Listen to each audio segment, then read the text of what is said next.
full of incredibly cute girls. You know what I'm saying? My girls are just like me for real, you know what I'm saying? I like these. How you doing? It's pretty difficult to put into words how disgusted I am, how depressed I am. However, I just saw an idol in front of the class. Where is class at, Memorize?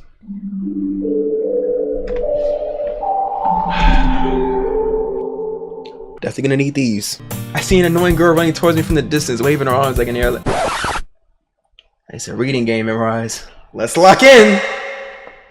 Alright, yo, what's good, YouTube? Sean here, aka Memorize, and today we are here. Here with what? This game is not suitable for children or those who are easily disturbed. Oh Jesus, what am I getting myself into? Individuals suffering from anxiety or depression may not have a safe experience playing this game. Oh, okay. Playing Doki Doki Literature Club, you agree that you are at least 13 years of age and you consent to the exposure of highly disturbing content. Yeah, I guess. Hey, it's always the games that look cute that are never cute. Hey! We are here with Doki Doki Literature Club. Doki, holla, Doki, holla, Doki Literature Club. Look at the girls on the front screen of the game, cause it's so serene and I'm so sublime, and I'm leaving this time, but I'm really not, cause I'ma click new game. I'ma go insane with these 4 girls. They all look crazy. A little bit, a little bit, a little bit, but it's okay because I don't know what I'm really getting myself in today. But instead, let's go ahead and click play. Wait. If you haven't already, hit the like. If you want a part 2, hit that like for the part 2, cause I'm gonna go ahead and depart on the like and incite, but I'm looking to spite all these girls in sight. What they on, I don't know. I'm on to on. My name is Sean. What? That freestyle was cheeks, bro. But yeah, Banana Clay play. Please enter your name. I kinda just said it, but I'll go Memorize. Memo Sean, actually. Yeah, you know what I'm saying? 2 in 1. Hey! I see an annoying girl running towards me from the distance, waving her arms like an air. It's a reading game, Memorize. Let's lock in! I see an annoying girl running towards me from the distance, waving her arms in the air like she's totally oblivious to any attention she might draw to herself. That girl is Sayori, my neighbor and good friend since we are children. We were children, actually. My bad. You know, the kind of friend you never see yourself making today, but it just kind of works out because you've known each other for so long. We used to walk to school together on days like this. But starting around high school, she would oversleep more and more frequently would get tired of waking up. But if she's gonna chase after me like this, I almost feel better off running away. However, I just saw an idol in front of the class. Where is class at, Memorize?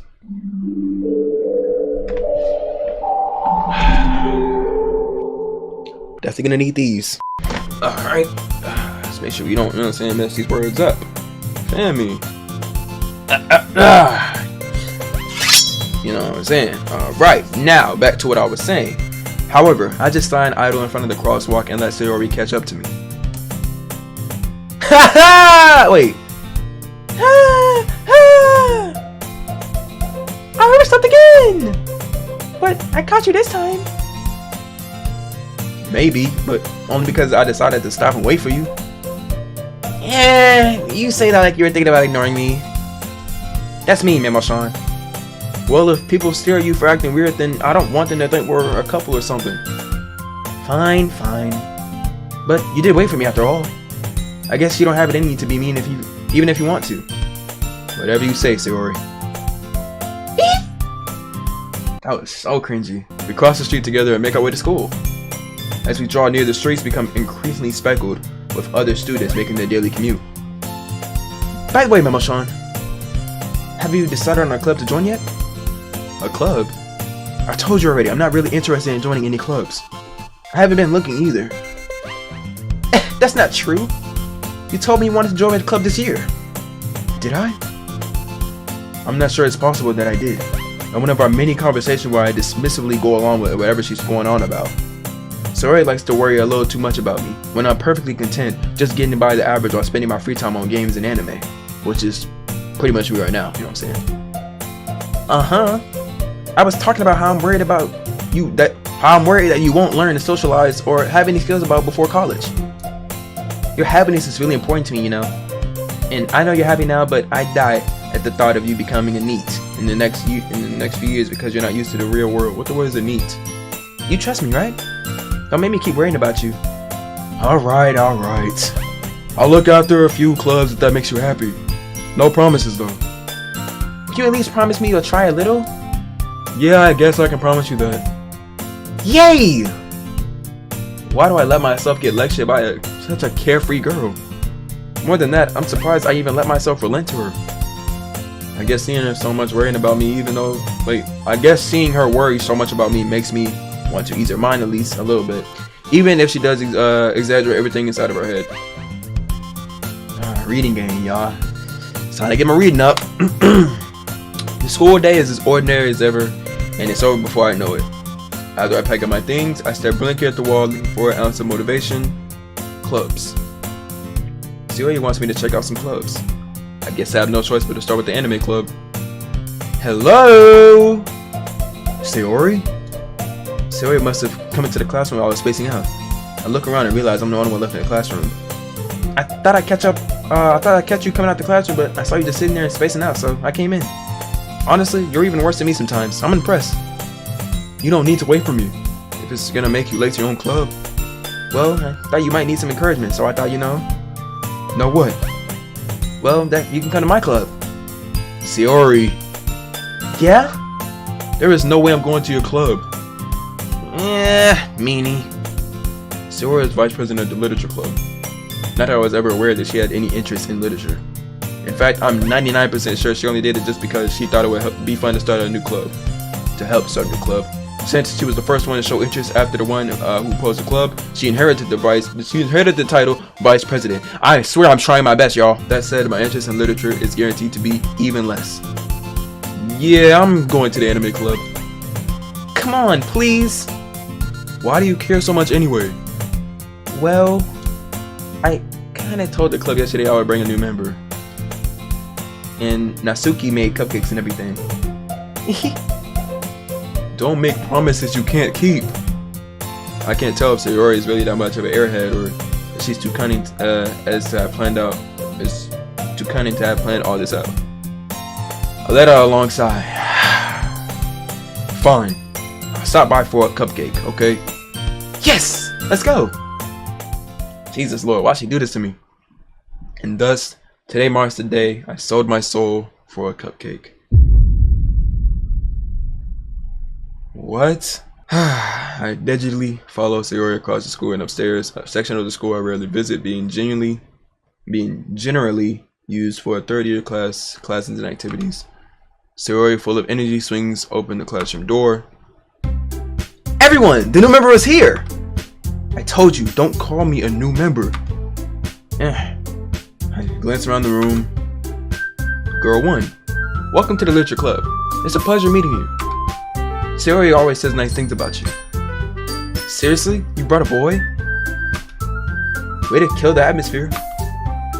Memo Sean. What a nice surprise. Welcome to the club.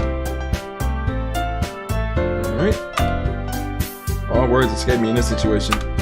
This club is full of incredibly cute girls. You know what I'm saying? My girl is just like me for real, you know what I'm saying? Alrighty. How you doing? It's pretty difficult to put into words how disgusted I am, how depressed I am. What are you looking at? If you want to say something, say it. Sorry. Natsuki. The girl with the sour attitude, whose name is apparently Natsuki, is one I don't recognize. Her small figure makes me think she's probably a first year. She's also the one who made cupcakes according to Sayori. We can just ignore her when she gets moody. Sayori said that quietly into my ear, then turns back to the other girls. Anyway, this is Natsuki, always full of energy. And this is Yuri, the smartest in the club. Don't say things like that. Yuri, who appears comparatively more mature and timid, seems to have a hard time keeping up with people like Sayori and Natsuki. Ah, well, it's nice to meet both of you. And it sounds like you already know Monica, is that right? That's right! It's great to see you again, Memo-san. Monica smiles sweetly. We do know each other. Well, we rarely talked, but we were in the same class last year. Monica was probably the most popular girl in class. Smart, beautiful, athletic. Basically, completely out of my league. Accurate. So having her smile at me so genuinely feels a little... You too, Monica. Come sit down, Memo-san. We made room for you at the table, so you can come sit next to me or Monica. I'll get the cupcakes. Hey, I made them. I'll get them. Sorry, I got a little too excited. And how about we make some tea as well? The girls have a few desks arranged to form a table. As Sayori mentioned, it's been widened, so there's one space next to Monica and one space next to Sayori. Natsuki and Yuri walk over to the corner of the room where Natsuki grabs a wrapped tray and Yuri opens the closet. Still feeling awkward, I take a seat next to Sayori. Natsuki proudly marches back to the table, tray in hand. Okay, are you ready? Ta-da! Natsuki lifts the foil of the tray to reveal a dozen white fluffy cupcakes decorated with little caps. The whiskers are drawn with icing, and little pieces of chocolate are used to make ears. So cute! You got me all the way messed up if I'm doing the girl voice with that, bro. I had no idea you were so good at baking, Natsuki. Well, you know. Just hurry and take one. Sayori grabs one first, then Monica, I follow. It's delicious! Sayori talks with her mouth full as she has already managed to get icing on her face. I turn the cupcake around in my fingers, looking for the best angle to take a bite. Natsuki is quiet. I can't help but notice her sneaking glances in my direction. Is she waiting for me to take a bite? Why is she so curious on me taking a bite? Like, go ahead and grab you one. You know what I'm saying? You know what I'm saying? Ladies first, right? Saying go ahead and get you a bite. She's probably waiting for her bite. I finally bite down. The icing is sweet and full of flavor. I wonder if she made it herself. This is really good. Thank you, Natsuki. Why are you thanking me? It's not like haven't I heard this somewhere before? Made them for you or anything? Huh? I thought you technically did. Sayori said, well, maybe, but not for you know, you dummy. All right. I gave up on Natsuki's weird logic and dismissed the conversation. Yuri returns to the table carrying the tea set. She carefully placed the teacup in front of each of us before setting down the teapot next to the cupcake tray. You keep a whole tea set in this classroom? Don't worry, the teachers gave us permission. After all, doesn't a hot cup of tea help you enjoy a good book? I guess. Don't let yourself get intimidated. Yuri's just trying to impress you. That's not... Insulted, Yuri looks away. I meant that, you know. I believe you. Well, tea and reading might not be a pastime for me, but I at least enjoy tea. I'm glad. Yuri faintly smiles for herself in relief. Monica raises an eyebrow and smiles at me. So, what made you consider the literature club? Yeah, about that. I actually didn't. I just wanted a cupcake. I was afraid of this question. Something tells me I shouldn't tell Monica that I was practically dragged here by Sayori. Well, I haven't joined any clubs yet, and Sayori seemed really happy here, so... That's okay. Don't be embarrassed. We'll make sure you feel right at home, okay? As president of the literature club, it's my duty to make the club fun and exciting for everyone. Monica, I'm surprised. How come you decided to start your own club? You could probably be a board member for any of the major clubs. Weren't you a leader of the debate club last year? Well, you know. To be honest, I can't see all the politics around the major clubs. It feels like nothing but arguing in the budget and publicity and how to prepare for events. I'd much rather take something I personally enjoy and make something special out of it. And if it encourages others to get into literature, then I'm fulfilling that dream. Monica's really a great leader. Yuri also nods in agreement. Then I'm surprised there aren't more people in this club yet. It must be really hard to start a new club. You can put it that way. Not many people are very interested in putting all the effort into starting something brand new, especially when it's something that doesn't grab your attention like literature. You have to work hard to convince people that you're both fun and worthwhile. But it makes school events like the festival that much more important. I'm confident that we can all really grow this club before we can graduate. Right, everyone? Yeah! We'll do our best. You know it! Everyone enthusiastically agrees. Such different girls, all interested in the same goal. Monica, Amelia's worse. Monica must have really worked hard just to find these three. Maybe that's why they're all so delighted by the idea of a new member joining. Though I still don't really know if I can keep up with their level of enthusiasm about literature. So, Memo Sean, what kind of things do you like to read? Well, considering how little I've read these past few years, I don't really have a good way of answering that. Manga. I mutter quietly to myself, half joking. Natsuki's head suddenly perks up. It looks like she wants to say something, but she keeps quiet. Not much of a reader, I guess. Well, that can change. What am I saying? I spoke without thinking after seeing Yuri's sad smile. Anyway, what about you, Yuri? Well, let's see. Yuri traces the rim of her teacup with her finger. My favorites are usually novels that build deep and complex fantasy worlds. The level of creativity and craftsmanship behind them is amazing to me. And telling a good story in such a foreign world is equally impressive. Yuri goes on, clearly passionate about her reading. She seems so reserved and timid about since the moment I walked in, but it's obvious by the way her eyes lit up that she finds herself comforted in the world of books, not people. But you know, I like a lot of things. Stories with deep psychological elements usually immerse me as well. Isn't that amazing how a writer can so deliberately take advantage of your own lack of imagination just to completely throw you for a loop? Anyway, I've been reading a lot of horror lately. I read a horror book once. I desperately grasped something I can relate to at a minimal level. At this rate, Yuri might as well be having a conversation with a rock. Really? I wouldn't have expected that, Yuri. For someone as gentle as you. I guess you could say that. But if a story makes me think or takes you to another world, then I really can't put it down. Surreal horror is often very successful at changing the way you look at the world, if only for a brief moment. I hate horror. Same, I hate horror as well, I ain't gonna lie. Oh, why's that? Well, Natsuki's eyes dart over to me for a split second. Never mind. That's right. You usually like to write about cute things, don't you, Natsuki? What? What gives you that idea? You left a piece of scrap paper behind the last club meeting. It looked like you were working on a poem called "Don't Say It Out Loud!" And give that back! Fine. Your cupcakes, your poems. Everything you do is just as cute as you are. Sayori, was it Sidles? I don't know, whatever. Sidles up behind Natsuki and puts her hands on her shoulders. I'm not cute! Natsuki, you write your own poems? Yeah, well, I guess sometimes. Why do you care? I think that's impressive. Why don't you share them sometime? No. Natsuki averts her eyes. You wouldn't like them. Not a very confident writer yet. I don't think I said that right. Not a very confident writer yet? I understand how Natsuki feels. Sharing that level of writing takes more than just confidence. The truest form of writing is writing to oneself. You must be willing to open up to your readers, exposing your vulnerabilities and showing them, even in the deepest reaches of your heart. Do you have writing experience too, Yuri? Maybe if you share some of your work, you can set an example and help Natsuki feel comfortable enough to share hers. I guess it's the same for Yuri.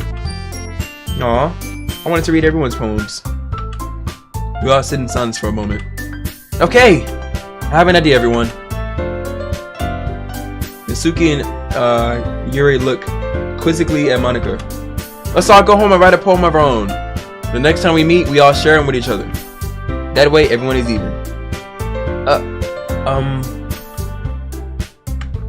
Yeah, let's do it. Plus, now we have a new member. I think it'll help us get to know a little more. Memorize? I think it will help us all get a little more comfortable with each other and strengthen the bond of the club. Isn't that right, Memo Sean?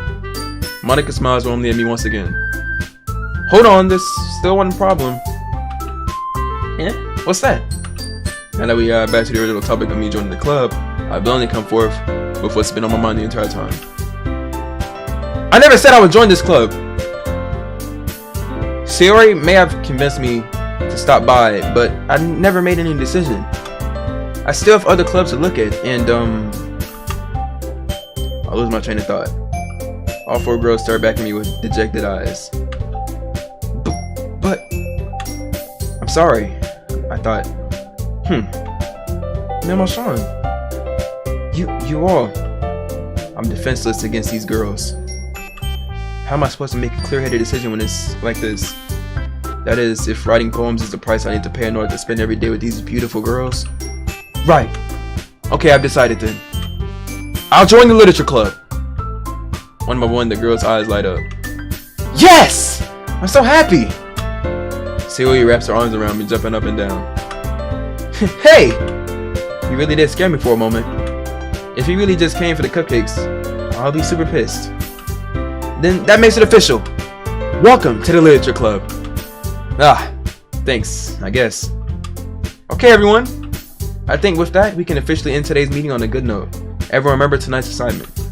Write a poem to bring to the next meeting so we can all share. Monica looks over at me once more.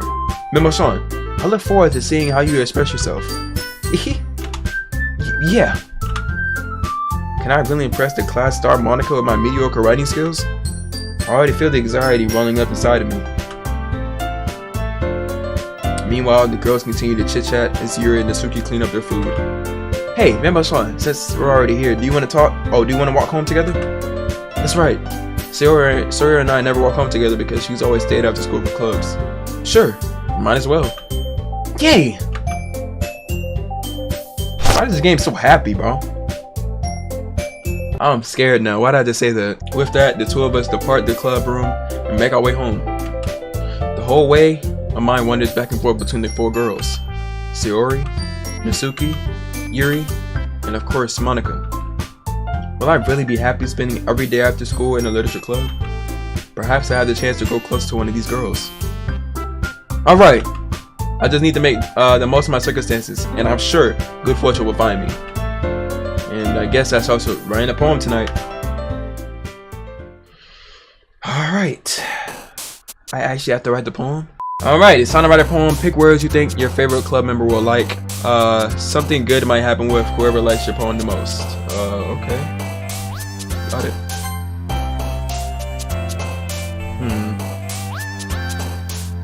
So horror, that's whatchamacallit. Who likes that? Who likes horror again? I think it's the purple hair girl. Let's write something about excitement. Let's see, about pleasure. Lipstick. Let's see, sunset. Oh wait, oh, you can see them, like who likes it the most. Suicide, oh my gosh. You know what I'm saying? Okay. Passion. Bro, alright, bro, she loving this too much, bro. Hold up. Doki Doki. Oh, that's okay, she like that. Imagination. Okay. Comfort. Determination. Awesome. Special. Bro, alright, bro. You might as well just say it's her, bro. Golly, bro. She's jumping after everyone. Beauty. Charm. Golly, bro. I'm not trying to be with her, but I guess. Alright, yep. Daydream. Fun.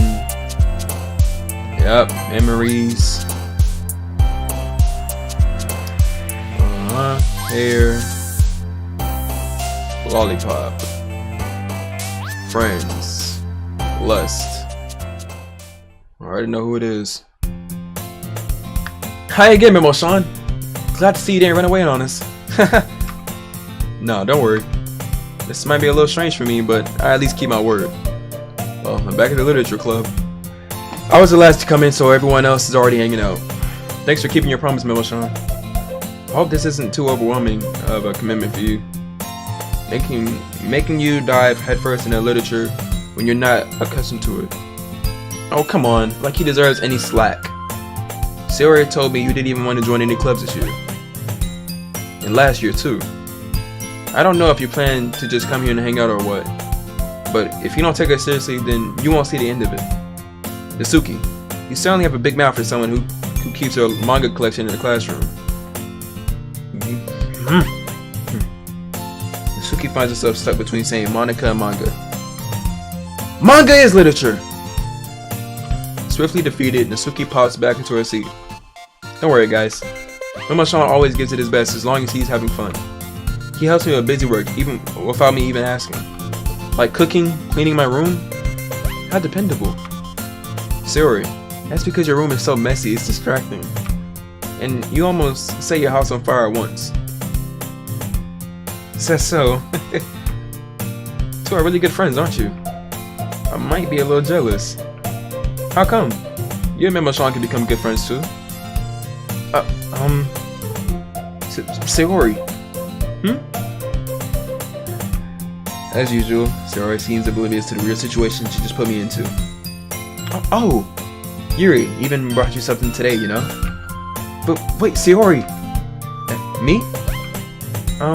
Not really. Don't be shy. It's really nothing. What is it? Never mind. Sayori made it sound like a big deal when it's really not. What do I do? I'm sorry, Yuri. I wasn't thinking. I guess that means it's up to me to rescue the situation. Hey, don't worry about it. First of all, I wasn't expecting anything in the first place.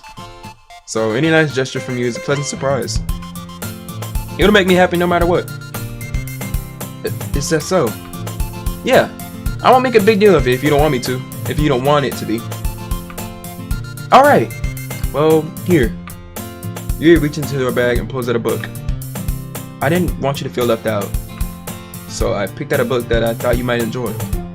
It's a short read, so it should keep your attention, even if you don't usually read. And we could, you know, discuss it if you wanted. But she feeling me, you know what I'm saying? I might rock, you know what I'm saying? Yuri, for real, Yuri, what's up, you know what I'm saying? You wanna hang it out to school, you man? What you talking about, Yuri?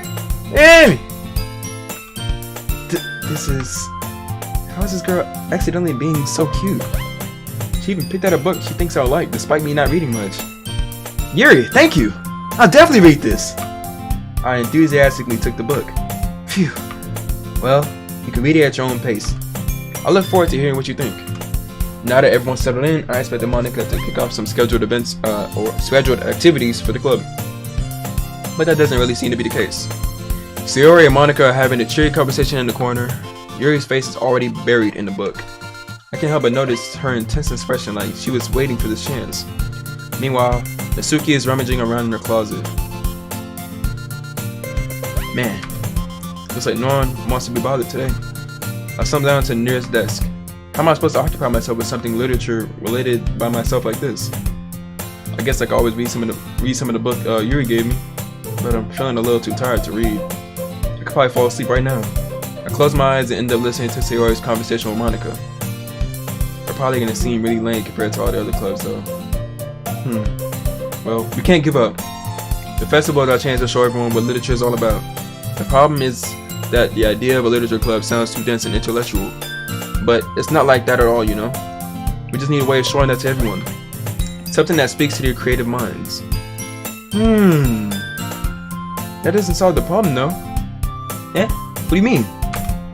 Even if we come up with the most fun thing ever, nobody will come in the first place if it's a literature event. So it's more important to figure out how we get people to show up in the first place, you know? And after they come, we can do the thing to speak to their creative minds. What's this? Sayori is taking this thing really seriously. It's rare to hear her deliberating like this. Huh? That's a good point. In that case, do you think food would do the trick? What kind? Ah, well, I guess we could... Cupcakes! Haha! Good thinking. Natsuki would love to do that. Ah, you're right. Natsuki makes the best cupcakes. That works out perfectly. That wasn't why you suggested it? Cupcake speaks to my creative tummy.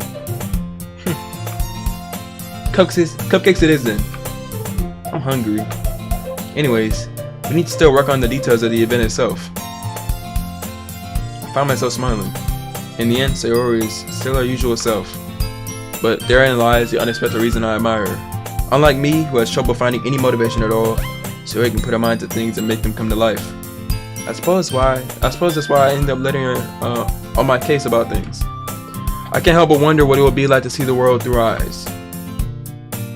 What? I open my eyes to find Sayori's face filling my vision. I nearly fell out my chair. Sorry. Wait. Actually, I'm not sorry at all. It's your fault for sleeping like that. This isn't the napping club. Does that school have a napping club? You're staying up late again, aren't you? Now that you're in a club, you're gonna have less time for anime, you know. You'll need to get used to it. Don't say that so loud. I glanced over my shoulder to see if Monica overheard. It's true though. Yeah. I know. You're always looking out for me, Sayori. That's what I do best. That's a problem. What about you? You look out for me better than I should even look out for yourself. Oh wait, you look out for me better than you should look out for yourself. You're still oversleeping every day, aren't you? Eh? Not every day. That's not very convincing. How many days this past week have you gotten up on time? It's a secret. I knew it. Come on. Please give me the benefit of the doubt. I can't even do that. Look, Sayori, it's written all over you. Huh? Sayori glances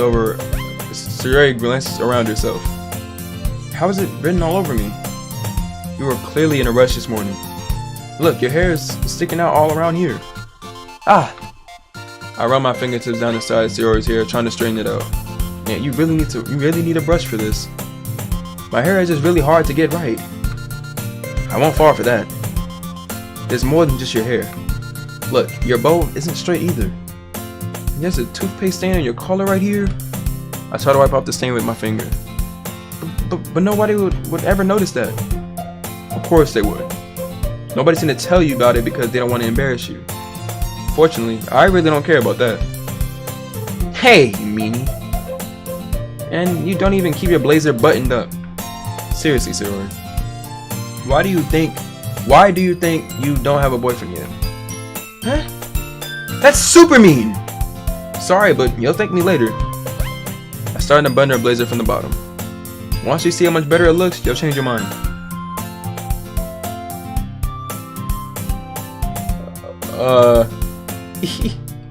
This is so funny. What is? Well, I was just thinking how weird it is to have a friend who does these kind of things. Huh? Just don't say that. You'll make me feel weird about it, stupid. It's okay though. I'm happy we're like this. But we'll be on, bruh. Aren't you? I guess. Hey, be careful. The button might come off. Why is this one so hard to close? I struggle to fully close the button near her chest. Does this thing even fit you properly? It did when I bought it. If you ever buttoned it, you would have noticed as sooner that it doesn't fit you anymore. What are you smiling about? It means my boobs have got bigger again. Don't say that out loud! Anyway, you look so much better now, so...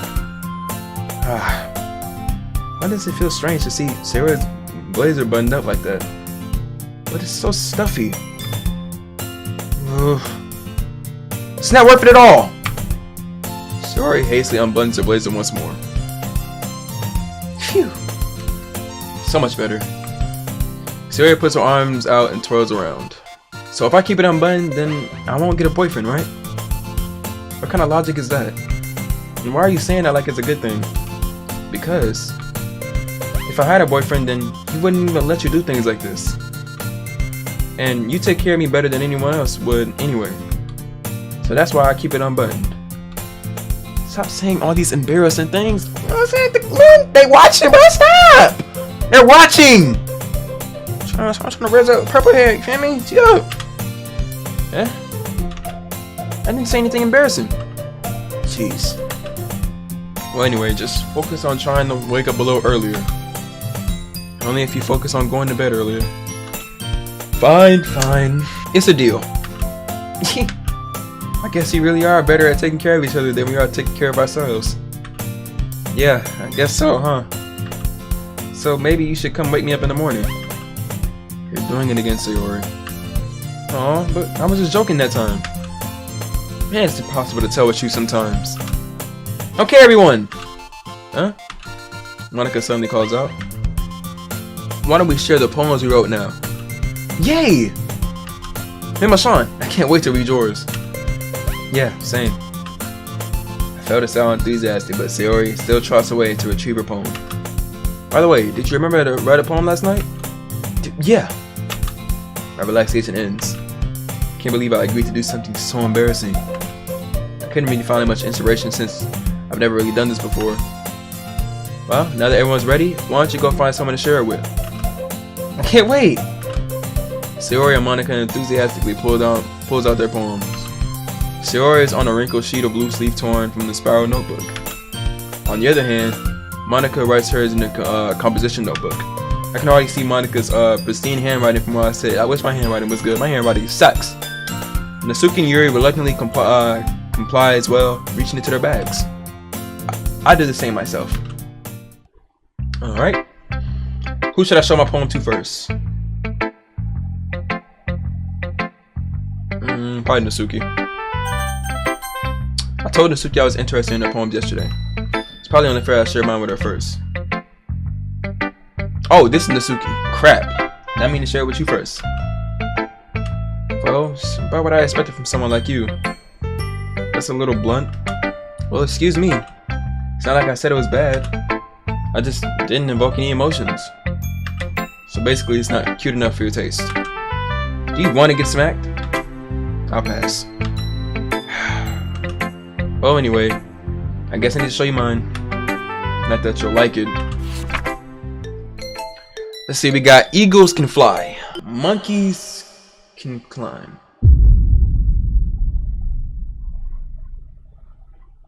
Crickets can leap, horses can race, owls can seek. Cheetahs can run, eagles can fly. People can try, but that's about it. Huh.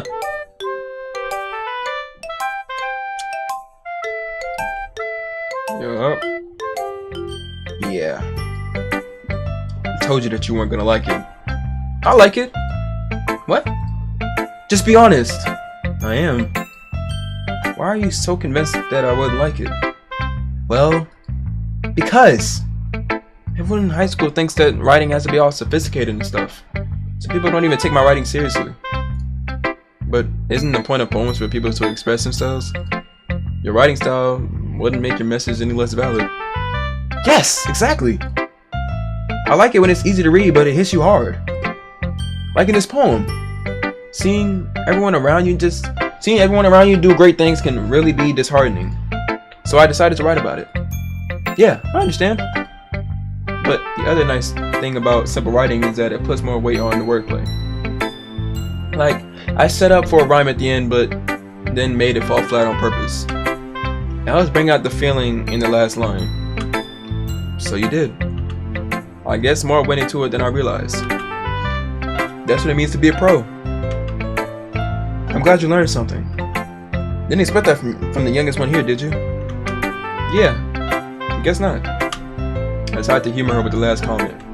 I don't really care how old everyone is, but if Natsuki's feeling proud, then I won't take it away from her. About, is it Sayori or Monica? I think it's Sayori. Sayori. There we go, Sayori. Oh my goodness. This is so good, Memo-san! Huh? I love it! I had no idea you were such a good writer. Sayori. You must be seriously overreacting. I'm not a good writer at all. I honestly have no idea what I'm doing. Well, maybe that's why. Because I have no idea what I like either. Jeez. I'm sure Yuri's opinion has to be a little more constructive than this. Are you sure you don't like it just because I wrote it? Yeah? Well, I'm sure that's part of it. I think I understand you better than a lot of other people, you know? So when I read your poem, it's not just a poem. It's a Memo-san poem. And that makes it feel extra special. Like, I can feel your feelings in it. Sayori hugs the sheet against her chest. It's so weird, Sayori. I'm really happy that you just wrote one. It reminds me of how you're really a part of the club now. Not to mention the fact that I'm standing right in front of you in the classroom. Alright, well, of course. I'm not really into it yet, but that doesn't mean I'll break my promise. See? It's like I said before, Mimo-san. Deep down, you're not selfish at all, you know? Trying new things like this for other people, that's something that only really good people do. Thanks, Sayori. I'm not really sure if Sayori sees the full picture of my motive here. Then again, I can't deny that she's part of the reason I joined. Knowing how much this means to her and all. Yeah. And I'm gonna make sure you have lots of fun here, okay? That'll be my way of thanking you. Alright, I'm gonna hold you to that then. Yay! Now you're reading my poem too, right? Don't worry, I'm really bad at this. Well, we'll see about that. Dear Sunshine, the way you glow through my blinds in the morning, it makes me feel like you missed me. Kissing my forehead to help me out of bed, making me rub the sleepy from my eyes. Are you asking me to come out and play? Are you trusting me to wish away a rainy day? I look above. The sky is blue. It's a secret, but I trust you too. If it wasn't for you, I could sleep forever. But I'm not mad. I'm on breakfast. What? Alright, yep. Sayori, this is just a guess, but did you wait until this morning to write this? No? Just a little bit? Can't answer just a little bit to a yes or no question. I forgot to do it last night. Well, at least that makes me feel a little better about myself. Don't be mean. Still try my best. Yeah. I didn't mean to say that was a bad poem. It came out nice, or how should I put it? It just sounds like you. Really? Yeah. Especially that last line. I made eggs and toast. Even though you were late to school. It's bad to skip breakfast. I get all cranky. Well, I guess there's no point in arguing. Anyway, thanks for showing me. This is so much fun. Monica's the best. Ah, yeah. But next time, I won't forget. And I'm gonna write the best poem ever. Well, I guess I should look forward to it. Jesus, bro, when does it get scary? Alright, let's do Yuri!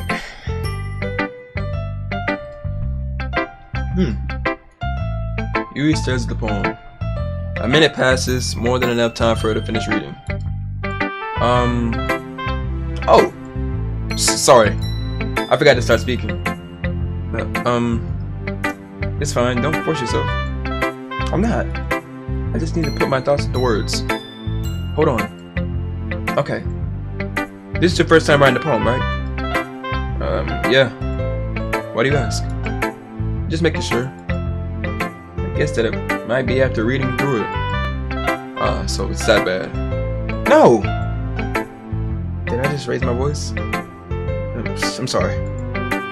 Yuri buries her face into her hands. I couldn't help but notice that it's been several minutes and we haven't really gotten anywhere. It might take Yuri a while to get used to new people. It's fine, I really didn't notice. What were you saying? Right, it's just that there are specific writing habits that are usually typical of new writers. And having been through that myself, I learned to speak up on them. I think the most noticeable thing I recognize in new writers is that they try to make their style very deliberate. In other words, they tend to pick a writing style separate from the topic matter, and they form fit the two together. The end result is that both the style and expressiveness are weakened. Once Yuri finds her train of thought, it's as if her demeanor totally changes. Her stammering is completely gone and she sounds like an expert. Of course, that's not something you can be blamed for. There are so many different skills and techniques that go into writing even a simple poem. Not just finding them and building them, but getting them to work together is probably the most challenging part. It might take you some time, but it all comes with practice and learning by example and trying new things. I also hope that everyone else in the club gives you valuable feedback. Natsuki could be a little biased though. Biased? How? Well, never mind. I shouldn't be talking about other people like that. Sorry. It's fine. I'm not sure if Yuri's apologizing to herself, to me, or Natsuki. Do you mind if I read your poem now? Please do! I'd love to share my thought process behind it. Yuri smiles genuinely as if that's a rare opportunity for her, which itself is kind of funny. After all, isn't it supposed to be a literature club?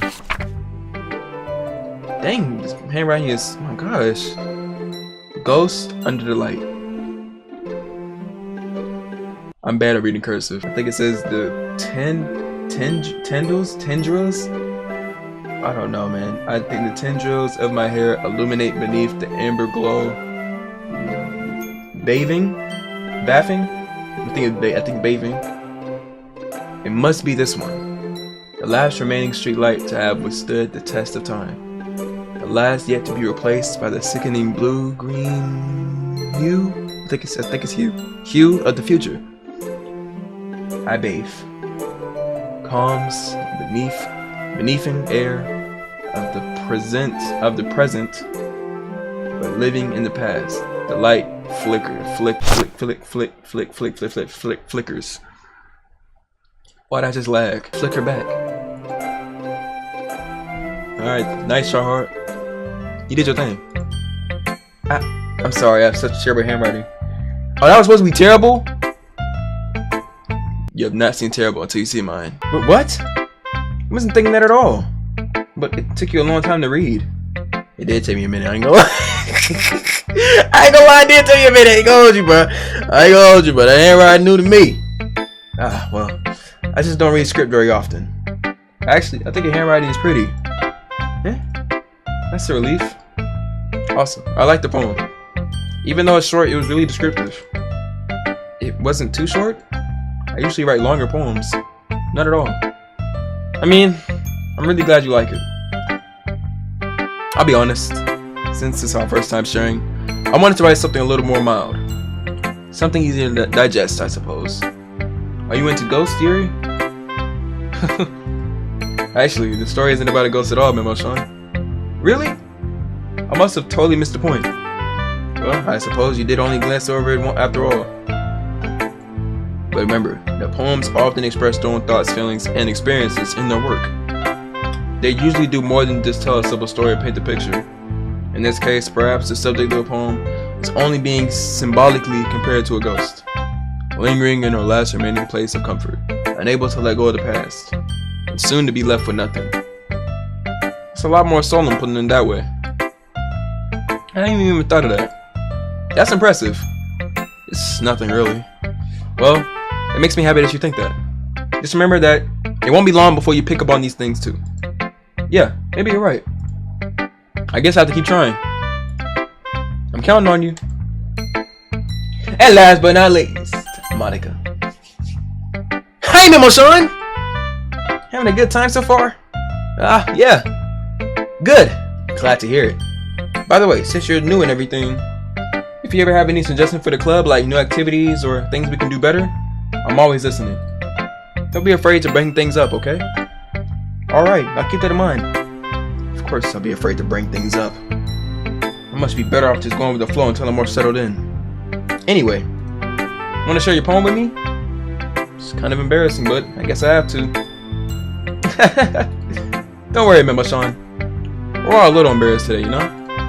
But it's that sort of barrier that we all learn to get past soon. Yeah, that's true. I hand Monica my poem. I like this one. It makes me think of something Sayori would say. Is that so? You and Sayori are really good friends, right? I wouldn't be surprised if you had those sorts of things in common. Well, we may be good friends, but Sayori and I are actually we are actually really different. Well, that may be the case. But maybe there are some similarities that you wouldn't expect. The way she talks about you, it sounds like the two of you really care about each other's well-being. Even if you show it in different ways, it ends up being more similar than you think. So, I think that's the kind of vibe I get when I read your poem. You sure you're not reading it too much? Or reading into it too much? I could be. Oh gosh, I sound like Yuri. But, in that case, Sayori's writing has kind of a gentle feel to it. I can't tell that she really likes exploring with emotions like happiness and sadness. Who knew that someone so happy would enjoy sad things too? Yeah, that's totally unexpected. well, to each their own. And you shouldn't be so afraid to experiment a little bit either. I'm sure I end up trying different things a lot. It could take a while before I feel comfortable doing this. That's okay. I love to see you try new things. That's the best way to find the kind of style that suits you. Everyone else might be a little biased towards their own kind of things, to their own kinds of styles, but I always help you find what suits you the most. So don't force yourself to write the way everyone wants you to write. It's not like you have to worry about expressing them or anything. It's a fake laugh. Anyway, you wanna read my poem now? Don't worry, I'm not very good. So I'm pretty confident for someone who claims to not be very good. Well, that's because I have to sound confident. That doesn't mean I always feel that way, you know? I see. Well, let's read it then. Jesus, I gotta scroll too. You know she's gonna be charged. Hole in wall. It couldn't have been me. See? The direction that spackles, protrudes. A noisy neighbor? An angry boyfriend? I'll never know. I wasn't home. I peer inside for a clue. No, I can't see. I reel, blind, like a film left out in the sun. But it's too late. My retinas, already scorched with a permanent copy of the meaningless image. It's just a little hole. It wasn't too bright. It was too deep, stretching forever into everything. A hole into infinite choices. I realize now that I wasn't looking in. I was looking out. And he, on the other side, was looking in. I already knew it was gonna be deep. Try hard. So what do you think? I think you're a tryhard. You nice. It's very freeform, if that's what you like to call it. Sorry, I'm not really the right person to ask for feedback. It's okay. Yeah, that kind of style's gotten pretty popular nowadays. That's a lot of poems. That is, a lot of poems have been putting emphasis on the timing between words and lines. When performed out loud, it can be really powerful. I felt it. What was the inspiration behind this one?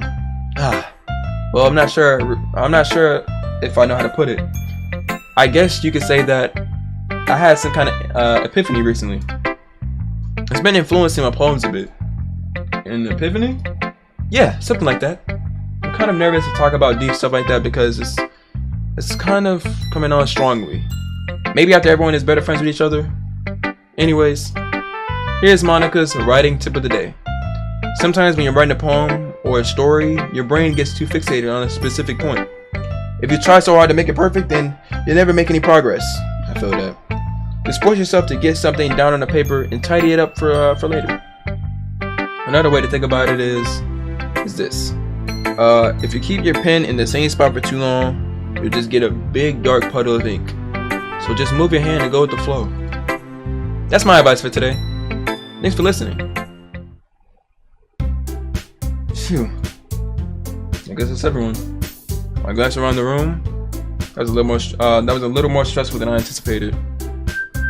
It's as if everyone is judging me for my mediocre writing abilities. Even if they're just being nice, there's no way my poems could stand up to theirs. It's the literature club after all. I sigh. I guess that's what I ended up getting myself into. Across the room, Sayori and Monica are happily chatting. My eyes land on Yuri and Natsuki. They gingerly exchange sheet of papers, sharing their respective poems. As they're reading in tandem, I watch their expressions change. Natsuki's eyebrows furrow in frustration. Meanwhile, Yuri smiles sadly. What's with this language? Huh? Did you say something? Oh, it's nothing. Natsuki dismissively returns the poem to the desk with one hand. I guess you could say it's fancy. Ah, thanks. Yours is cute. Cute? Did you completely miss the symbolism? Whoa. I completely butchered that word. Did you completely miss the symbolism or something? It's clearly about the feeling of giving up. How can I be cute? I know that. I just meant the language, I guess. I was trying to say something nice. You mean you have to try that hard to come up with something nice to say? Thanks, but it really didn't come out nice at all. Well, I do have a couple suggestions. If I was looking for suggestions, I would have asked someone who actually liked it. Which people did, by the way. Sayori liked it. And Mama Sean did too. So based on that, I will gladly give you some suggestions of my own. First of all, excuse me. I appreciate the offer, but I spent a long time establishing my own writing style. I don't expect it to change anytime soon, unless of course I come up across something particularly inspiring, which I haven't yet. And Memo Sean liked my poem too, you know. He even told me that he was impressed by it. Natsuki suddenly stands up. Oh? I didn't realize you were so impressed and trying to impress our new member Yuri. That's not what you just... Yuri stands up as well. Maybe you're just jealous that Memo Sean appreciated my advice more than he appreciated yours. Huh? And how do you know he didn't appreciate my advice more?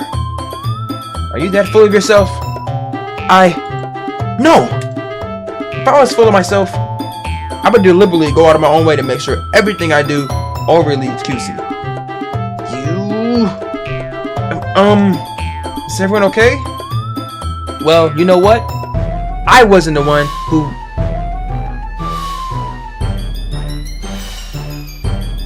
What's going on? Wait, what? I wasn't the one who boobs magically growed a size bigger as soon as Memo Sean started showing up. Natsuki! Yo, they starting drama because of me. Natsuki, that's a little... This doesn't involve you! I don't like fighting, guys. Suddenly, both girls turned towards me, as if they noticed I was standing there. Memo Sean! She's just trying to make me look bad. That's not true. She started it. If she can get over herself and learn to appreciate that simple writing is more effective, then this wouldn't even happen in the first place. What's the point in making your poems all convoluted? I don't know, man. Convoluted, whatever.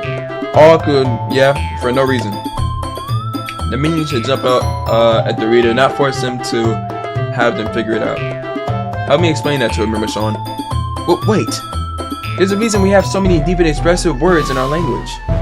It's the only way to convey complex feelings and meaning the most effectively.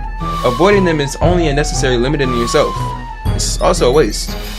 You understand that, right, Memo Sean? Well, I don't know. How did I get dragged into this in the first? That's what I'm saying, bro. That's what I'm saying.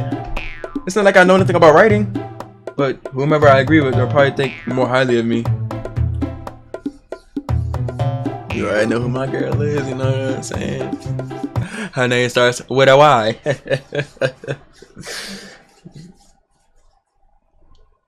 I'm scared. I'm gonna choose my girl Yuri. Natsuki. You're right that I liked your poem. See? Wait! That's not an excuse for you to be so mean. You shouldn't pick a fight just because someone's opinion is different. That's not what happened at all. Yuri wouldn't even take my poem seriously. I understand. Yuri? You're a seriously talented writer. It's no secret that I was impressed. Well, that's... But here's the thing.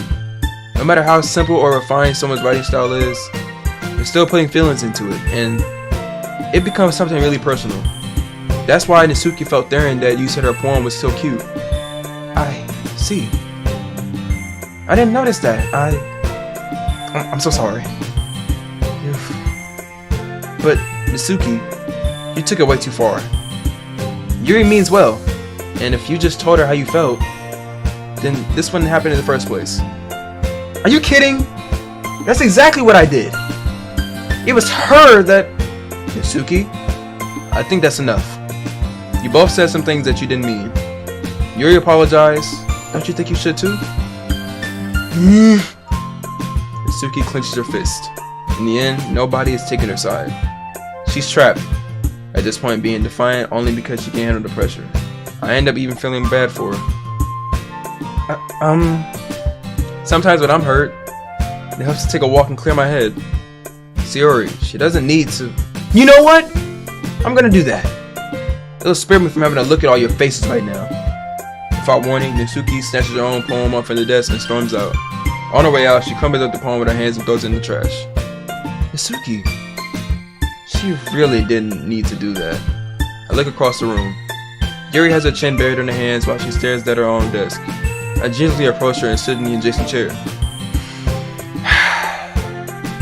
Everything alright? I'm so embarrassed. I can't believe I acted like that. You probably hate me now. No! Yuri, how could anyone not have gotten frustrated after being cheated like that? You handled it as well as anyone could. I don't think any less of you. Well, alright. I believe you. Thanks, Memo-san. You're too kind. I'm thankful to have you a part of this club now. It's nothing. One more thing. That one thing that Natsuki said about, you know. About what? You know what I'm saying? Like, what we talking about? You know what I'm saying? What we saying? You know what I'm saying? I would never do anything so shameful. It ain't shameful to me. That's saying. It ain't to me. Feel me? So,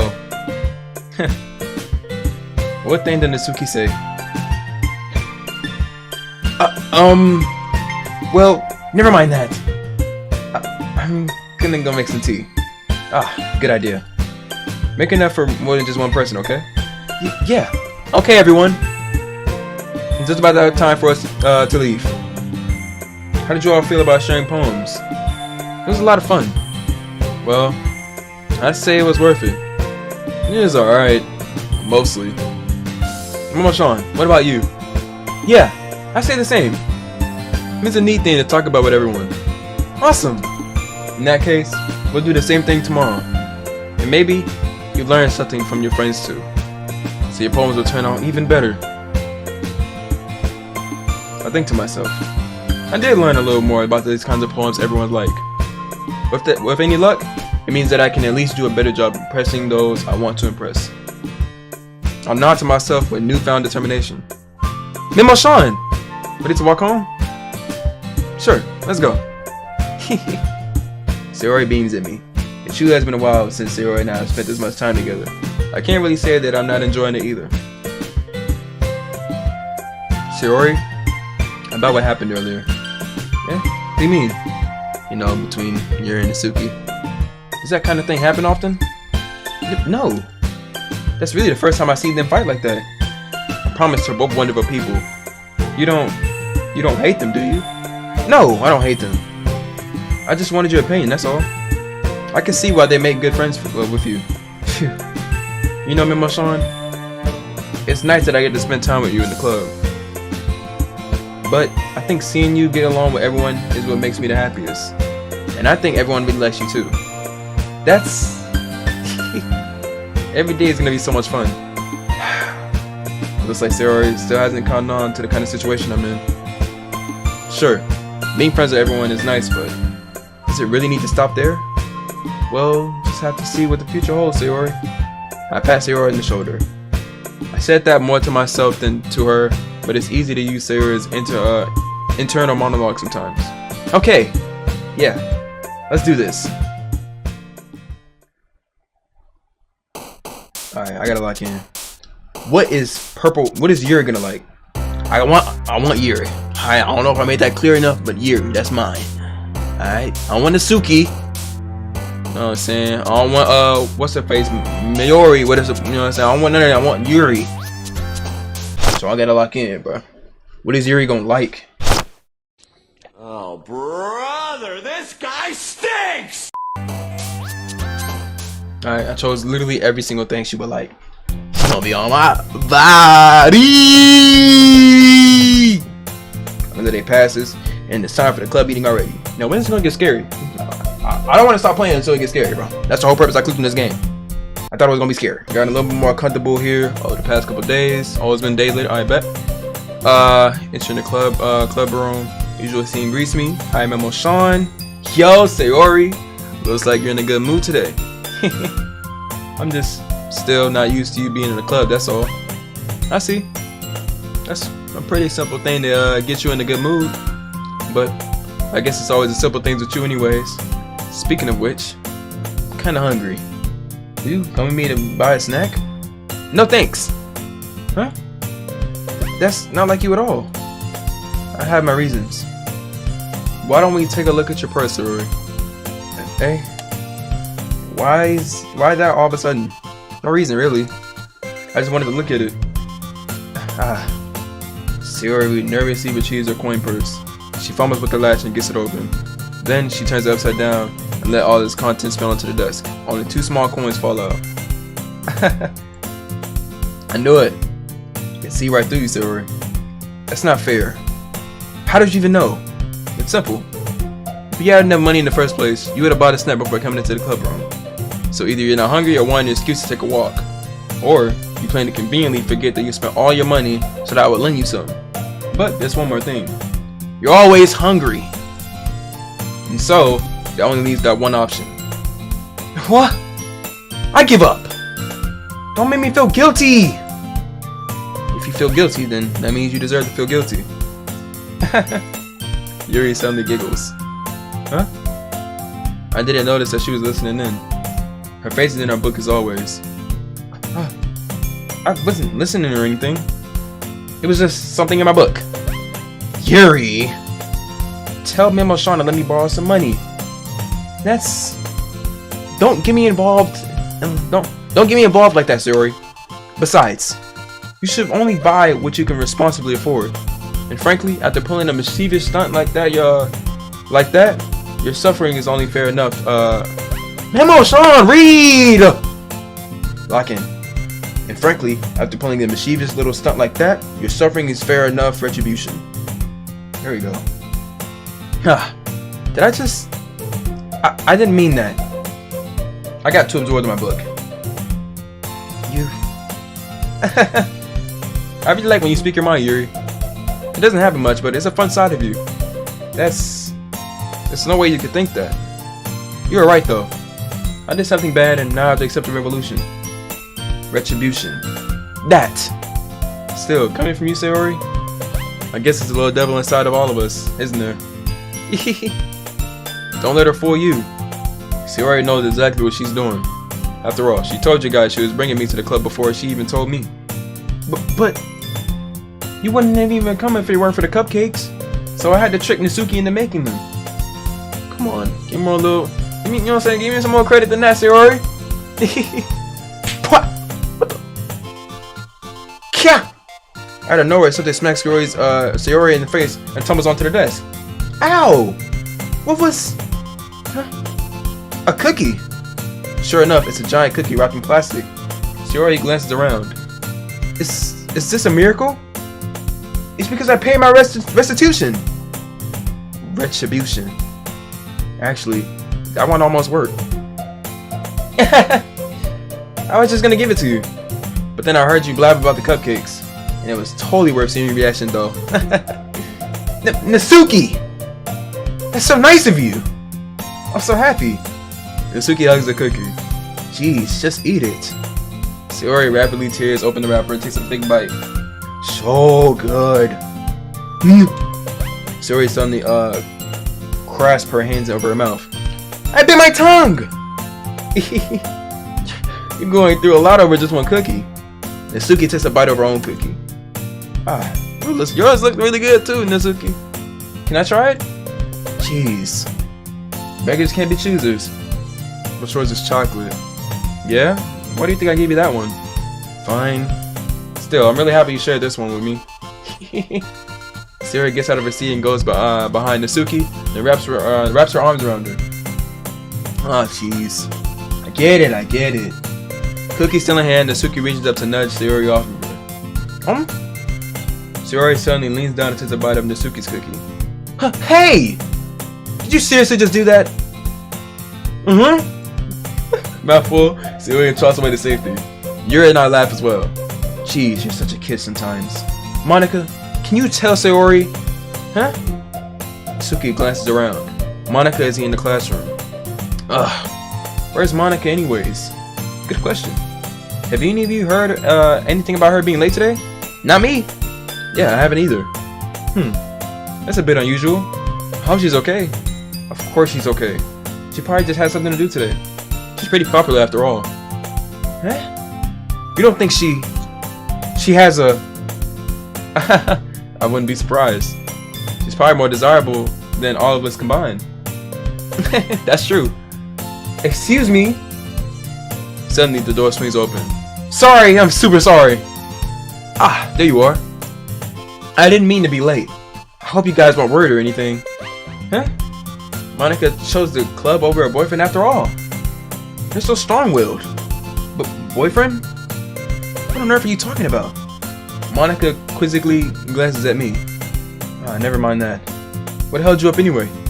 Ah, well, my last period today was study hall. To be honest, I kinda just lost track of time.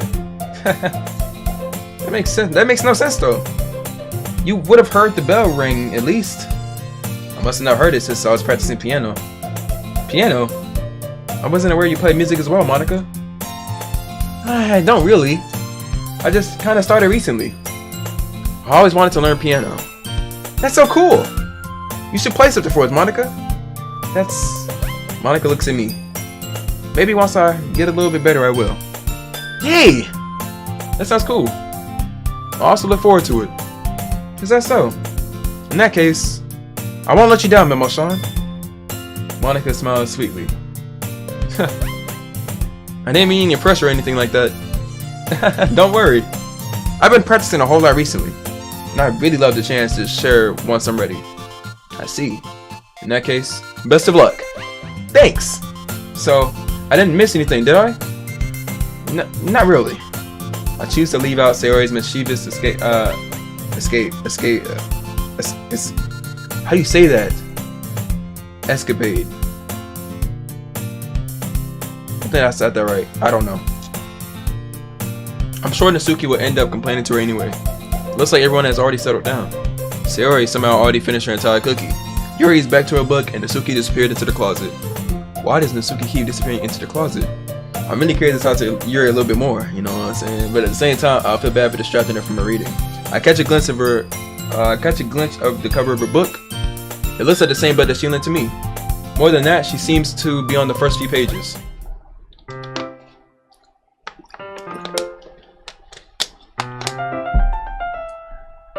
Ah, crap. I think she noticed me looking at her. She sneaks another glance at me and her eyes meet for a split second. But that not only makes her hide her face deeper into her book. Sorry.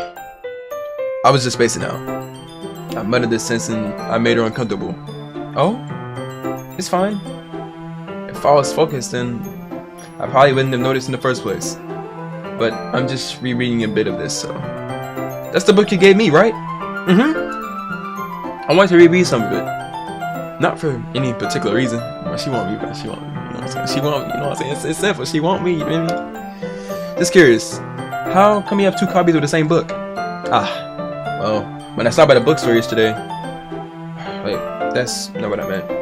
I mean, I just happened to buy two of them. Ah, I see. There's something fairly obvious here that Yuri isn't telling you, but I decided to let it go. I'll definitely start reading it soon. I'm glad to hear. Once it starts to pick up, you may have a hard time putting it down. It's a very engaging and relatable story. Is that so? What's it about anyway? Well, Yuri closes the book and scans her eye over the back. The book is titled Portrait of Markov.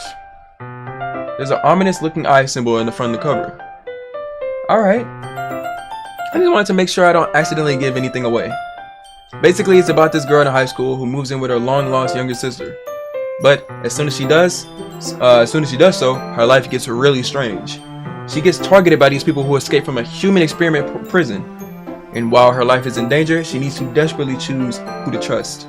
No matter what she does, she ends up destroying most of her relationships and her life starts to fall apart. It's kind of dark, isn't it? Yuri made it sound like it was gonna be a nice story, so that dark turn came out of nowhere. Yeah, just like this game. Get ready.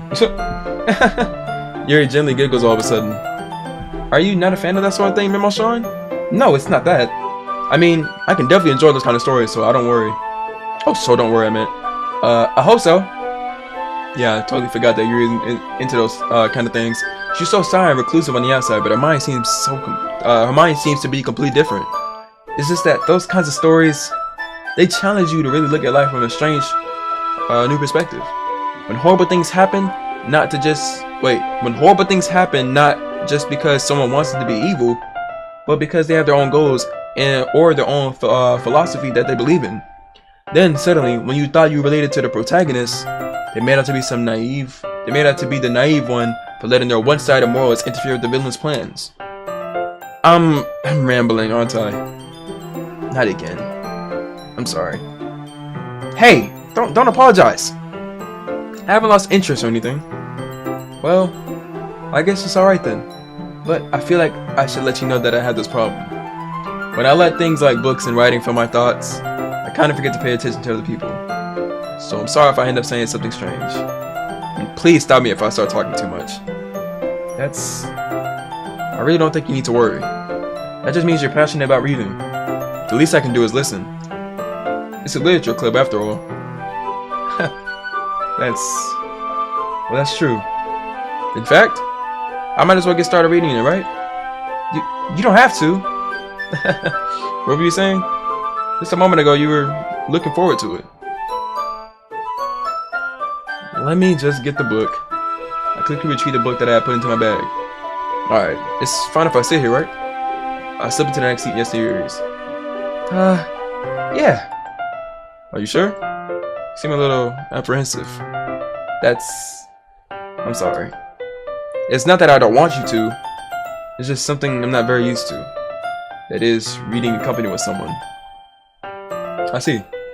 Well, just tell me if I end up distracting you or anything. Alright. I open the book and start the prologue. I soon understand what Yuri meant about reading in company. It's as if I feel her presence over my shoulder as I read. It's not a particularly bad thing. Maybe a little distracting, but the feeling is somewhat comforting. Yuri's in the corner of my eye. I realize that she's not actually looking at her own book. I glance over. It looks like she's reading from my book instead. Sorry, I was just... Yuri, you really apologize a lot, don't you? I do? I don't really mean to. Sorry. I mean... Here, this should work, right? I slide my desk until it's up against Yuri's and hold my book more between the two of them. I suppose so. Yuri timidly closes her own copy. Once we each lean in a little bit, our shoulders are almost touching. You know what I'm saying? You know what I'm saying? It feels my left arm is in the way, so I instead use my right hand to open the book open. I guess it makes it kind of difficult to turn the page. Here. You know what I'm saying? You know what I'm saying? You know what I'm saying? Let me, you know what I'm saying? Fan me. You know what I'm saying? I'm gonna put my arm around you. You know, be slick, but I'm saying? You know what I'm saying? I'm chill. Yuri takes the left arm and holds the left side of the book between her thumb and forefinger. I do the same with my right arm on the right side of the book. That way, I turn the page and Yuri slides it under her thumb after it flips to her side. But in holding it like this, we're huddled even closer than before. It's actually kind of distracting me. It's since I can feel the warmth of Yuri's face as she's in the corner of my vision. Are you ready? Huh? To turn the page. Sorry. I think I had a bit distracted for a second. I glance over at Yuri's face again and our eyes met. I don't know how I'll be able to keep up with her. That's okay. You know I was used to reading, right? I don't mind being patient if it takes you a bit longer. It's probably the least I can do. Since you've been so patient with me. Yeah. Thanks. I continue reading. Yuri no longer asks me if I'm ready to turn the page. Instead, I just assume that she finishes the page before me, so I turn it by my own volition, I think. We continue to read the first chapter in silence. Even so, turning each page almost feels like an intimate exchange. I gently let go of the page and let it flutter over to her side as she catches it under her own thumb. Hey, Yuri?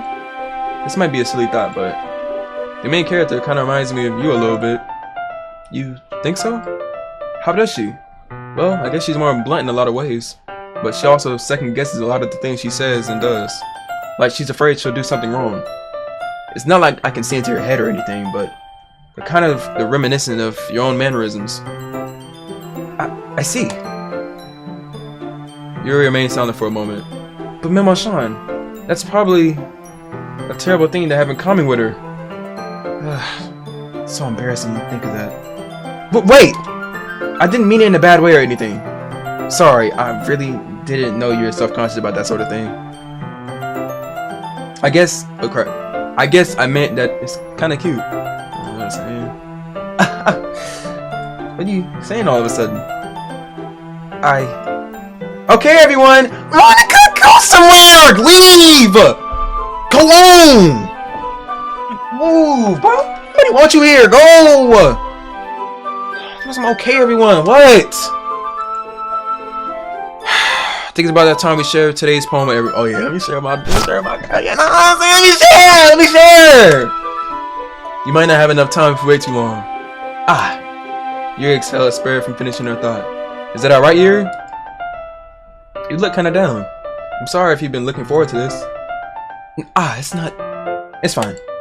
Yuri releases her hand from the book, causing it to close on top of my thumb. Alright. I guess I'll do some more reading tonight. Or would you prefer I only read it with you? I'm looking at the cooking! I guess I don't have too much of a preference either way. In that case, I'll read a little more tonight. It'll be more fun to read with you after it picks up a bit, you know? That's good reasoning. In that case, feel free to finish the first 2 chapters in your own time. Alright. Now stand up. I make a mental note of where I left off in the book and slip it back into my bag. Didn't you just read chapter 1? Yeah, I know I'm finna show my phone too.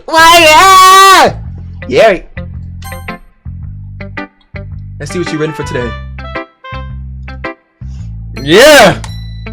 Yuri stares at the poem with a surprised expression on her face. Do you like it? Mo-san, how did you pick up on this so quickly?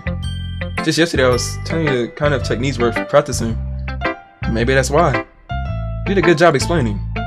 I really wanted to give it more imagery. Yuri visibly swallows. Even her hands appear sweaty. I'm not used to this. Used to what? I don't know. It's fine. Take your time. Yuri breathes and collects her thoughts. I know that Yuri lets her think before she speaks, so I offer that patience to her. Yeah. Just being appreciative like this, I guess. It's me and you! It's me and you! Hey! This probably sounds really stupid, but seeing someone so motivated by my writing, it just makes me really happy. Are you saying you never shared your writing before? Yuri nods. Really? I don't believe it. I only really write for myself. And besides, people would just laugh at me. Do you really think that? Again, Yuri nods. Huh. Even your close friends? Yuri doesn't respond to that. I wonder why. Anyway, do you want me to share this poem you wrote today? Yeah, I do. If it's with you. Let's see. We got the raccoon. It happened in the dead of night while I was slicing bread for a guilty snack. My attention was caught by the scuttering of a raccoon outside my window. That was, I believe, the first time I've noticed my strange tendencies as an unordinary human. I gave the raccoon a piece of my bread. It doesn't say that, but I added words because I'm dyslexic. My subconscious, well aware of the consequences. Well aware that a raccoon that is fed will always come back for more. The enticing beauty of my cutting knife was the symptom. The bread, my hungry curiosity, the raccoon, an urge. What did I say? I think it's urge. His handwriting is pretty boo-boo, but I ain't gonna say it to her. The increment, I think, its phase and reflects that much more light off of my cutting knife. The very same light that glistens in the eyes of my raccoon friend. I slice the bread, fresh and soft. The raccoon becomes excited. Or perhaps I'm merely projecting my emotions onto the newly satisfied animal. The raccoon has taken to following me. You could say that we've gotten quite used to each other. The raccoon becomes hungry more and more frequently, so my bread is always handy. Every time I think this is I brandish, or I don't know, I can't tell. Then this is, I don't know. Every time I cut a knife, so I cut a knife, the raccoon shows me its excitement. Then this is a rush of blood. Classic. Well, I'm actually struggling. Classic, Peruvian, Pelovian, I don't know. Conditioning. I slice the bread and I feed myself again. I'm just gonna say it was good. I was a little more daring with this one than yesterday's. I can see that. It's a lot more metaphorical. I don't know if it's my fault, but I can't begin to imagine what this poem is about. That's right. It's a bit closer to my preferred writing style. Using the poem as a canvas to express vivid imagery and conveying emotions through them. Yeah, if I take it as a face value, or if I take it at face value, then I can't even figure out what it's supposed to mean. Well, I think it's something that different people can relate to in their own way. I wanted to express the way it feels for me to indulge in my unusual hobbies. It's those sorts of things I'm forced to keep to myself. So I sometimes enjoy writing about them. Why do you keep them to yourself? Because they're embarrassing. And people would make fun of me. Don't you have anything like that, Memo Sean? Well, yeah, I guess I do. I feel like everyone has a little something like that. The best we can do is respect each other in our individualities. Even if that's difficult sometimes, and some makes us uncomfortable. After all, if I haven't learned to embrace my own weirdness, I'll probably hate myself. I might be ranting a little bit now, but I'm glad you're a good listener.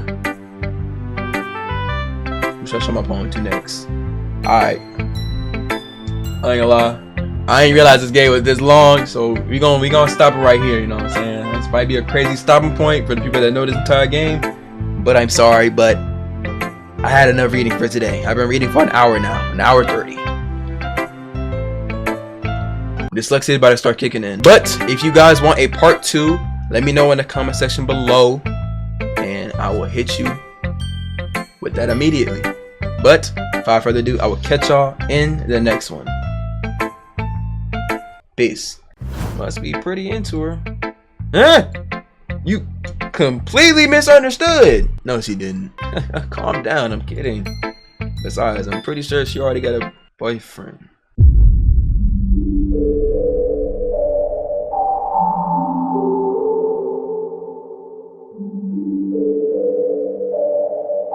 I'm about to throw up. Without warning, Yuri puts my finger in her mouth and licks the wound. Oh! That's the most embarrassing thing I ever done. This girl really just licked the blood off my finger.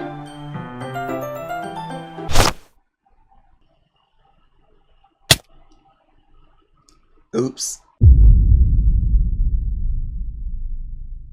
What is wrong with me, bro? I know what you need the most right now, and that's what I'm gonna give you. Sayori.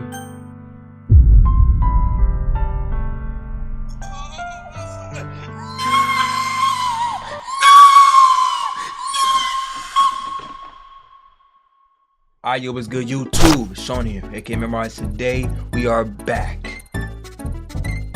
Back to what?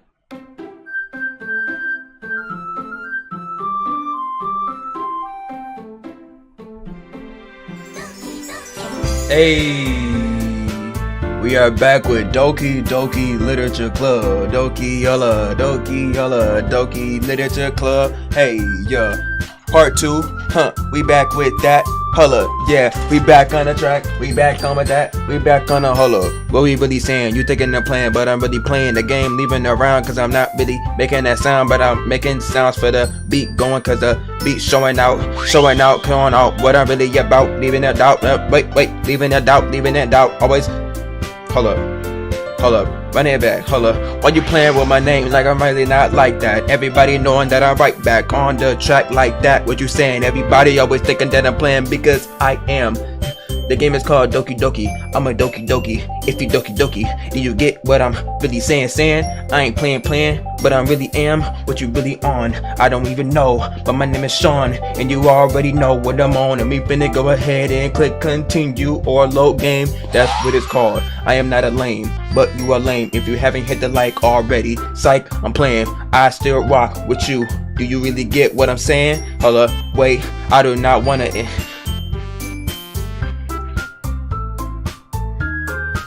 This be hard though, hold on, wait. I'ma vibe out for a little bit, but wait, when Hold up, wait. The beat just reset. Hold up, beat just reset. Hold up, beat just reset. Hold up, I promise you I'm not a threat. Do you believe me? Alright, but yes, we are back with Doki Doki Literature Club, you know what I'm saying? And I know you guys, this is the first thing y'all seen when y'all clicked on this video. I promise you I'm not trying to be like KSI. But to be honest, I was really tired of just using the same headband, so I'm like, I'm gonna order, you know what I'm saying, some new stuff, you know what I'm saying? I got some new stuff, you know what I'm saying, some new bandanas, some new hats. So, I'm gonna keep switching it up. Once again, I am not trying to be like KSI. But yeah, let's go ahead and click load the game. Alright, I still don't even know how long this game is, but hopefully still not long.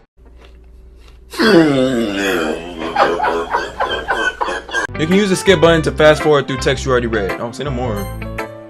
Oh yeah, right. We last time, you know what I'm saying, we played, we were showing off our poem to everybody else, you know what I'm saying? So I'm like, I already showed it to, you know what I'm saying, the person I want. So I don't care who else has seen my poem, you know what I'm saying? What's going on, Sayori? Ooh, I like this one, Memo Sean. It has some nice feelings in it. Ah, I'm glad. Still though, your tone makes it sound like you like yesterday's poem better. I guess you caught me. Sometimes you know me a little too well for my own good. Well, just don't try to be nice about it. If I'm doing a bad job, then I'd rather just hear it. No. I still like this one, I promise. You know I wouldn't lie to you, Memo Sean. Never ever. Yeah, I guess so. What made yesterday's poem so great compared to this one then? Well, I'm not very good at figuring out if poems are good or bad. But that's why I just go by my heart. If it makes me feel things, then it must be a good poem. I'm not sure that's exactly how it works. It really isn't. Then again, I guess conveying feelings is a very important part of the whole thing. Yeah, maybe. Honestly, I don't even know what kind of writing you like in the first place. Yeah, me either. Why don't you at least try giving it some thought? Aw, you want to write something for me? Who's got that? That's so sweet. Yeah, alright. But you're always thinking about other people. You need to think about yourself once in a while. If you don't, you might end up getting hurt at some point. Huh? Well, I don't really know what you mean, but I'll try to keep it in mind. Well, whatever. Anyway, let's see. I guess I like happy poems. Wait, sometimes I like sad poems too. Sometimes a little bit of both. There's a word for that, right? What's the word I'm looking for? Bittersweet. Yeah! I like things that are happy and things that are sad. Happy and sad? I can't see you liking something sad, Sayori. Well, I like happy the most. But sometimes, when you have a little rain cloud in your head, a sad poem can help give the rain cloud a little hug. And make a nice happy rainbow.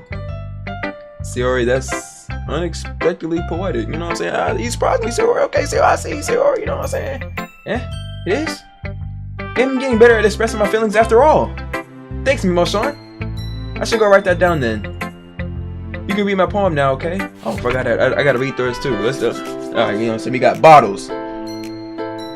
I pop off my scalp like the lid of a cookie jar. It's a secret place where I keep all of my dreams. Little balls of sunshine all rubbing together like a bundle of kittens. I reach inside with my thumb and forefinger and pluck one out. It's warm and tingly, but there's no time to waste. I put it in the bottle to keep it safe. Ooh, it's a bar, okay. And I put the bottle on the shelf with all the other bottles. Happy thoughts in the bottle all in a row. My collection makes me a lot of friends. Each bottle is starlight to make amends. Sometimes my friend feels a certain way.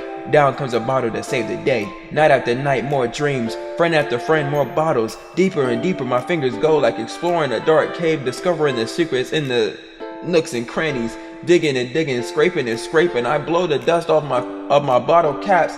It doesn't feel like the time elapsed. My empty shelf could use some more. My friends look through my locked front door. Finally all done, I open up and in comes my friends, and they come in such a hurry. Do they want my bottles that much? I frantically pull them off the shelf one after the other, holding them out to each and every friend, each and every bottle, but every time I let one go, it shatters against the tile between my feet. Happy thoughts, happy thoughts, happy thoughts, and shards all over the floor. They were supposed to be my friends who aren't smiling. They're all shouting, pleading, something, but all I hear is echo, echo, echo, echo, echo inside my head. Okay, you know what I'm saying? Holy crap, you know what I'm saying? Sayori, did you write this? You write this? Sayori, did you? Of course I did. Okay, so you know what I'm saying? Sayori, you know what I'm saying? You spin, I ain't gonna hold you, Sayori, you know what I'm saying? Didn't I tell you yesterday I was gonna write the best poem ever? Hey, that was pretty, you know what I'm saying? That was pretty tough. I ain't gonna hold you. I don't know much about poems, but you did your thing, you know what I'm saying? That's what I saw. Yeah, but I mean, I didn't expect something like this coming from you. Monica taught me a whole lot. And I've been really in touch with my feelings recently. I see that. It's almost kind of creepy. Creepy? Well, not exactly. Maybe because I'm so used to you being cheerful. Well, never mind. I'm thinking too hard about it. The point is, it came out good, and you should be proud of it. Aw, thanks. I feel like I was meant to express myself this way. I'm happy you feel that way for real, no cap. It even helps me to understand my own feelings a little bit better. Writing is like magic. You gotten pretty passionate about this, huh? I hope you keep it up. Yeah, writing's the best. I'm gonna keep writing until I die. That got a little dark, alright. Don't get ahead of yourself. Sayori's always had a habit of getting obsessed with something before dropping it. Before dropping it no more than a week later. That's so sorry. Sound like me though. I wonder if this is one of those times. But seeing the passion in her eyes makes it hard for me to be pessimistic. Got Natsuki or Monica? I'll do Monica last. I like your last one better. Of course you did. Huh? Really? Well, yeah. I can tell you were a little more daring with this one. But you're really not that good. You're not good enough for that yet. It fell flat. That may be true, but I just wanted to try something different. I'm still figuring this all out. I mean, I always like poems that aren't trying too hard. I hate when people try to sound fancy or add more meaning just by using annoying or complicated language. Just make it simple, cute, to the point. Yuri's head over heels for all this cryptic nonsense, but I see right through that, I see right through that bullcrap. Ha! Making your reader look so hard for this deep meaning is just an excuse to have no meaning at all. I guess that's one way to look at it. Well, everyone has their own opinion, but my opinion is the best opinion. I'm sure you figured that out already. Anyways, here's my poem. Maybe you'll learn something. Yo, Natsuki, I don't rock with you at all, bro. We got Amy Like Spiders. You hear this beat, bro?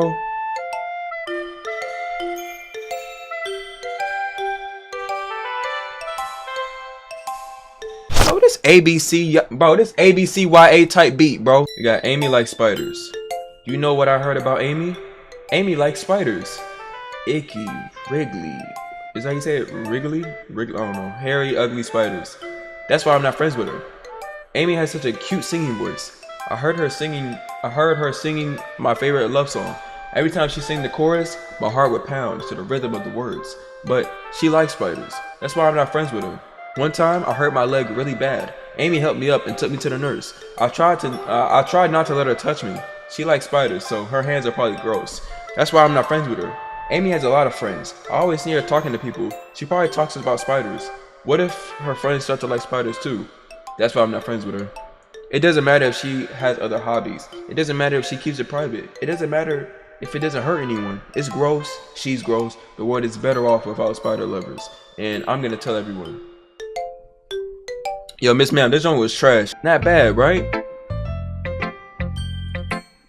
It's quite a bit longer than yesterday's. Yesterday's was way too short. I was just warming up. I hope you didn't think that was the best I could do. No, of course not. I hope so. Anyway, the message is pretty straightforward in this poem.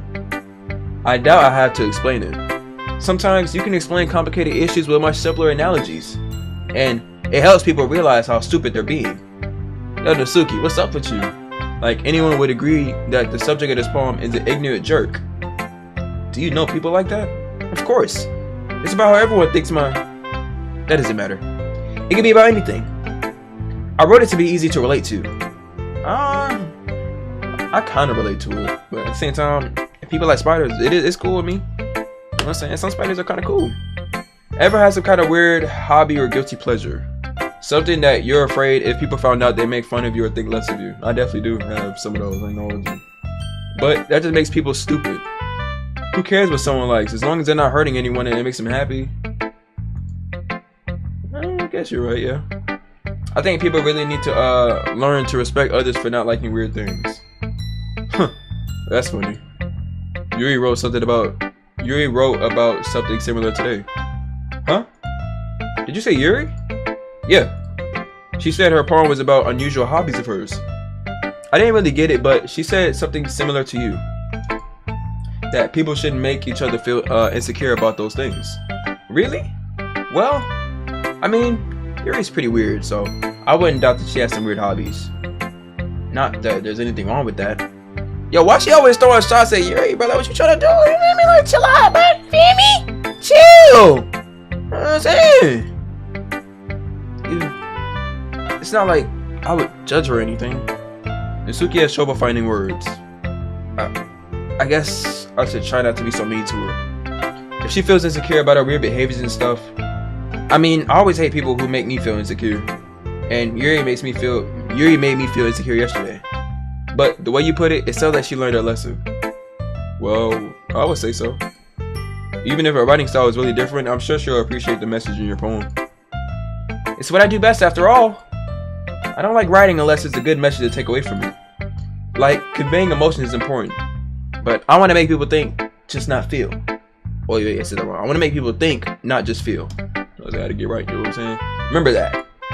I'm gonna write a good one for tomorrow too, so look forward to it. I guess. Monica, you're last. Hey Monica. Hi again, Memo Sean. How's the writing going? Alright, I guess. I'll take that. As long as it's not going bad, I'm happy that you're applying yourself. Maybe soon you'll come up with a masterpiece. I wouldn't count on that. You never know. Want to share what you wrote for today? Didn't you already snatch it out of my hand, Monica? Sure, here you go. I give my poem to Monica. Alright! Great job, Memo Sean.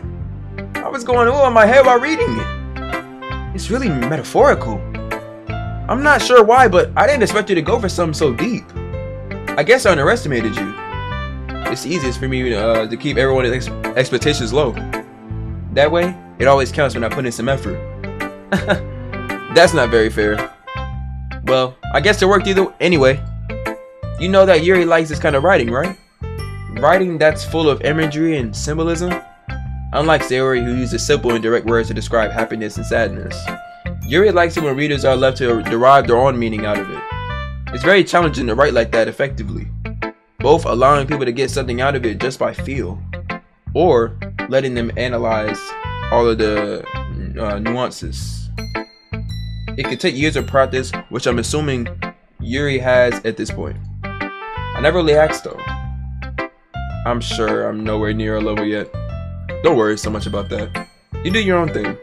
Just keep exploring and learn by trying new things. But anyway, you want to read my poem now? I like the way this one turned out, so I hope you do too. Alright, let's take a look. Save me. Wait, huh? The colors, they won't stop. Bright, beautiful colors, flashing, expanding, piercing, red, green, blue, and endless cacophony? What is that? A meaning noise. The noise, it won't stop. Violent, grating, waveform, squeaking, screeching, piercing. Sine, cosine, tangent. Bro, are those math terminologies, bro? I just got out of pre-calc. Like playing a chalkboard on a turntable. Like playing a vinyl on a piece of crust. An endless poem of meaningless. Why do you have all this extra space? Load me. Huh? She started with save me and now it's load me. What do you mean load you? It's even more abstract than your last one, huh? I guess it's just the way I write. I'm sorry if you don't like it. No, I never said that. It's just a kind of thing I never really seen before, I guess. I kind of like playing with my space on the paper. I see that. Choosing where and how to space your words can totally change the mood of the poem. That's actually very true, I ain't gonna hold you. It's almost like magic. The way I wrote the lines really short makes it feel like they're really trying to speak over the noise. I see. It's still hard for me to tell what it's about though. Sometimes asking what a poem is about isn't the right question. A poem can be it's a physical expression of a feeling or a conversation with the reader. So putting it that way, not every poem is about something. Anyway, here's Monica's writing tip of the day. Sometimes you'll find yourself facing a difficult decision. When that happens, don't forget to save your game. Wait, huh? Did she just break the fourth wall? What's she talking about? You never know when you might change your mind, or when something unexpected may happen. Wait, is this tip even about writing? What am I even talking about? You said save. You broke the fourth wall. You said save your game. That's my advice for today. Thanks for listening. Bro, care to talk about what she just said, bro. She just said save the game, brother. I guess I'm delusional. Okay, everyone. We're all done reading each other's poems, right? I have something extra planned today, so if everyone could come sit at the front of the room. Is this about the festival? Well, sort of. Do we really have to do something for the festival? It's not like we could put together anything good in just a few days. We'll just end up embarrassing ourselves instead of getting any new members. That's a concern of mine as well.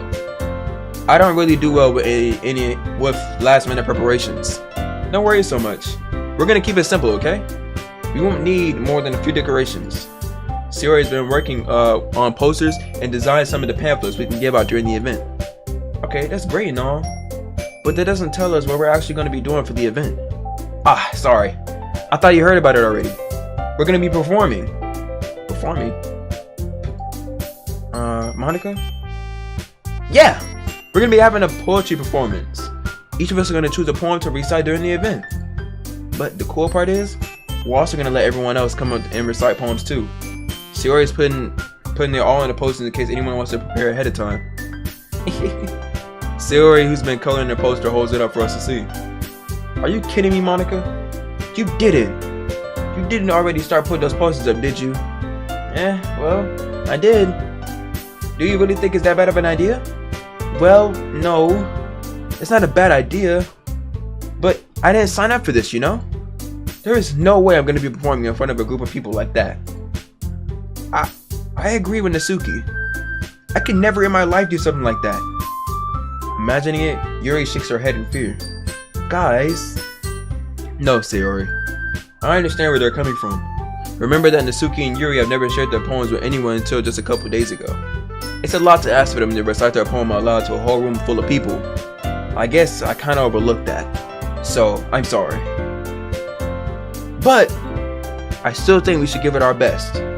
We're the only ones responsible for the fate of this club. If we start the event and each put on a good performance, then it would inspire others to do the same. And the more people who perform, the better we'll be able to show everyone what literature is all about. Yeah, it's about expressing your feelings, being intimate with yourself, finding new horizons, and having fun. That's right. And those reasons why we're all in this club today. Don't you want to share that with others? To inspire them to feel the same feelings that brought you here in the first place? I know you do. I know we all do. And if that's all it takes is standing in front of a room for 2 minutes and reciting a poem, then I know you can do it. They got nothing to say. Natsuki and Yuri remain silent. Sayori looks worried. I guess that leaves me no choice. I agree. I don't think it's too much to ask. I think that Sayori and Monica have been trying really hard to get new members. The least we can do is help them out a little bit. Well, maybe, but it looks like Natsuki doesn't have any arguments left. Okay, fine. I guess I'll just have to get her over with. Alright! Phew. Thanks, Natsuki. What about you, Yuri? Come on, Yuri, come on.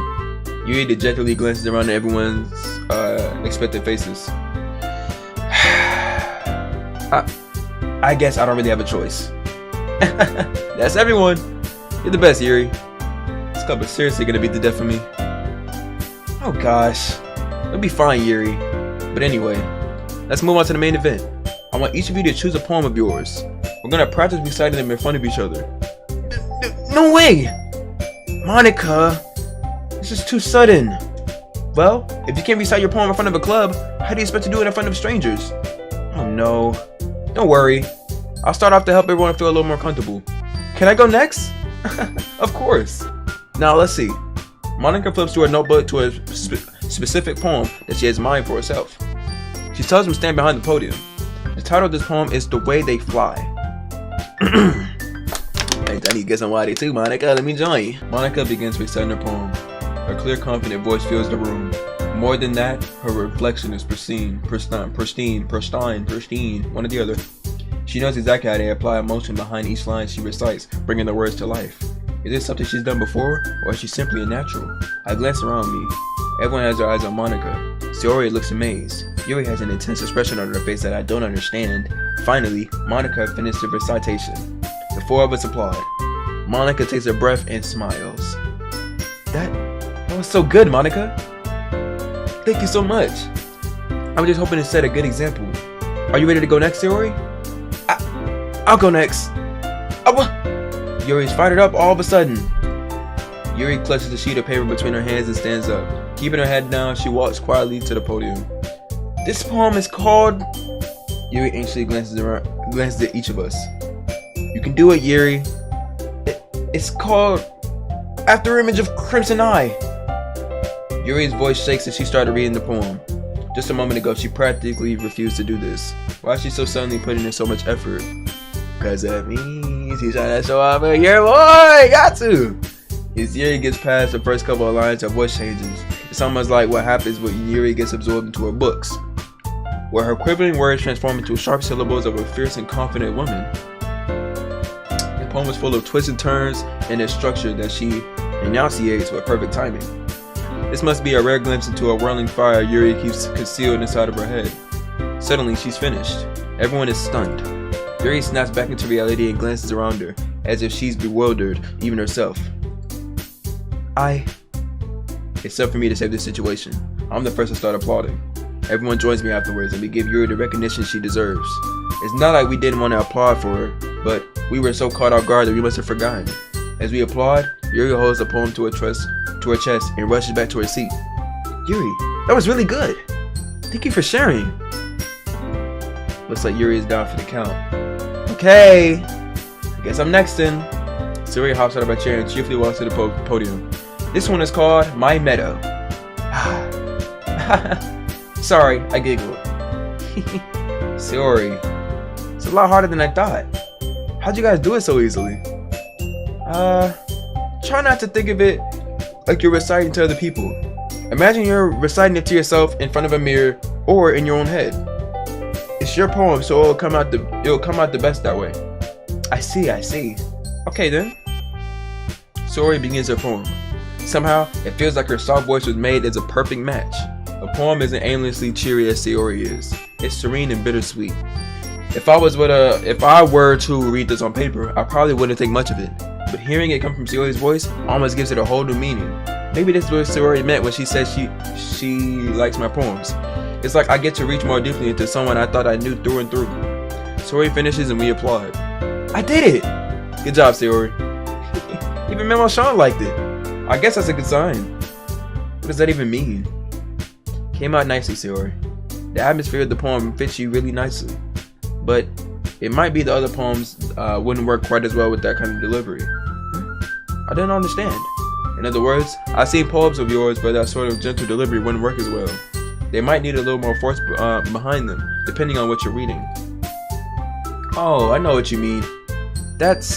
Well, I've been practicing that kind of thing. It's just embarrassing to do in front of everyone. Then next time, I'm gonna make you pick a poem that challenges you a little bit more. We don't have much time before the festival, you know. Okay! Now, who's next? Natsuki? Don't make me go before Memo Sean. It's not like I can compare to you guys anyway. Might as well let Memo Sean lower everyone's standards a little before I have to do it. Natsuki. It's fine. I might as well get it over with. But it's not like I have much selection of what to read. I'll just have to go with what I wrote for today. I stand up and step in front of the podium. Everyone has their eyes on me, making me feel terribly awkward. I recite my poem. Since I'm not exactly confident in my own writing, it's hard to put energy into it. Despite that, once I finish, I receive applause anyways. Sorry, I'm not really as good as everyone else. Don't worry about it so much. I think it's less about your abilities and more about what you lack of confidence in your writing. That's something that'll improve over time though. Yeah, maybe. Alright then. That just leaves you, Natsuki. Yeah. I'm going. Natsuki, what the world is begrudged a little bit? Yep. Gets out of her seat and makes her way to the podium. The poem is called... Why are you all looking at me? Because you're presenting. Anyway, the poem is called Jump. Natsuki takes a breath. When she starts reciting the poem, her sour attitude disappears a little. While she's still a little unenthused, her poem has a rhythm and rhyme to it. It's Natsuki's trademark style, and it works surprisingly well when spoken out loud. The words feel like they bounce up and down as it's giving life to the poem. Natsuki finishes, and everyone applauds. She hugs back to her seat. That wasn't so bad, was it? Easy for you to say. You better not make me do that again. Well, do you at least feel prepared enough to recite a poem in front of other people? I mean, doing it in front of other people would be way easier. I can put on whatever face I want for other people, but when it's just my friends, it's just embarrassing. That's a surprise, Natsuki. I think it'd be the other way around for me. Well, that's just how it is, so... Well, I guess in that case, you wouldn't have much to worry about for the festival. That said, I want to thank everyone for coming through. It might be hard, but I hope you guys have an idea for what it's like now. Make sure you pick a poem and get enough practice before the festival, okay? I'll be making pamphlets, so let me know ahead of time what you'll be reciting. Jeez, I should probably find some other poem to recite instead. That's fine too. It doesn't have to be your own. I'm already pleasantly surprised that you're putting all this effort for the club. It makes me really happy. Yeah, no problem. Okay, everyone. Then that's about it for today. I know the festival's coming up, but let's try to recite poems for tomorrow as well. I know it's been working out really nicely so far, so I'd like to continue that. As for the festival, we'll finish planning tomorrow, and then we'll have the weekend to prepare. Monday's the big day. I can't wait. I can do this. Alright. I stand up. There's no way I'll be able to find the same enthusiasm as Sayori and Monica, but I'll do my best to get through it. If it's for the sake of the club and impressing Monica, then I have to do my best. Ready to go, Sayori? Yep. Look at you two always going home together like that. It's kind of adorable, isn't it? Jeez, guys. I made such a big deal out of it. Must be a little nice though. Well, am I supposed to respond to that? It's okay, Mama-chan. You don't have to say it. Whatever. Let's go already. But like, you know how to work, man. Stop playing around with us in. I walk home with Sayori once more. Even though it's only been a few days, a lot of things have already changed. But today, Sayori is being a little quieter than usual on the way home. Hey, Sayori? Sorry, I was just spacing out. No wonder. I was thinking about something from earlier. I like how we get to... I mean, Sayori fumbles with her words. So, let's just say that one day, Yuri asks to walk home with you. Huh? What would you do? What kind of question is that? You're kind of putting me on the spot here. Well, man, it's not even a hard question. I'm going home with Yuri. Walking home with Yuri, huh? Why does the thought of that make my heart pound? It should. It really should. I mean, given how hard it is for her to socialize, I'll feel awful turning her down, so... Isn't she so beautiful and smart? That has nothing to do with what I just said. You admitted it. Jeez. There's not even a point of speculating something that's never going to happen. Well, maybe. But I just like to think about it. It's not long before you won't need me anymore, you know? Need you? Sayori, I can't figure out how you're seeing things in your head right now. Sayori, everyone is different. Nobody in the club is a replacement for you. If you say so. The conversation trails off, and I'm left feeling awkward. But it was kind of her fault for trapping me in such a weird question. I can't just lie to her. But if there's something that makes her happy, I would hate to take that away from her. That's why I said there's no point in speculating. Then again, the festival's only a few days away. Who knows what happened in that time? Oh Jesus, don't set me up with that question. Yeah, but back to this. You already know what I'm finna do. Hey. Yeah. yeah. Hold up. I say, hold up. Yeah. Yeah. Maybe back, yeah. Maybe back, maybe, I say, maybe, yeah. Maybe back on the Doki Doki Literature Club.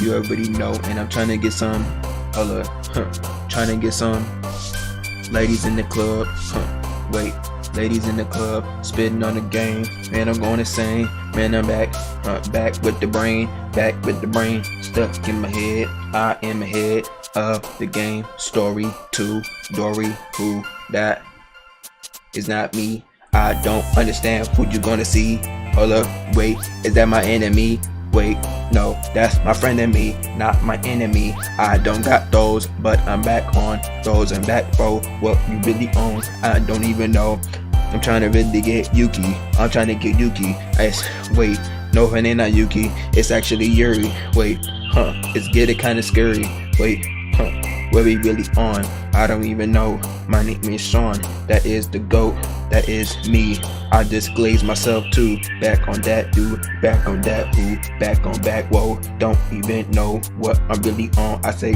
wait, trying to get Yuri, trying to get Yuri, trying to get Yuri, it's looking scary, but I'm trying to get Yuri, or I'm in a hurry, everybody always thinking I'm losing, but nothing true, wait, what is Yuri even like, I say, what is Yuri really like, I say, what is Yuri really like, no, seriously, what is Yuri like, I'm saying, I know her, you know what I'm saying, I definitely got help with the rest, but, you know what I'm saying, kind of lost it at the end there. Oh man, I'm the last one here again. Don't worry, I just walked in too. Were you practicing piano again? Yeah. You must have a lot of determination. Starting this club and not picking up piano? Well, maybe not determination, but I guess passion. Remember that the club wouldn't be here if it wasn't for all of you. And I'm super happy that you're all willing to help out with the festival too. Can't wait for the festival. It's gonna be great. Huh? Weren't you complaining about it yesterday, Natsuki? Well, yeah. I'm not talking about our part of the festival, but it's a whole day of school where we get to play and eat all kinds of delicious food. Sound a bit like Sayori all of a sudden. Monica! Do they usually have fried squid? Squid? It's a pretty specific thing to look forward to. Oh, come on. Are you saying you don't like squid? You of all people? Huh? I didn't say I don't like it. Besides, what do you mean by all of you people? Because it's right in your name. Mon-Ika. Huh? That's how you say my name at all. Also, that joke makes no sense in translation. Never mind. Let's just focus on our own event for now. Fine. Your reactions aren't all as fun as Yuri or Sayori's anyways. Excuse me. Where is Sayori anyway? Oh, there you are. Sayori's sitting at the desk in the corner of the room looking down at nothing. I walk over to her. Hey Sayori. I wave my hand in front of her face. Huh? You're spacing out again. Sorry. Don't mind me. You can go talk to anyone else. Huh? Is everything alright? Of course. Why wouldn't it be? It just feels like you're a little off. Sorry for assuming things. Jeez, you worry too much about me. I'm fine, see? Sayori shows me a big smile. I mean that fake smile. Don't let me distract you from having fun with everyone else. Or with everyone. Well, alright. If you say so. I wordily glanced at Sayori before turning back toward everyone else. But the conversation has already dispersed with everyone back at the usual activities. Maybe I should ask Monica if she's noticed anything about Sayori recently. Since they've been preparing for the festival, they must be spending a lot of time together. I timidly approached Monica, who was shuffling through some papers at her desk. Memo Sean, what's up? Hey, this might sound a little strange, but have you noticed anything with Sayori recently? Anything up with her? In what way do you mean? Maybe I'm reading into it a little too much, but she seems a little downcast today. Oh, you think so? I can't say I've noticed anything about her. Monica appears across the room at Sayori, who idly dragging a rubber eraser up and down her desk. Maybe there is something in her mind. But I'm surprised I'm not the one asking you, Memo Sean. You certainly know her a lot better than I do. Yeah, but she's never really like this. She She's always talked to me about things that bothered her. But this time, when I asked her, she was really dismissive. Sorry, I know it's not your problem. I just wanted to ask if you knew anything, so I'll drop it now. No. It's important to me too. I mean, I'm also friends with her. And I also care about the well-being of my club members, you know? Maybe I'll try talking to her myself. Huh? Are you sure about that? She seemed like she wanted to be left alone. Are you sure? Maybe she just has a hard time bringing up with the person of interest. Person of interest? What do you mean by that? I'm saying that maybe the thing on her mind is you, Memo-san. Me? How on earth would you come to that conclusion? Well, probably shouldn't say too much, but Sayori talks about you more than anything else, you know? Huh? She's been so much happier ever since she joined the club. It's like an extra light was turned on inside of her. What? No way. Sayori is always like that. She's always been full of sunshine. It's not any different now than it always has been. It's so funny, Memo-san. Have you thought that maybe you always seen her as so cheerful because that's just how she is when she's around you? I said too much. I'm sorry. What do I know anyway? I didn't mean to jump to conclusions, so you should just forget about what I said. I'll try to talk to her, so try not to think about it for now. Alright. Monica smiles meaningfully. I know that she said to forget about it, but I already know that I won't be able to get the words out of my head. Monica stands up in front of her desk and walks across the room to where Sayori is sitting. I watch her kneel down to Sayori and gently talk to her, but she's keeping her voice so quiet that I can't hear her from here. I sigh and sit down myself, or sit myself down. I know Sayori told me not to worry about her and to have fun by everyone else, but that's impossible to do when she's behaving like this. Exactly how much do I care about her that I'm letting this weigh me down so much? Now it feels like I'm the one behaving out of the ordinary, but there's nothing I can do besides wait for Monica. Why does it feel like I'm being watched? I glance around the room. Suddenly I notice Yuri peering at me from over a book. But she looks away just as quickly with a flushed look on her face. I realized that she wouldn't get anywhere like this. I never really seen Yuri approach anyone or start a conversation on her own accord, so I have no choice but to approach her myself. By now, it's a little easier for me to do that. I stand up from my desk and sit in the one next to her own. I didn't mean to bother you or anything. Relax, you didn't even do anything. But I could tell you wanted to be alone with your thoughts. Alone with my thoughts? How are you even able to tell that I was thinking like that? Well, it's something that I do a lot, so it wasn't hard for me to spot based on your posture and expression. Not that I was staring or anything. I didn't do anything creepy like that. In any case, I guess you're right. I'm sorry if I caused you any concern. Don't apologize. Your troubles are the only concern of those who willingly share in that concern. Of course, there are certainly those who find the most comfort in keeping to themselves. But if you would prefer to share what's on your mind, then I'll be glad to listen. It's really not that big of a deal. I was just feeling a bit uneasy about Sayori. Sayori? Yeah, she seems a little off today, but when I asked her about it, she didn't want to admit it to me. So I can't help but wonder if something happened to her. Oh, that's quite romantic. Huh? Sorry. I didn't mean to say something stupid. It's not that, I just didn't want you to misunderstand. Sayori and I have been friends for a long time, that's all. Ah, I see. Perhaps it's unusual for her to be dismissive to you about her feelings. Or maybe I'm just reading into it a little too much. Memo-san. The world is full of meaning, often hidden deep beneath plain sight. And there are so many untold mysteries behind every person, no matter how well you may know them. Ah. So you think that there might be something behind it after all? I think that Sayori is a very complex person. Her mannerisms on the outside don't always match what may be going on inside of her head. And she may not always know what she wants. I noticed her strange behavior today too. And I also feel some concern for her. But in your case, it looked like she was fully occupying your thoughts, wasn't she? Well, I guess that was the case. Sayori, she really means a lot to you, doesn't she? I guess. But you don't need to put it that way. We're just good friends, that's all. Yuri suddenly looks deeply into my eyes. Her expression is gentle and curious, as if she was searching for something. Embarrassed, I avert my gaze.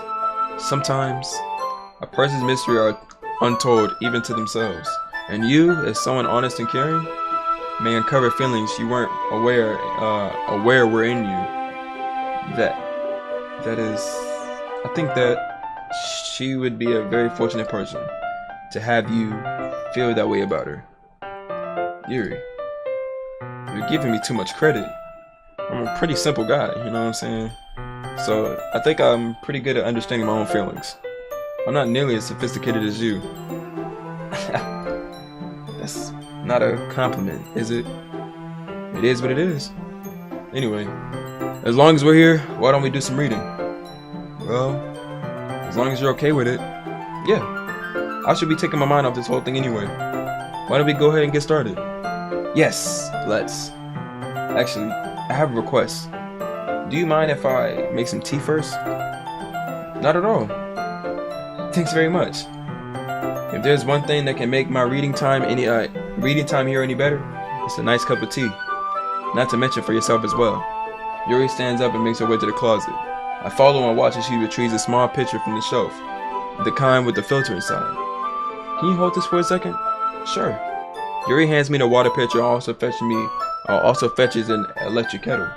I'm going to plug this in at the teacher's desk, and we'll go get some water.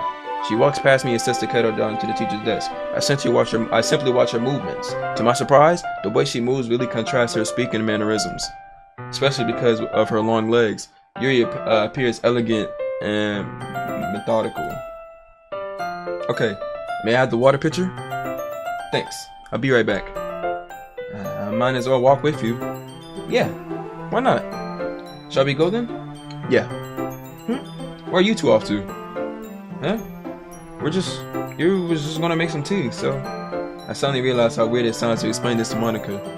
We're just filling up the water pitcher. Ah, okay. Sorry, I was just a bit curious. It's kind of a one-person job, isn't it? That's... Monica, please mind your own business for once. Or do you want to tell me that there's something wrong with helping involve MemorizeGM in club activities?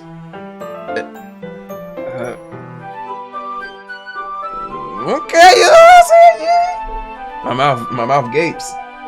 I suppose there's nothing wrong with that. Let's go, MemorizeGM. Yuri quickly exits the room and I follow. You know what I'm saying? Do your thing. I support you. You know what I'm saying? You know what I'm saying? Once we're in the hallway, she suddenly puts her forehead against the wall. I spoke without thinking. How could I say something like that?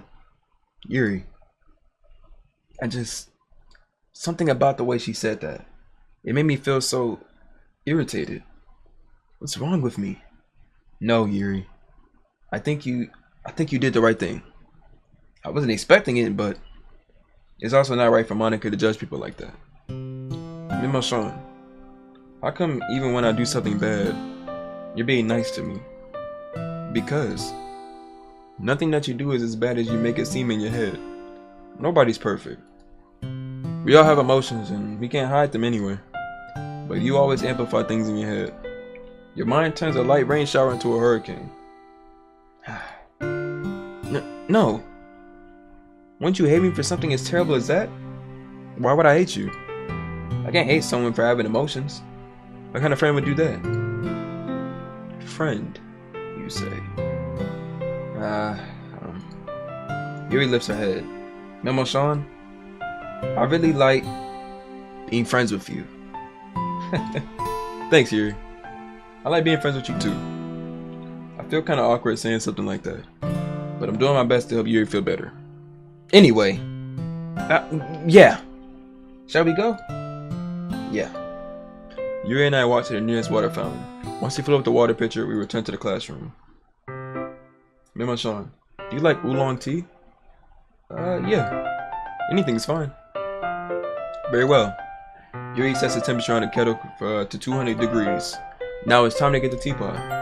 You really do this properly, don't you? Of course.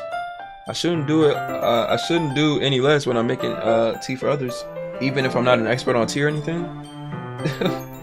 In that case, you'll be the only one more impressed. Perhaps I will. Yuri fetches the teapot and begins measuring the tea leaves. To my surprise, she starts humming a little to herself. You must be in a good mood now. Is that so? I was letting it show. You noticed. I was doing a bit of thinking. And I decided that I would try expressing myself a little bit more. It turns out, it's not very hard for me to do. With a shoe who's around anyway. That's great, Yuri. Just don't push yourself too much. You're always worrying about me, Memo-san. It's very endearing. Yuri wasn't kidding. I don't even know how I can keep up with this. I watched Yuri pour a cup of tea for each of us. Memo-san, I have another request. Do you mind if we sit on the floor today? Huh? Why's that? It's a little bit easier on my back. I can read with my back against the wall rather than bending over at my desk. Sorry. I didn't realize. No worries. I just have back pain fairly regularly, so I do my best to manage it. Is that so? I wonder why that is. It's most likely because your posture, right? Always hunched over like that while reading. Yes, I have terrible reading posture, so that's why we should sit on the floor. Fair enough. I'll go ahead and get the book. I'll retrieve the book from my bag. I have some chocolate as well. It's a bag of small chocolate candy that I kept hidden from Sayori's candy radar. I take it since it'll go well with the tea. Yuri and I sit against the wall, teacups at our side.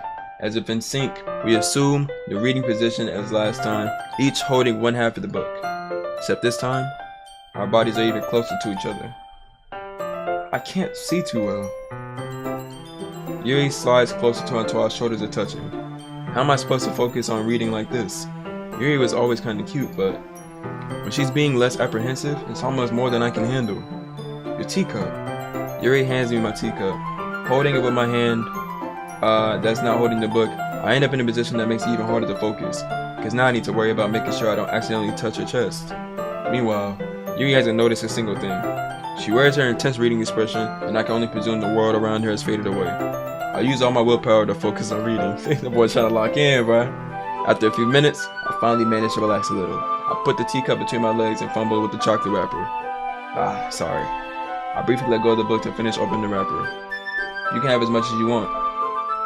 That's okay. I won't take any. Huh? Are you sure? Well, if I touch it, then I might get smudges on the pages. You're right.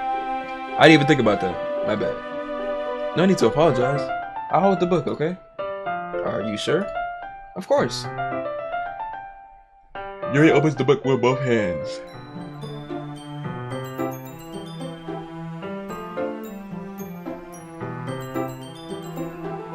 My character better than me. First chance I get.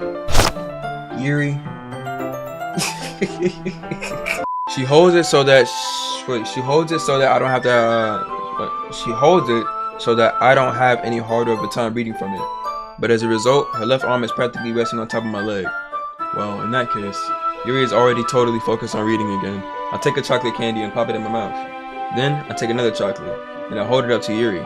She doesn't even look away from the book. She simply parts her lips as if the situation was completely unnatural. As if the situation was completely natural. Let's lock memorize. But that means I can't stop here. I apprehensively place the chocolate in her mouth. Just like that, Yuri closes her lip over it. Huh? Yuri's expression suddenly breaks. Did I just? Yuri looks at me like she needs to confirm what just happened. Memo-san. Sorry. I guess I shouldn't have done that. Well, you were just helping. That's something that friends do, right? I mean, not really in this kind of context, but yeah, that's all it was. Yeah, then you don't need to stop or anything. I see. The situation has gotten really tense, you know.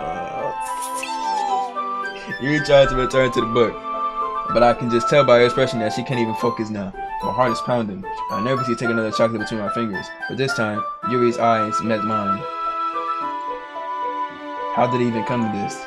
Yuri doesn't avert her gaze. I notice her chest rising and falling to the rhythm of her breaths. I raise my arm. Like before, Yuri parts her lips, but it's different this time. I take the chocolate and place it in her mouth. I feel a hot breath on my fingers. Okay, everyone. Every time. Yuri jolts back. It's time to share poems. Memo-san, can you help Yuri put away the tea stuff, right? Yeah, of course. Okay, thanks. The spell is abruptly broken. I'll take care of the cups. Yeah. Yuri picks up the teacups from before. I pick up the bag of chocolates. In the end, we hastily clean up without so much as a word between us. I get the feeling that this is something neither of us will have the courage to bring up. I am. Any chance I get, I am bringing it up. Yuri, you already know what time it is. You're holding this poem first. Sample. Memo-san, your writing has only improved in these last few days. Every poem you show me has been nothing short of spectacular. I can really feel the emotions. I'm a little envious. Even, I don't think it ever came to me this naturally. Yuri, that's the wrong way to put it. This never did come naturally to me. But I've been able to improve so much thanks to you. You're really the example I was chasing after. Is that so? Yuri gently smiles to herself. This feeling. I'm so glad I got the chance to share my writing. I never thought it would feel like this. I remember you mentioning that yesterday. I can't believe that you're so good at something and you never shared it with anyone. It's kind of a shame. Maybe, but it's not like I really had a choice. What do you mean? Well, Yuri smiled sadly. Memo-san, during lunchtime, I eat by myself. Did you know that? It's a great time to find a quiet spot and do some reading.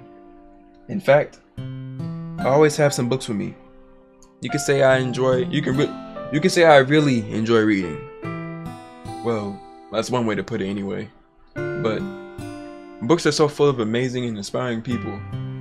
People you want to fall in love with, or people you just know would make a really good friend. Cheerful people who always put a smile on your face, or deep thinkers and problem solvers who discover the mysteries of life. So when you look at it that way, I'm surrounded by friends every day, you know? And those friends don't laugh at me. They don't tease me for spacing out all the time. They don't make fun of my body type, and they don't hate me for acting like a know-it-all. People say that about you? I'm not a know-it-all, Memo-san. It's the opposite. I don't know anything. I don't know how to talk to people. I don't know how to make people see me as normal. I don't even know how to make myself happy. I have all these feelings, and all I can do with them is read and write. But it wasn't until now that I started sharing it with you that I really understood what was missing all this time. But I haven't really done anything.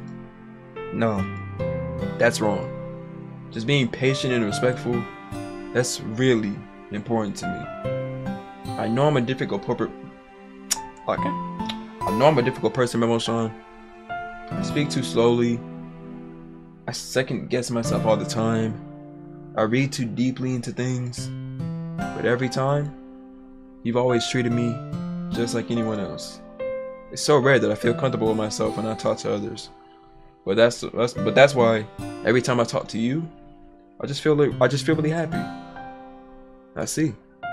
Well, I treat you how you deserve to be treated, Yuri. And if other people don't see it that way, then screw them.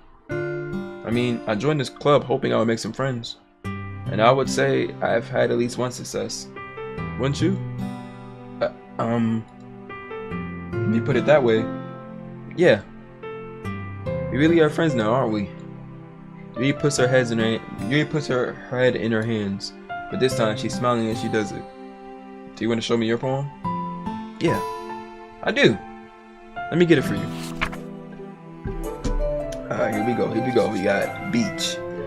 A marvel millions. I think this is Marvel. Yeah. A marvel millions of years in the making, where the womb of Earth chaotically meets the surface under a clear blue sky, an expanse of bliss, but beneath gray falling clouds, an endless enigma. the easiest world to get lost in is one where everything could be found. One can only build a sandcastle where the sand is wet, but where the sand is wet, the tide comes. Will it gently lick at you foundations until you give in? Or will a sudden wave send you crashing down in the blink of an eye? Either way, the outcome is the same. Yet, we still build sandcastles. I stand where the foam wraps around my ankles, where my toes squish into the sand.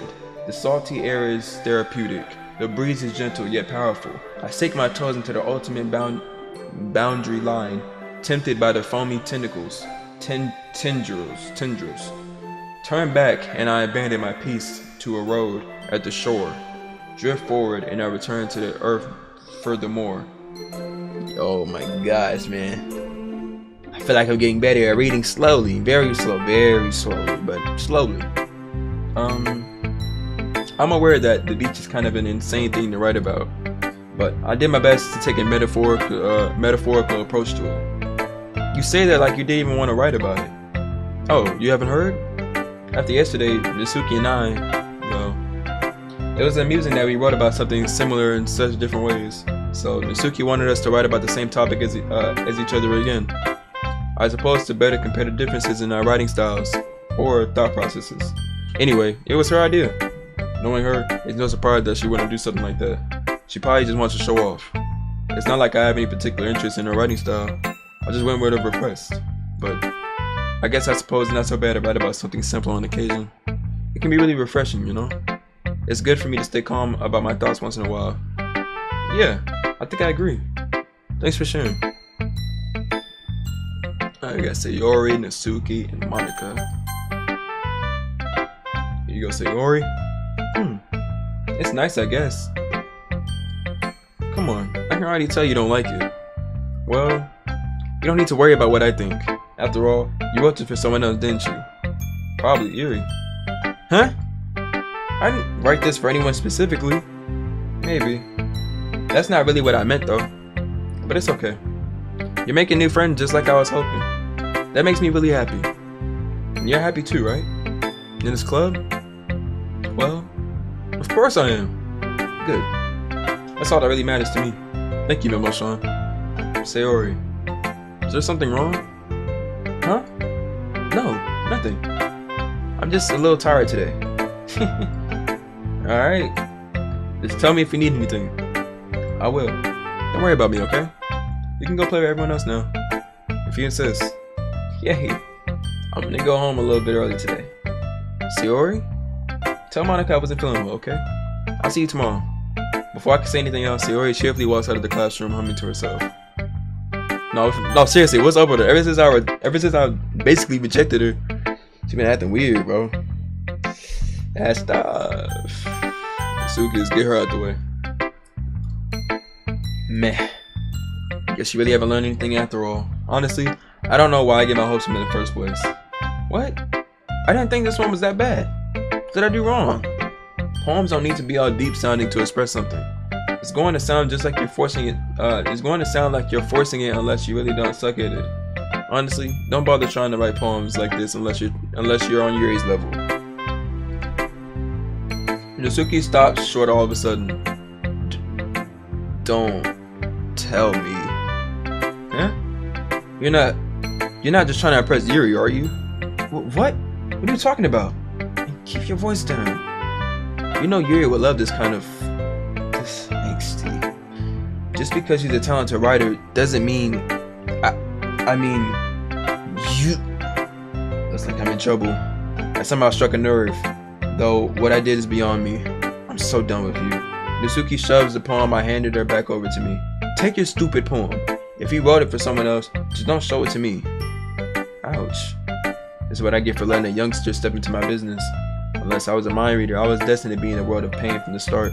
At least Natsuki wasn't really the girl I was trying to impress in the first place. You know, screw you, you know what I'm saying? I don't want to try to impress you, you know what I'm saying? Exactly, you know what I'm saying? Screw you, for real, no cap. I remember, Sean. Have you thought about what you want to submit to perform at the festival? Well, being in this club is one thing, but performing in front of a bunch of people, I have to give it some more thought.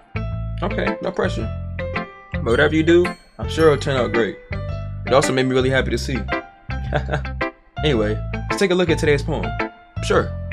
I let Monica take the poem I'm holding in my hands. This one's good. It feels like you're not only getting more comfortable with your style, but the imagery is better than the last one I read.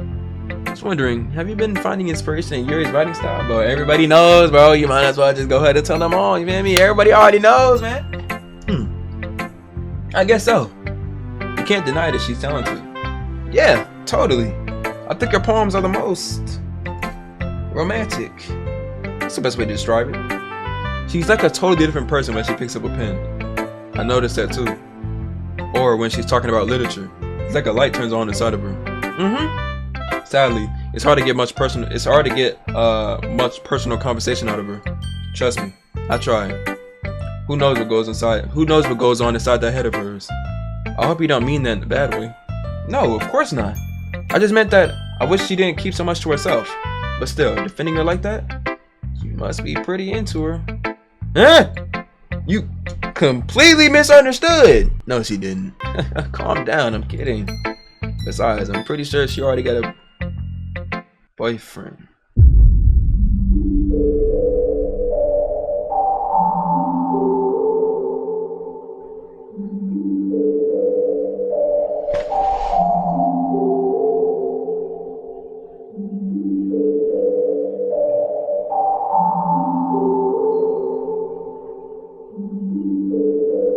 I'm about to throw up. You're telling me I'm doing all this hard work to get Yuri, and she already got it.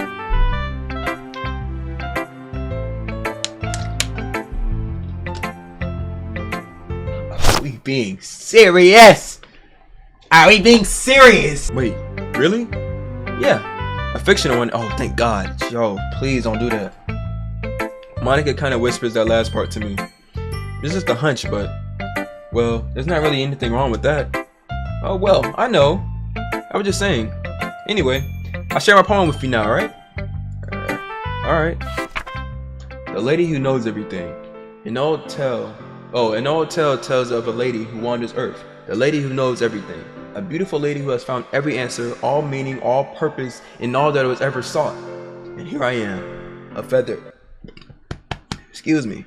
Hey, some J's. And here I am, a feather, lost in drift of sky, victim of the currents of the wind. Day after day, I search for little hope, knowing legends don't exist. But when all else has failed me, when all others have turned away, the legend is all that remains. The last dim star glimmering in the twilit sky, yeah. Until one day, the wind ceases to blow. I fall. And I fall and fall and fall even more, gentle as a feather, a dry quill, expressionless. But a hand catches me between the thumb and forefinger, the hand of a beautiful lady. I look at her eyes and find no end to her gaze. The lady who knows everything knows what I'm thinking. Before I can speak, she responds in a hollow voice. I have found every answer, all to which amount to nothing. There is no meaning, there is no purpose, and I seek only the impossible. I am not your legend. Your legend does not exist. And with a breath, she blows me back afloat, and I pick up a gust of wind. You know, I feel like learning and looking for answers are the sorts of things that give life meaning. Not to get too philosophical or anything, but it was kind of on my mind, so that's what I wrote about. I see. I never really put much thought into it. In a way, it's almost paradoxical. Because if we had all the answers, wouldn't the world start to lose its meaning? You know, there's one thing I noticed. It seems like everyone in the club prefers writing about things that are more sad than happy. Are you surprised? I mean, if everything was okay, we wouldn't really have anything to go. If we didn't have anything to write about, would we? Humans aren't two-dimensional creatures. I think you know that better than anyone. You mean one-dimensional? Ah, yeah, that. Anyway, here's Monica's writing tip of the day. Oh, here we go again, y'all. Are you ever too shy to share your writing because you're afraid it's not that good? It can be really disheartening to get a lukewarm response to something you put so much into. But if you find other people who enjoy writing, then sharing becomes a lot easier. Because instead of just telling you that your writing is good or okay or bad, they'll want to focus more on everything that went into it and the things you can work on. It's much more encouraging that way, and it'll make you want to continue improving. It's almost like having your own little literature club, why don't you think? That's my advice for today. Thanks for listening. Okay, you three. We're all done sharing poems, right? Why don't we start figuring out... Hold on a second. Is it just me, or did you just say something strange just now? Huh? Something did sound a bit unusual. That's right. You deviated. How do you say that? Deviated? Yeah, I don't know, y'all. From your usual catchphrase when addressing the club. Catchphrase? I don't have a catchphrase. Jeez. Why is the mood so weird today? Look, even Yuri isn't immune to it. Stagnating air is common foreshadowing that something terrible is about to happen. In your books, maybe. Look, the only thing different is that Sayori isn't here.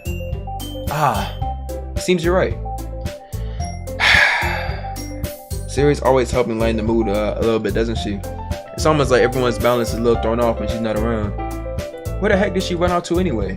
I thought she just went to pee. Natsuki, please show some decency. Oh, come on. She actually wasn't feeling too well and went home early. Is that so? Oh, she's feeling alright. Seriously? If all the times to not go home with her, you pick the time she's not feeling well? So much for you two being all lovey-dovey. No! First of all, stop misunderstanding my friendship with Sayori. And second, she's kind of been avoiding me today, so I didn't want to force it. Oh, that curious expression coming from Yuri of all people.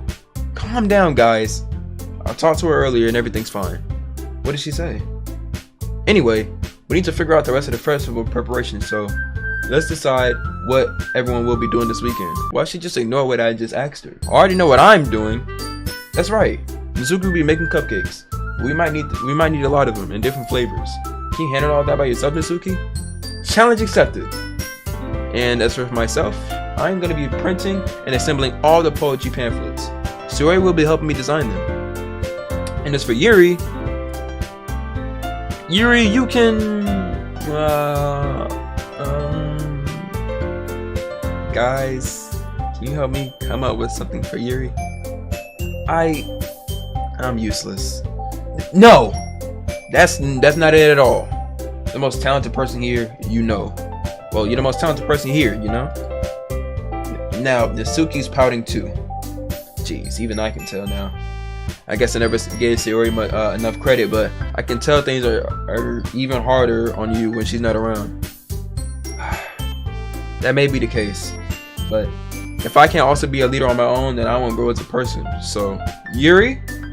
Yeah, but you have beautiful handwriting, you know? So you should make some banners and decorations to help set the atmosphere. Atmosphere? About that. I love atmosphere. Yuri's expression suddenly changes as she stares at her desk in focus and starts nodding to herself. Your mind is already racing, I see. That's great. It'll be a wonderful help, Yuri. But anyway, that just leaves you, Memo-san. The one who is truly useless. Don't say that. In fact, both Natsuki and Yuri has a pretty heavy task to handle. It would probably go a long way to give one of them a hand. You can always help me out as well. I would really be appreciative of that. That's Monica suggesting I spend the weekend with one of my club members? How on earth are they going to respond to a suggestion like that? I suppose I wouldn't mind a bit of help. Well, even if you don't know how to bake, there's always some dirty work I can give to you. It's not like Monica's going to give me a choice, and you shouldn't be sitting on your butt anyway. Natsuki tries to mumble a bunch of excuses like that. If I recall, Natsuki, you mentioned that you would like to handle the baking on your own. Emma-san may not like to be around if you only make him out to be a nuisance. So therefore, he may be more suited to he may be more suited to assisting with the decorations. Hold on, I never said that. How hard could it be to make a few decorations anyway? It sounds like you're just trying to make excuses for Memo-san. What are you saying? It'll just be extremely meticulous work. And baking isn't? So what do you think, guys? Let's settle down for a moment. In the end, I think it's up to Memo-san to decide who he'd like to contribute. Man, you already know my answer, bro. She wouldn't even let me read her poem, bro. She was so heated at me, y'all. I don't rock with what's her face, Natsuki. I don't rock with her, bro. Simple. Besides, he hasn't really gotten a chance to spend any time with me yet, you know. I'm sure he's interested in. You literally just said, I'm surprised as well. Sorry. I was just saying though. Jeez. Can we just settle this already? Man, they all want me, you know what I'm saying? They all want me, you know what I'm saying? I can't help them, you know what I'm saying? My bad, y'all. I thought it's enough of me to go around, you know what I'm saying? It's enough of me to go around, you know what I'm saying? Yeah. Memo-san, you're okay with this, right? In the end, it's up to you. Of course. Very well. Monica, in that case, everyone look straight at me.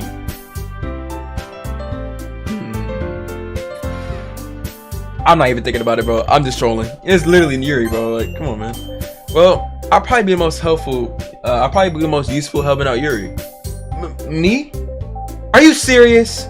Why would you? Natsuki, I can already tell you're about to say something mean. No. I'm just saying. So you be helping out Yuri then, Memo-san? Yeah. That's what I'm gonna do. I'm glad. I have a bad habit of overthinking these sorts of things. So, I think your assistant will be very useful. That's great to hear. Natsuki, would you be able to handle the baking yourself? I mean, yeah. Ooh, y'all heard that? Oh my gosh, that voice crack. I already said I would be fine. Okay. Everyone can tell that Natsuki's feeling a bit sour. Man, when isn't she sour, man? That's why I don't like her. So, is everything we needed to go over? Yeah, that should be about it. Are you guys excited? Well, excited may not be the right word, but I suppose I'm looking forward to it a little bit. You feel the same way, Memo-san? Me? I guess you could say I'm interested to see how it'll turn out. That's good enough for me. What about you, Natsuki? Well, she doesn't even want to go anymore, I ain't gonna lie. Natsuki! What? Is everyone yelling at me? I didn't even do anything. No! That's not what I meant at all. Yuri anxiously glances between everyone in the room. I'm sorry for this. I don't really know why Memo-san picked me. And also, the cupcakes are the best cupcakes I ever had. They go really well with my tea. And nothing that I do in this event will compare to that, so I get it. I'm kinda surprised though. Why? Well, I'm not the one acting immature. I already know that. But you're trying to cheer me up all of a sudden. I know I'm not very good at it. I'm sorry if I said something bad. Natsuki isn't the only one surprised. Monica and I are also taken aback by Yuri's words. When she already has trouble with words, trying to cheer someone up must be far out of her own comfort zone. But I begin to understand. Yuri was trying to sound like Sayori. Even if it didn't work perfectly, I can tell that she tried to say something Sayori would say at the time like this. Because Sayori always helps everyone smile and feel good about themselves. No, I kinda appreciated it. I'm sorry for making a big deal out of nothing. But I'm going to say this. You better bet that my cupcake is going to be the best part of this whole event. I believe you. Yeah. I hope to see everyone doing their best. But with that, if I voice crack one more time, bro, I will end this whole recording, throw the camera out the window, computer as well, follow that. There's nothing more for today. So, I guess it's time for us to head out. Alright, let's get out of here then. Everyone packs up their things. I start to follow Monica and Natsuki out the door as they chat between each other. Huh? I turn around. Sorry. I realize that I don't have any way of contacting you this weekend. Oh, you're right. I can't believe that slipped my mind. Should I give you my phone number? I think that would be the best way, yes. Alright then. Yuri and I exchange phone numbers. Okay. Then I'll be stopping by your house on Sunday. Huh? My house? Is that a problem? No, not at all. I just thought I would be the one going to your house since I'm the one helping you.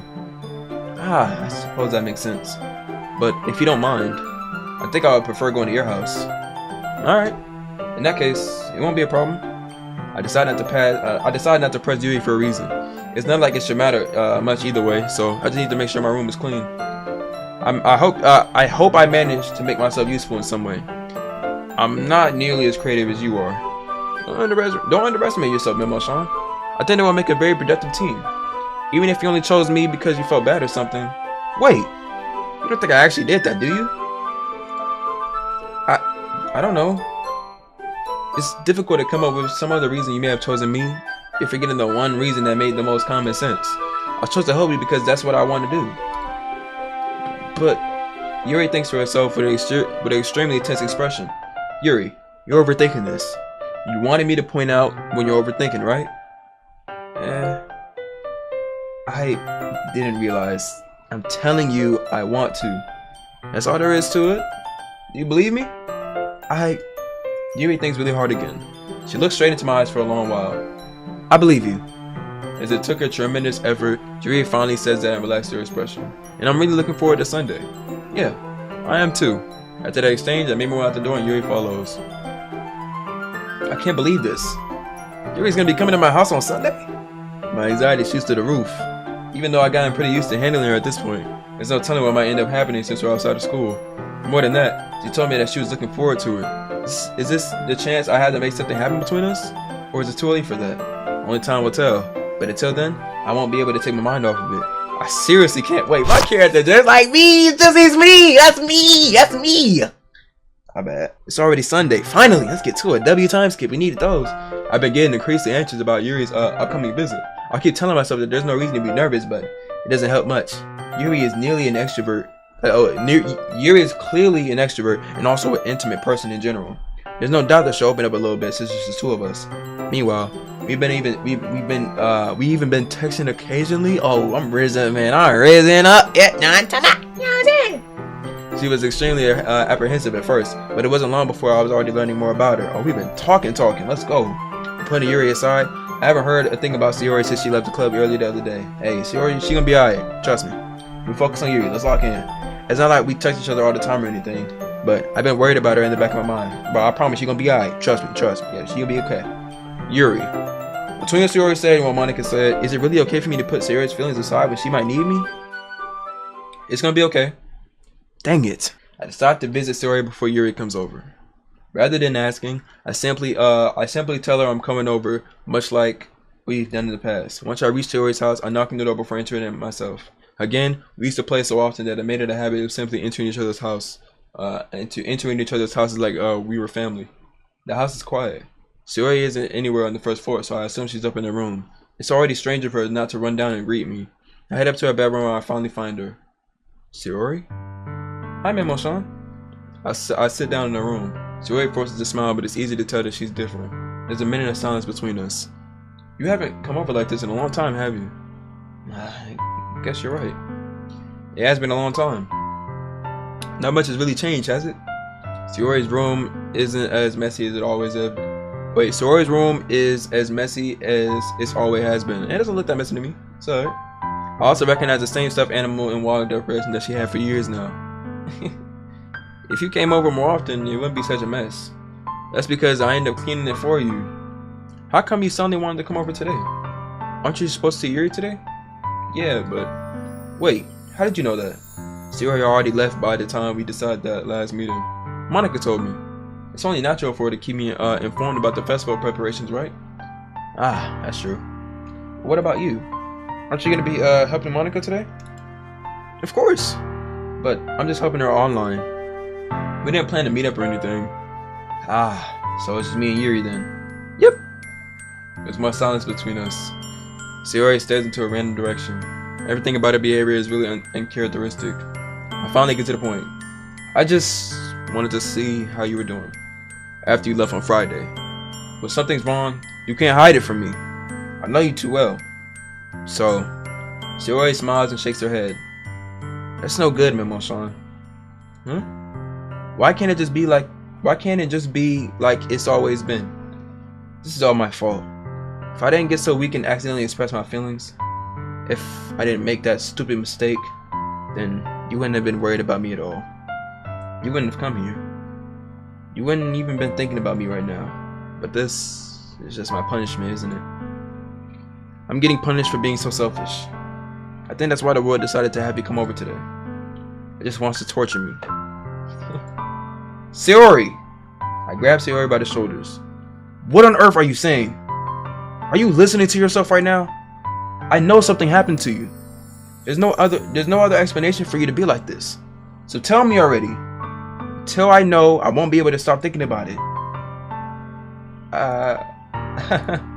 Sayori gives me an empty smile. You really put me in a trap, Memo Sean. But you're wrong. Nothing happened to me. I've always been like this.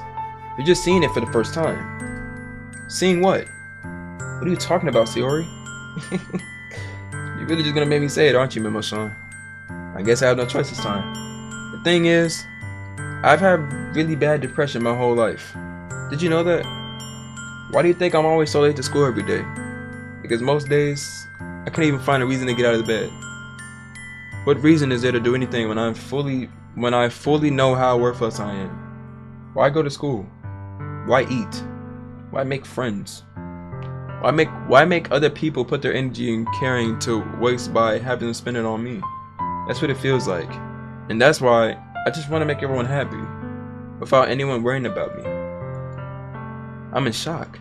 I can't even figure out how to respond. Okay, now I feel bad. Crap. I'm over here thinking it's just because she got rejected. No, she literally has depression. She's screwed with rejection. She has depression. I think my rejection even made it worse. Oh crap, my fault, man, my fault. Yo, I'm wild. I can't even figure out how to respond. How is it possible that Sayori kept this from me the entire time that I've known her? Yo, Sayori, I take back everything I said. My bad. I'm so sorry. You know what I'm saying? I truly hope she, you know what I'm saying, she gets the best of this depression. I hope she gets out of this. I hope she gonna be okay. My bad. You know what I'm saying? I need to lock in. I'm supposed to be her best friend, but I need to lock in, bro. I'm over here so focused on Yuri, bro. I forgot about, you know what I'm saying, my day one. Never forget your day one. Never. Don't forget your day one, y'all. Use this as a lesson. Did she really want so badly for me to just not think about her? Why, Sayori? Huh? Why is it that you never told me about this? It almost feels like I've been betrayed as your close friend. Because if I knew, I would have done everything I could to support you. Even if there's only so much that I can do, I would have tried a little bit harder to make every day a little better for you. That's why I'm your friend. All you have to do is tell me. You don't understand at all, Memo Sean. Why do you think I didn't tell you? Because if I told you, you would have wasted effort caring about me instead of doing important things. I don't want to be cared about. It's bittersweet when people try to care about me. It feels nice sometimes, but it also feels like a bat being swung against my head. That's why I wanted so bad for you to make friends with everyone else. Helping everyone be happy together is the best thing for me. But then, I discovered something else too. Seeing you make friends and get closer with everyone in the club feels like a spear going through my heart. So that's why I decided the world just wants to torture me. Every path leads to nothing but hurt. Bro, she's crying on the inside, bro. You're right. I don't understand. I don't understand your feelings at all, Sayori. But I don't need to understand. Whatever it takes for me to help you stop hurting, that's what I'll do. W friend! I love my character. That's my dog. That's me. My character's me. That's mine. That's me. I'm my character. That's me. Oh, Memo Sean. There's nothing. Nothing at all. The only thing that could have helped is if everything could be like it always was. But I was selfish. I finally showed you what a horrible person I am. Do not say that. Don't. Oh, Sayori crying. I made you join a literature club because I was selfish, and I was punished by my heart hurting in that way, in a way that I couldn't understand. And now you came here, and I made you hurt too. I'm just weak and selfish. That's all I am, and that's why I'm going to accept these punishments because I deserve every last one. Without thinking, once again, I grabbed Sayori's shoulders. This time, I put her in a tight embrace. Memo Sean. Sayori, I don't care if you feel selfish. I'm really happy that you convinced me to join the club. Seeing you every day makes it worthwhile enough. If I make friends with everyone else, then that's just a bonus. But please never underestimate how much I care about you. I wouldn't have it any other way.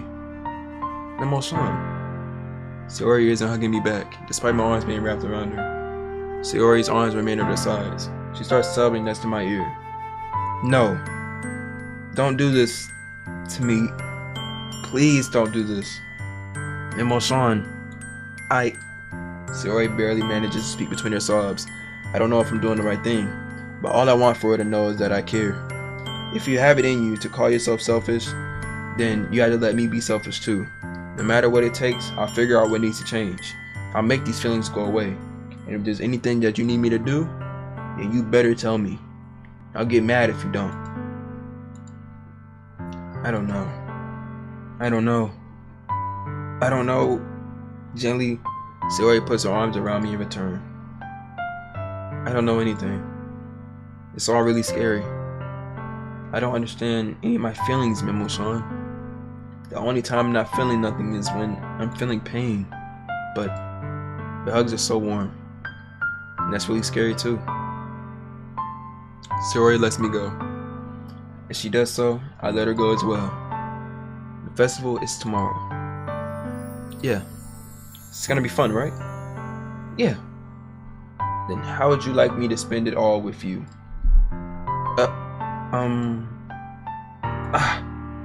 That's what I want. I promise.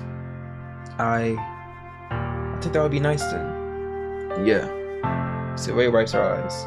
If I could spend the whole day here, I would. Of all days, this has to be the one where I have other plans. Maybe I should cancel. No, don't. Please don't. If you did that, then I really wouldn't forgive you. But it's almost time for Yuri to meet me at my house. At the very least, do you want to come along and help out? It'll be fun. To my surprise, Sayori shakes her head. I'm sorry. I don't know if that'll be very good for me today. You understand, right? It's kind of hard for me to fully understand, but I'm trying my hardest.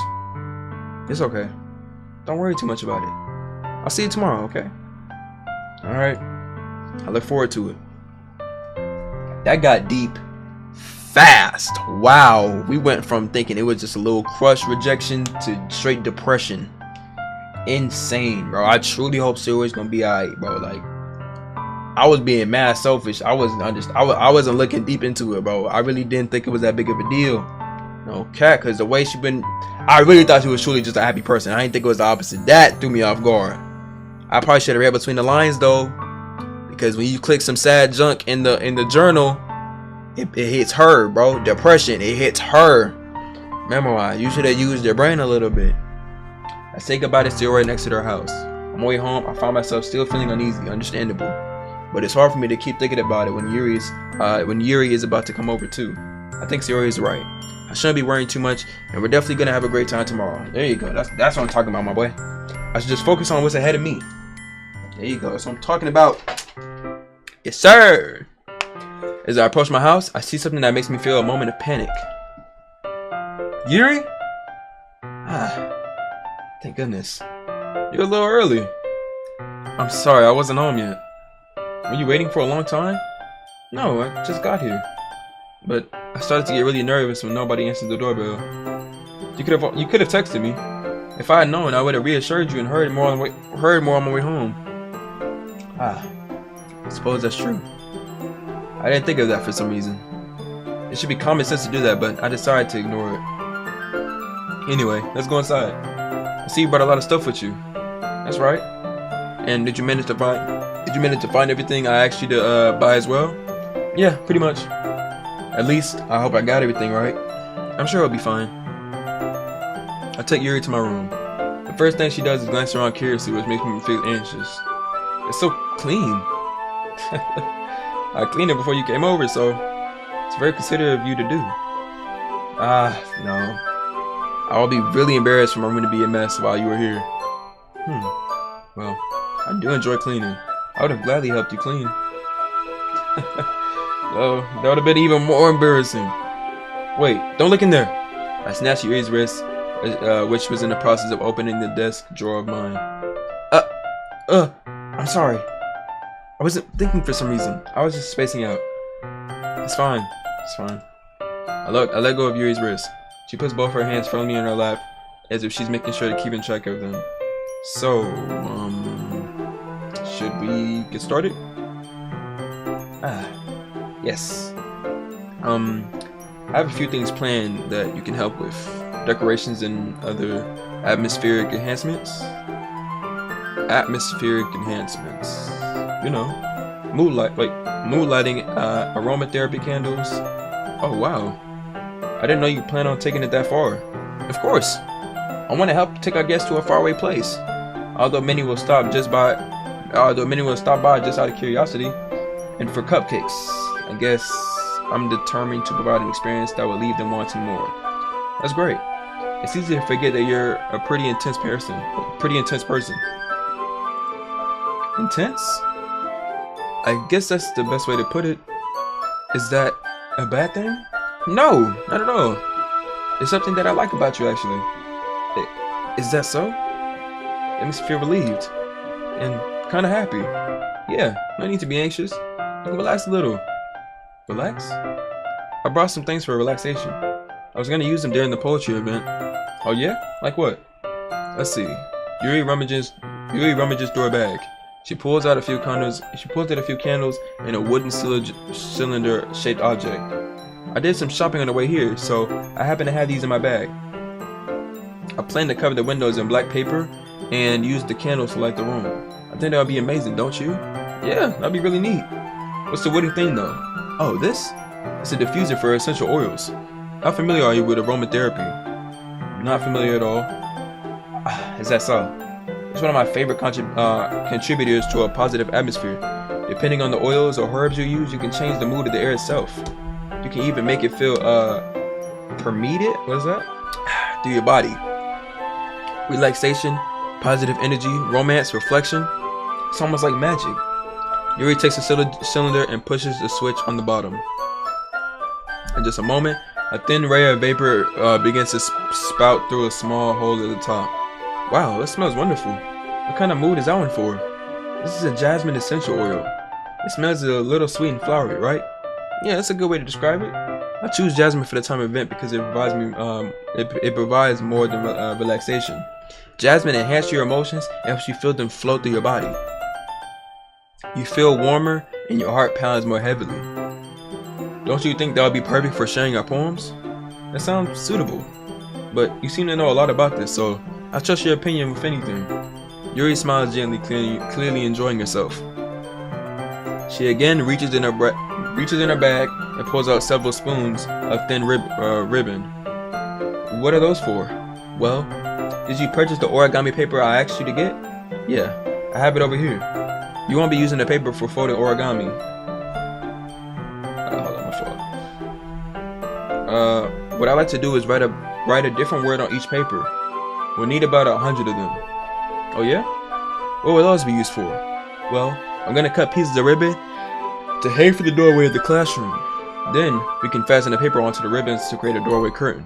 Wouldn't that be beautiful? It will also catch the eye of those passing by the room. It may also attract some to peek inside. That's really creative. I had no idea you'd be so good at this, Yuri. Is that so? Well, I suppose I do get a little intense, as you put it. Yuri giggles with red cheeks. Is it just me, or is she more relaxed when it's just the two of us? Or maybe it's the excitement she feels from sharing something that she enjoys. Here's a marker, Memo-san. You can write any characters you want. I'll help you once I finish cutting the ribbons. Alright. Sitting on the floor together, the two of us get to work. I carefully draw a different character on each paper, doing my best to manage my bad handwriting. Yuri unravels a strand of red ribbon to a desired length. Then, she reaches into her bag once more and pulls out a pocket knife. The knife is strangely beautiful. The silver handles an intricate pattern of waves etched into it. The blade itself is gently tinted blue. That's no ordinary pocket knife. It looks really fancy. Well, embarrassed, Yuri looks away. What is it? You're going to think it's weird. Yuri, whatever it is, I have no reason to judge. To each their own, you know? If you promise you won't be weirded out. Yeah, I promise. Alright. The thing is, I'm kind of into knives.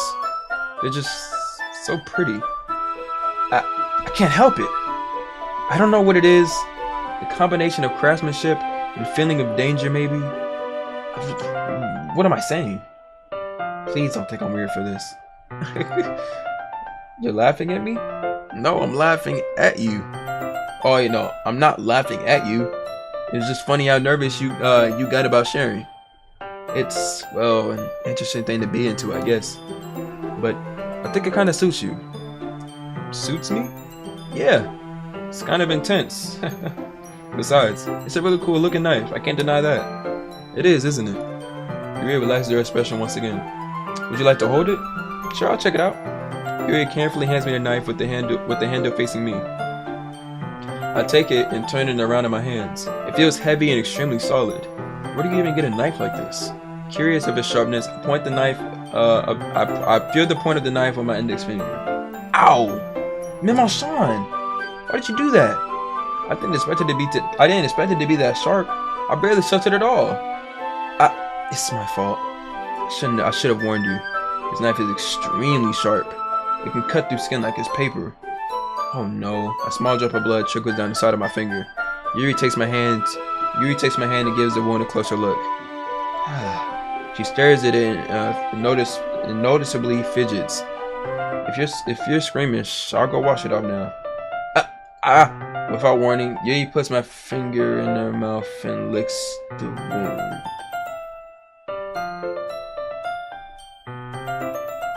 Huh? I feel her tongue curl around my finger. Startled, I instinctively pull my hand back. Please forgive me. I wasn't thinking. Yuri lowers her head, her face burning up. Yuri, that's the most embarrassing thing I ever done. This girl really just licked the blood off my finger.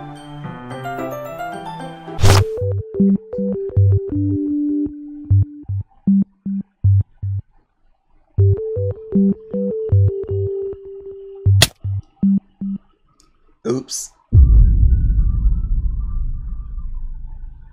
What is wrong with me, bro? How could I do something like that? I'm sorry. Sure, it's a little weird and it took me by surprise, but I guess she was trying to help, right? I could have just like me for real. Yuri, I think you're overreacting a little. She doesn't lift her head. What if she doesn't recover from this? What if she doesn't recover from this for the rest of the afternoon? Alright, you know what? This might be a stupid thing to do, but I do it anyway. I take Yuri's hand and lick her index finger in return. Memo-san! Did you really just do that? Now we're even. Yuri just looks at me like I did something wrong. I knew that would be a bad idea. If not for the sweet aroma of jasmine oil, the air would be extremely heavy right now. It's so weird, Memo-san. Yuri giggles shyly. Huh? Yuri calling me weird? Yeah, ironic, right? I have no response to that. Where did you keep your bandages? I don't think I need one actually. Here's a tiny cut. Look, you already stopped bleeding. I see. That's relieving. The tension is quickly lifted. We each resume our respective activities. I watch Yuri's knife cut through the ribbon like it's nothing but air. Meanwhile, I continue to make progress on the paper. After we finish attaching the paper to the ribbons, we lay them all out side by side. There we go. It looks better than I expected. It would be very effective as a door curtain. Looks great. Good thinking coming up with this, Yuri. Thanks. It's just something I saw online, really. Are you ready to move on to the next task? Yeah, let's do it. What do you have in mind? I like to create a banner. That's why I asked you to buy paint tablets. That's right. One of the items Yuri asked me to buy was a kit of watercolor paint tablets. We'll need about 6 cups of water to put each of the tablets in. Do you mind fetching those for us? Of course not. Just a cup of water. I'll be right back in a minute. Thank you very much. Oh, and just a little bit of water is okay. If you fill the cups too much, it'll be too diluted. Taking Yuri's advice, I decide to use the small plastic bathroom cups rather than the full-size glasses. I put them on a plate to catch any paint that drips, then bring it back to my room. Yuri? Yes? I come in to see Yuri quickly unrolling his sleeve, pulling it back over her arm. Nothing. Your face is a little red. Is it too hot in here or anything? No, not at all. There's nothing wrong, so let's mix the paint. Yuri hurriedly dismisses me and takes it upon herself to unwrap the tablets, dropping them into the cups. What does she do? The world? What? I don't know. So, I thought we would do something simple, that way it will look very nice. I adopt to paint a gradient across the banner, starting with the colors for a sunrise, then daytime, then sunset, and nighttime. Once it dries, I'll write an inspirational quote across the banner. We can hang it on the wall behind the podium at the front of the classroom. Neat. What are you gonna write? Well, It'll be more fun to surprise you. Yuri smiles at me. If you say so. After rolling out the banner, Yuri and I kneel on opposite sides so we don't get in the way of each other. Yuri uses a brush and adds a few dots of different colors across the banner to serve as a color guide when we paint. This kind of reminds me of elementary school. Painting on a banner with watercolors feels a lot like art class projects we had back then. It's relaxing. I'm sorry this feels too childish. No, I didn't mean that at all. It's kind of fun, you know? Yeah? It is fun. I'm glad you feel that way too. Yuri starts painting for a moment, thinking to herself. For me, I don't need to go out and do crazy things to have fun. In fact, I usually don't even want to. I just like when I can spend time with one other person. Even if it's something simple like reading, it doesn't matter if we don't talk that much. It doesn't matter if we don't talk much. It's just having a friend next to me make things feel a little bit nicer. That's all it takes for me to be happy. Is that so? Even if Yuri and I are quite different, I can understand where she's coming from. I feel the way about things like anime and games, where simply sharing the experience with someone can make me happy. I think I feel the same way. Yuri smiles gently. I know you understand. Yuri leans over the banner to grab an unused paintbrush, but I move at the same time, causing my head to bump into hers. Sorry. Yuri reels back, and I quickly lift my hand in surprise. Are you hurt? No, I'm not hurt. It just startled me, that's all. Sorry, I should have asked you to get it for me. It's not your fault. Your face. There are droplets from the paint on Yuri's face. Droplets of paint on Yuri's face and neck. Is there something on my face? Yeah, I accidentally got paint on you. Sorry, it's totally my fault. I'll get a towel right away. I rush out to fetch a small towel and then dampen it with hot water. I return to my room and kneel back down in front of her.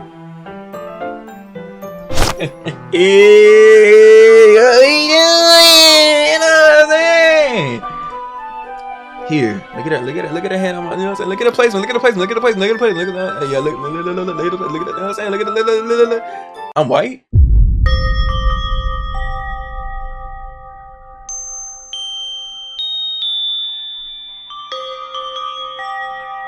Alright, I pat down Yuri's face and neck with the towel. Is something wrong? It's hot, I just didn't expect it. Sorry. I didn't want to use cold water. Having finished, I start to retract my hand, but Yuri suddenly holds my wrist. Wait! Huh? Just for a little longer. It feels really nice. I keep my hand still against Yuri's neck. She listens to my eyes. It's an intense expression that I recognize from when she reads her books. Almost as if she is lost in a daze, enveloped by her own thoughts. She breathes gently, half through slightly parted lips. What is happening? Is it the aroma of the jasmine oil giving me this dizzy feeling? Yuri's gentle fingers wrapped around my wrist sends a tight sensation through my arm, and suddenly her face seems to be much closer to mine than it was just a moment ago. Yuri slowly pulls away. Sorry. I've been feeling a little lightheaded today. I didn't mean to space out. It's fine. The moment is over as soon as it began. Yuri picks up a brush again, but her movement seems clumsier and she's unable to focus. Oh, you know what I'm saying? It's on me! It's on me! I remain silent, forced to ignore the event that just transpired. I hesitantly retrieve my own brush and continue following Yuri's example. Okay. That should do it. I finished filling a night sky with white dots that look like stars. Looking at the banner as a whole, it's very pretty and natural looking. I think it came out better than I expected. I'm really happy with the results. Yeah, me too. Are you gonna let me add the lettering now? Not yet. It needs to dry first. That's true. But won't that take a while? Well, perhaps it would be best to leave it here and then have you bring it in the morning. I can do the lettering in the classroom before our event starts. Is that okay? That's totally fine. Wonderful. In that case, I don't think there's anything more for us to do here. Phew. You say that like you're glad it's over. Was I wrong to assume that you were at least enjoying yourself a little bit? No, it's not like that. I'm just glad you managed to get everything done. I see. I am too. I was a little concerned about time. I need to start making dinner soon. So, you don't have any time left? I was secretly hoping we could have extra time after finishing the work. Well, Yuri thinks to herself. I think it would be too irresponsible for me to wait much longer. I'm sorry. I was hoping there would be more time as well. It's probably my fault. Sorry for being such a slow worker. No, it's not your fault at all. And the important thing is we got everything done, right? Yeah. So, I shouldn't be disappointed or anything. Gathering all things, Yuri seems to look a little downcast. I understand why. It sounded like she rarely gets the opportunity to spend time with friends in a relaxed environment. But that doesn't mean this is the last time it can happen.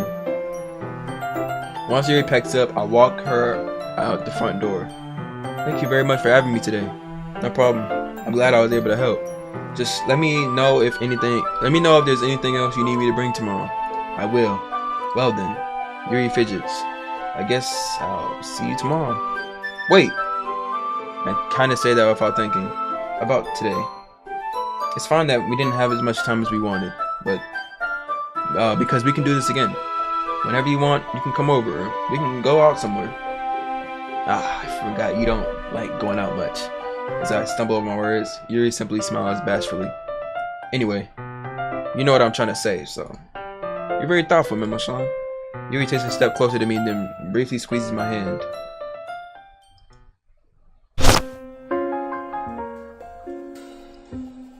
Kinda like that about you. Well, how am I supposed to respond to that? But I didn't even get the chance to as Yuri suddenly pulls back. Sayori? Huh? Huh?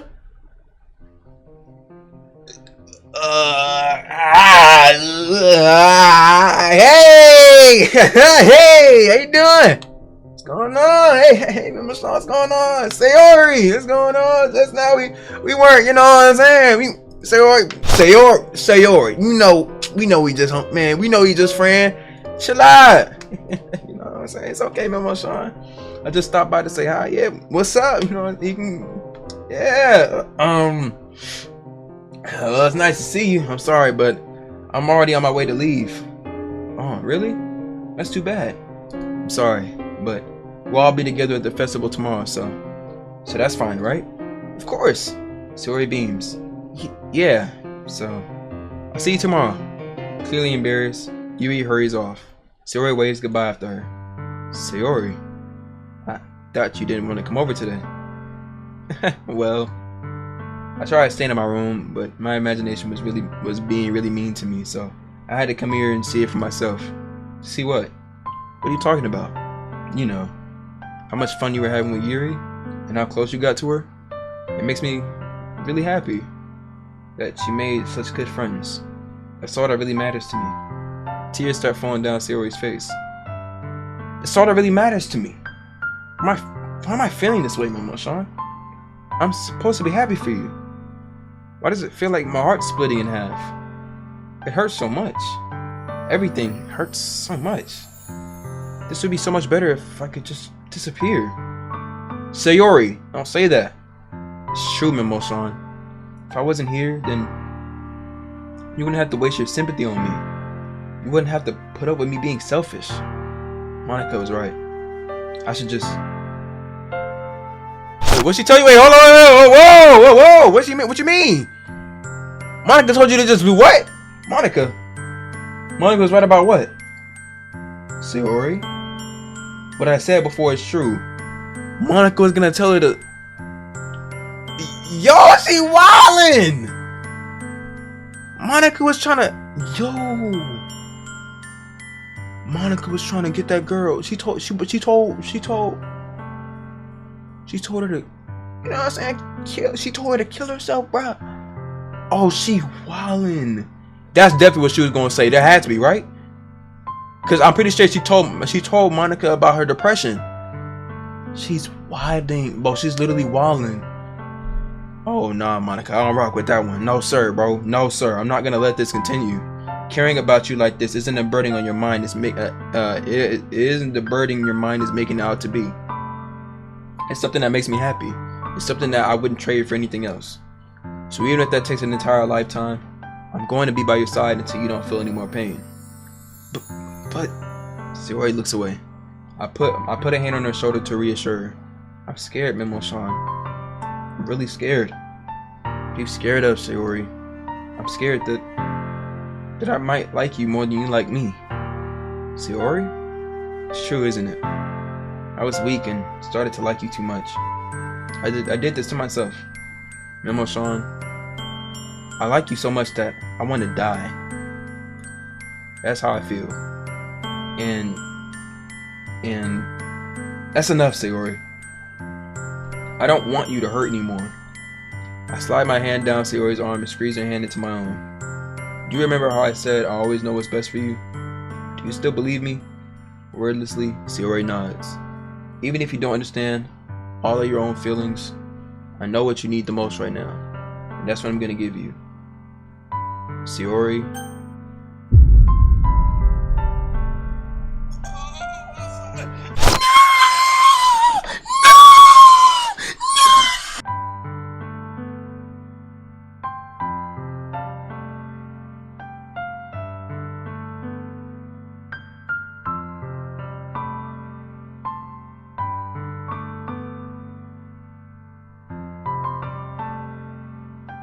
I'm so scared. I don't think y'all understand. What I'm scared about is this option changes what happens. You realize that, right? I think she might die. She literally said she loves me so much that she wants to die. I don't want her to die. I don't. But I want Yuri.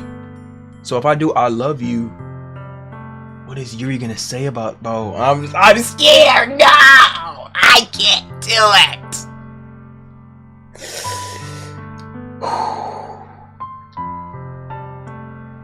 Oh my gosh! Why is it the hardest decision of 2024?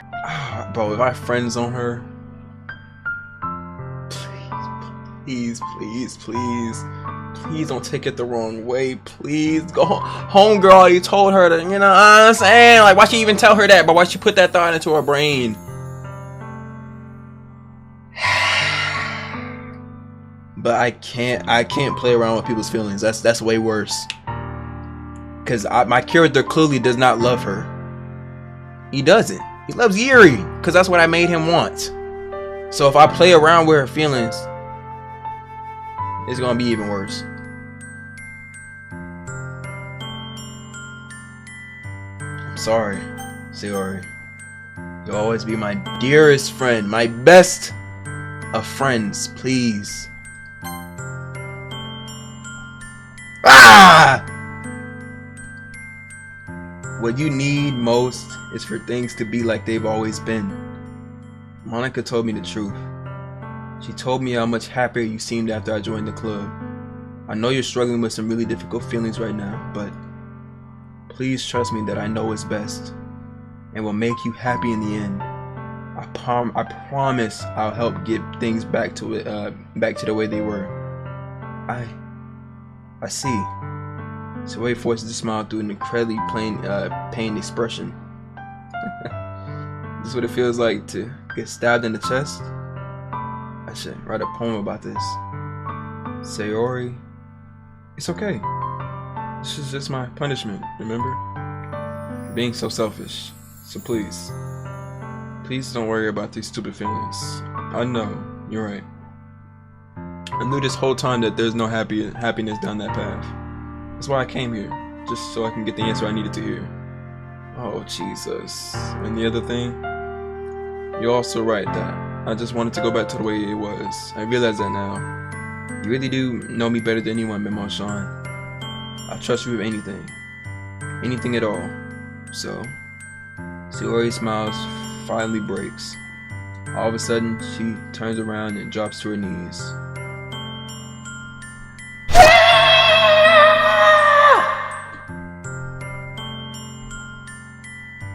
Clutching her head with both hands, she screams as loudly as she can. I can't do that. The cops will get called. I'm so shocked that I don't even know how to react. Sayori looks over her shoulder and flashes me one more weak smile before turning around and running off. Sayori! I'm left helplessly standing in front of my house. Why am I feeling so horrible about this? There's nothing more I could have done. The most I can do is support Sayori through her feelings and help her on the path that's right. But I'm having as much trouble understanding Sayori's feelings as she is. Even though I can comfort her, I keep wondering if I should be doing something more, something different. I know these thoughts will continue to plague me until things are the way back they were. I'm going to give her everything I've got. Sayori will always be my dearest friend, and I'll do whatever it takes for me. I will do whatever it takes to put a smile on her face every day. Dude, I'm about to throw up. We're stopping it right here, bro. Jesus, this was a lot. Oh my gosh. If I go to the festival in the next episode and she's not there, bro, I'm gonna throw up. I might actually throw up for real. I'm not gonna hold you. I'm gonna throw up, bro. I can't play around with someone's feelings. Like, I'm not even just talking about the game anymore. I would never do that. I would never do that. That's just the way I am. I would never do that to somebody. I'm not gonna play around with their feelings. I'm not. It's that simple. I'm not. Cause why would I do that to somebody when I don't want it done to me? You feel me? So I can't just lie to her face and say that I loved her when I really didn't. Cause I don't. My character doesn't. He would be telling her a lie, and maybe she would have read through that and felt some type of way. So I just couldn't lie to her face. You feel me? I can't do that. Cause my character, he wasn't feeling the same way. He wasn't. You feel me? Now if he was, that's easy. I would have clicked that, no hesitation. You feel me? But that's not the way I was feeling. Cause you know what I'm saying, Yuri. That's the one I chose, and that's the one I'm pursuing. So I'm not gonna switch up. I'm not gonna switch up. But at the same time, I don't want her to. That's bad, bro. I don't know. But we'll wrap this up in the next episode, the finale, because I think the festival will be the end of the game. So therefore, run them likes up if you guys want this soon. This game is getting very crazy right now, bro. Oh my gosh. If you guys are ready, hit that like button, subscribe, comment your favorite part of the video, and I'll catch y'all in the next one, man. Peace. Not to mention for yourself as well. Should I skip? I follow and watch TV retreat, small picture. Can you hold this for a second? Sure. Because in the water picture, I'll just fetch me a little. Wait, why are they repeating this? I'm skipping this. I probably shouldn't have skipped it, shouldn't I? Oh! Alright, yo, what's good, YouTube? Sean can memorize, and today we are back. Back to what?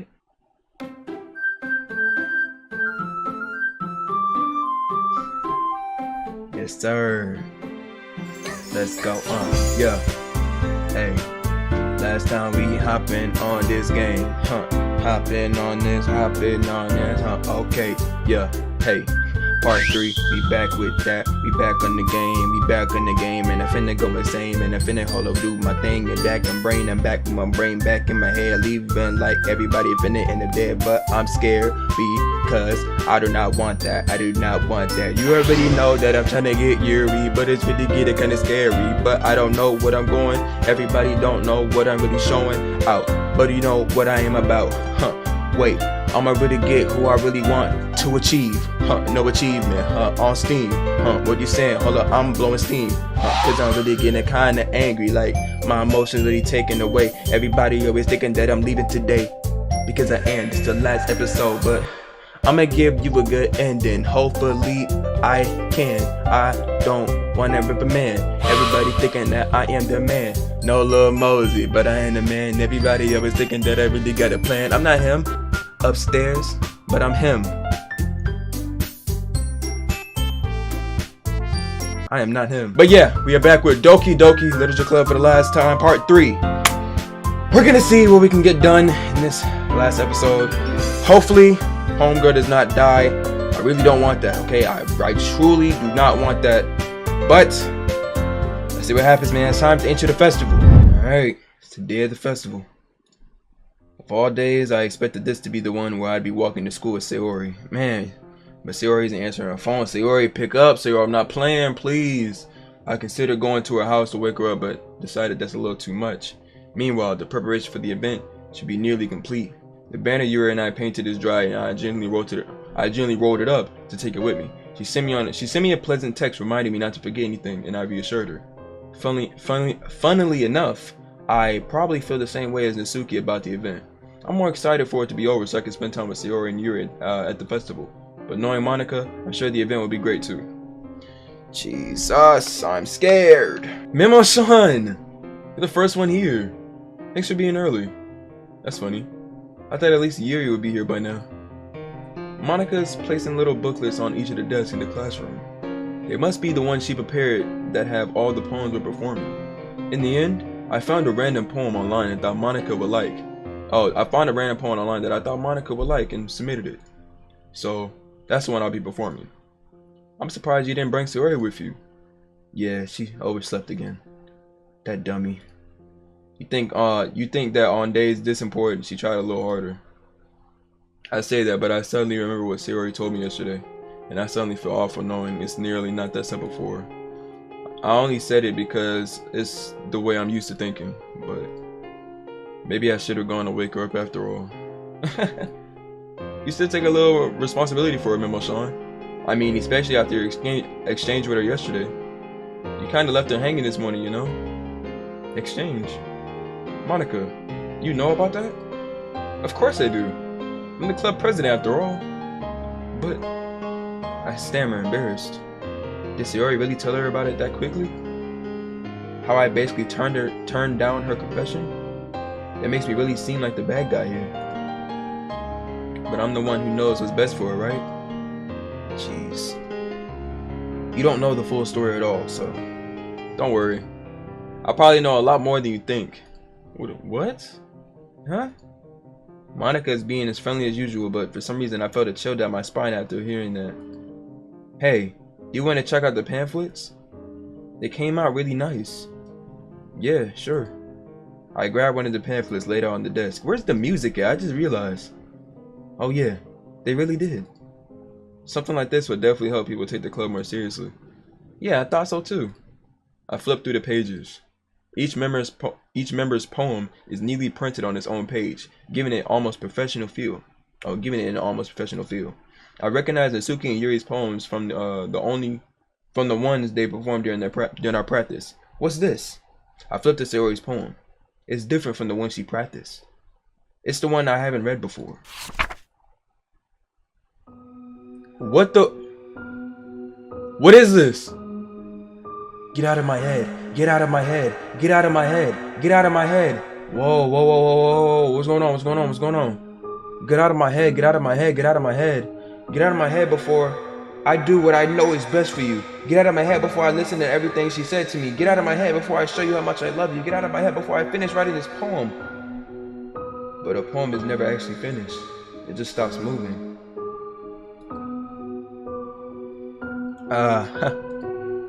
What is this? Reading the poem, I get a pit in my stomach. Memo-san? What's wrong? Nothing. This poem feels completely different from everything else that was written. But more than that, I changed my mind. I'm going to go get Sayori, so. Well, alright. Try not to take too long, okay? I quickly leave the classroom. Don't strain yourself! Monica calls that out after me.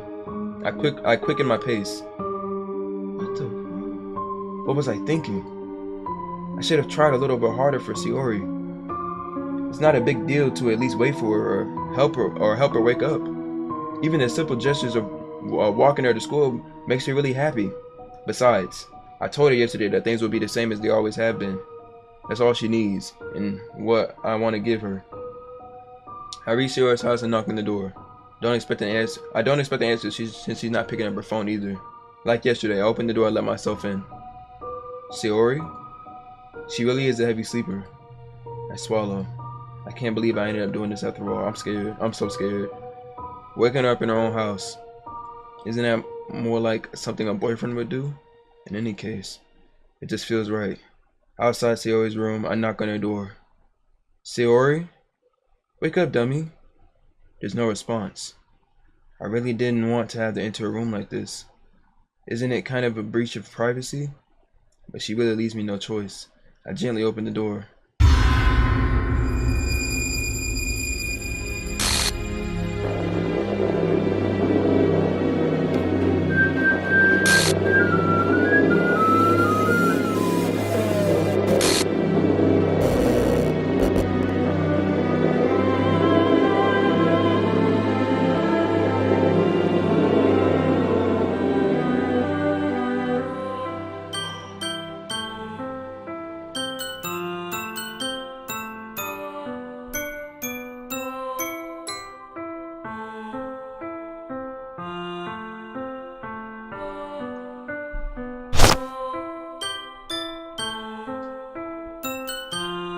Oh, my eyes are watering. My eyes are watering. My eyes are watering. My eyes are watering. My eyes are watering. That scared the mess out of me. That was the last thing I expected to see. What happened to the music? What's going on? What the world is happening? What the world? Y'all can't see this, but what is this? I saw my File Explorer open. What the world? Happy thoughts.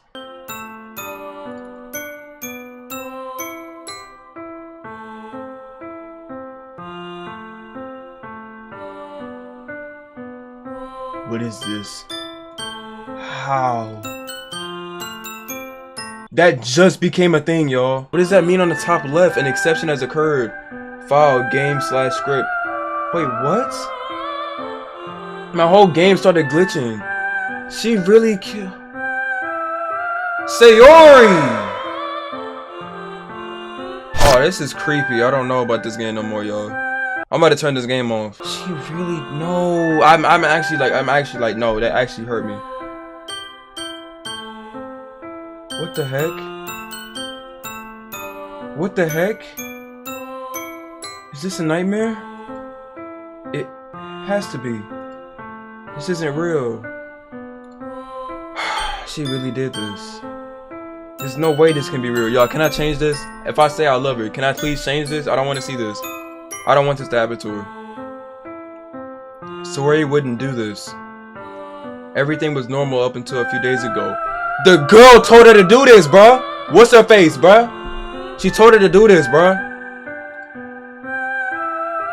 That's why I can't believe what my eyes are showing me. She told her to do this. I suppressed the urge to vomit. Just yesterday, I told Sayori I would be there for her. I told her I know what's best and that everything will be okay. Then why? Why would she do this? How could I be so helpless? What did I do wrong? Turning down her confession? That has to be what pushed her over the edge. I'm going back. I'm gonna go back. I'm actually about to go back. I don't know if that's cheating, bro. I'm about to go back. Her agonized scream still echoes in my ears. Why did I do that to her when she needed me the most? Why was I so selfish? This is my fault. My swarming thoughts kept telling me everything I could have done to prevent this. If I just spent more time with her, walked her to school, and gave her what I know she wanted out of our relationship, then I could have prevented this. I know I could have prevented this. This music is scaring me. I'm not gonna lie. This music is actually scaring me. Screw the literature club. Screw the festival. I just lost my best friend. Someone I grew up with. She's gone forever now. Nothing I can do can bring her back. Or nothing I do can bring her back. This isn't some game where I can reset and try something different. What are they doing, bro? Why are they talking like this? This is actually scaring me. This is scaring me. No. I don't know if y'all know this, but I play Kanito Pet and I never released a video, but I'm getting the same vibes. They're breaking the fourth wall too much right now. She just put something in my files, y'all. I only had one chance and I wasn't careful enough. And now I'll carry this guilt with me until I die. Nothing in my life is worth more than hers, but I still couldn't do what she needed from me. And now, I can never take it back. Never.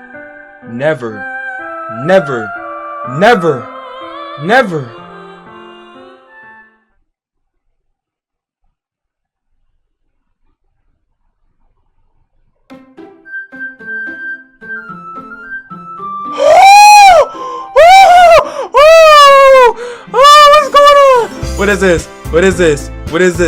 is this? I know the game didn't end. What is this? Why did she replace herself? What is that? That is cursed. That is cursed. Why does a new game look like? Oh, this. I'm getting chills. I just got goosebumps on my arm, y'all. I got chills. That just gave me chills. Oh my gosh. I'm so scared. What the world? Why does it sound like that? I see an annoying girl running towards me from the distance, waving her arm in the air that she's totally oblivious to the attention she might draw to herself. That girl is who? my neighbor and good friend since we were children. You know, the kind of friend you never see yourself making today, but it kind of just works out because you've known each other for so long.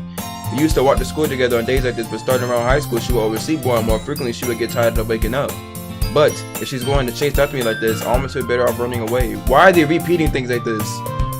However, I just saw an idol in front of the crosswalk and let catch up to me.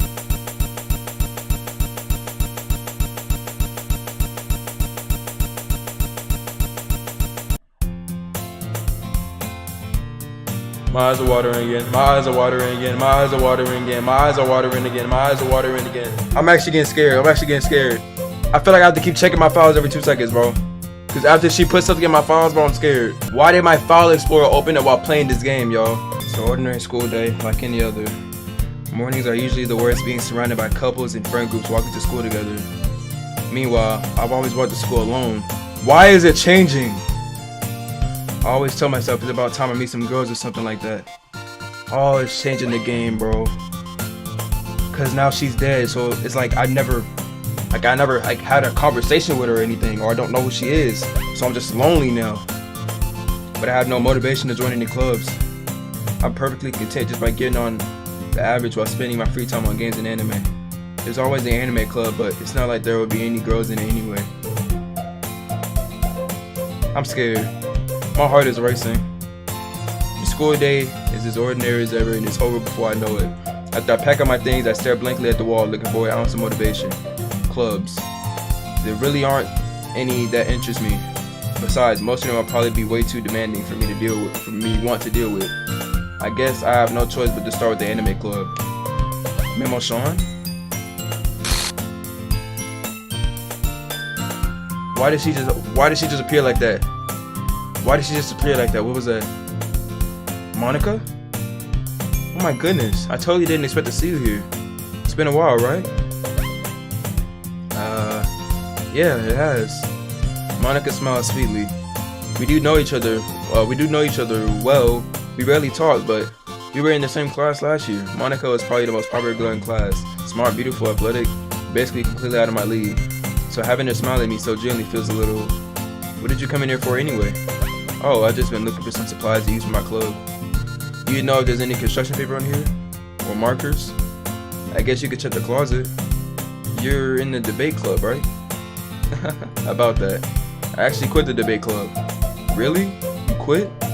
Yeah. To be honest, I can't stand all the politics around the major clubs. It feels like nothing but arguing the budget and publicity and how to prepare for events. I'd much rather take something I personally enjoy and make something special out of it. In that case, what club did you decide to join? Actually, I'm starting a new one. This is before she made the club?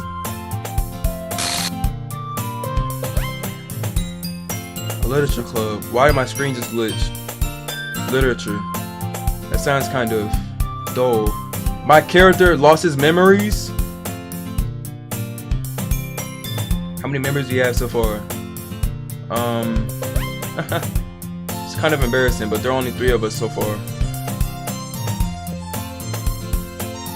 Only 3?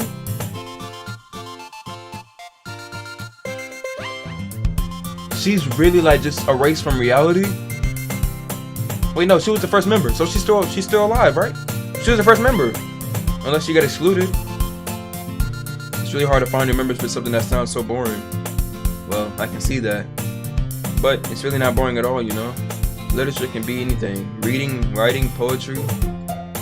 I mean, one of my members even keeps her manga collection in the club room. Wait, really? Yeah, it's funny, right? She always insists that manga is literature too. I mean, she's not wrong, I guess. And besides, a member's a member, right? Did Monica say she? Hey, Memo Sean, by any chance, are you still looking for a club to join? I mean, I guess so, but in that case, is there any chance you can do me a big favor? I won't ask you to join, but if you could, for the very least, visit my club, it would make me really happy. Please? Well, I guess I have no reason to refuse. Besides, how could I refuse someone like Monica? Sure, I guess I could check it out. Awesome. You're really sweet, Memo Sean, you know that? It's nothing, really. Shall we go then? I'll look for the materials another time. You're more important. What? She didn't come in. She didn't come here for no material. She wanted me, bro. Heck nah. You can't fool me. And thus, today marks the day I sold my soul to Monica in her resist. Huh? In the beginning, it said I sold my soul for a cupcake, and now they say I sold my soul to Monica. Dude. Oh my gosh. I timidly follow Monica across the school and upstairs. A section of the school I rarely visit, being generally used for the third-year classes and activities. Monica, full of energy, swings open the classroom door.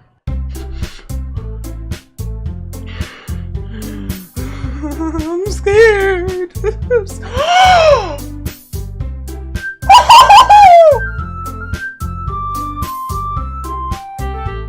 Monica, that's not right. No, this game is not right, bro.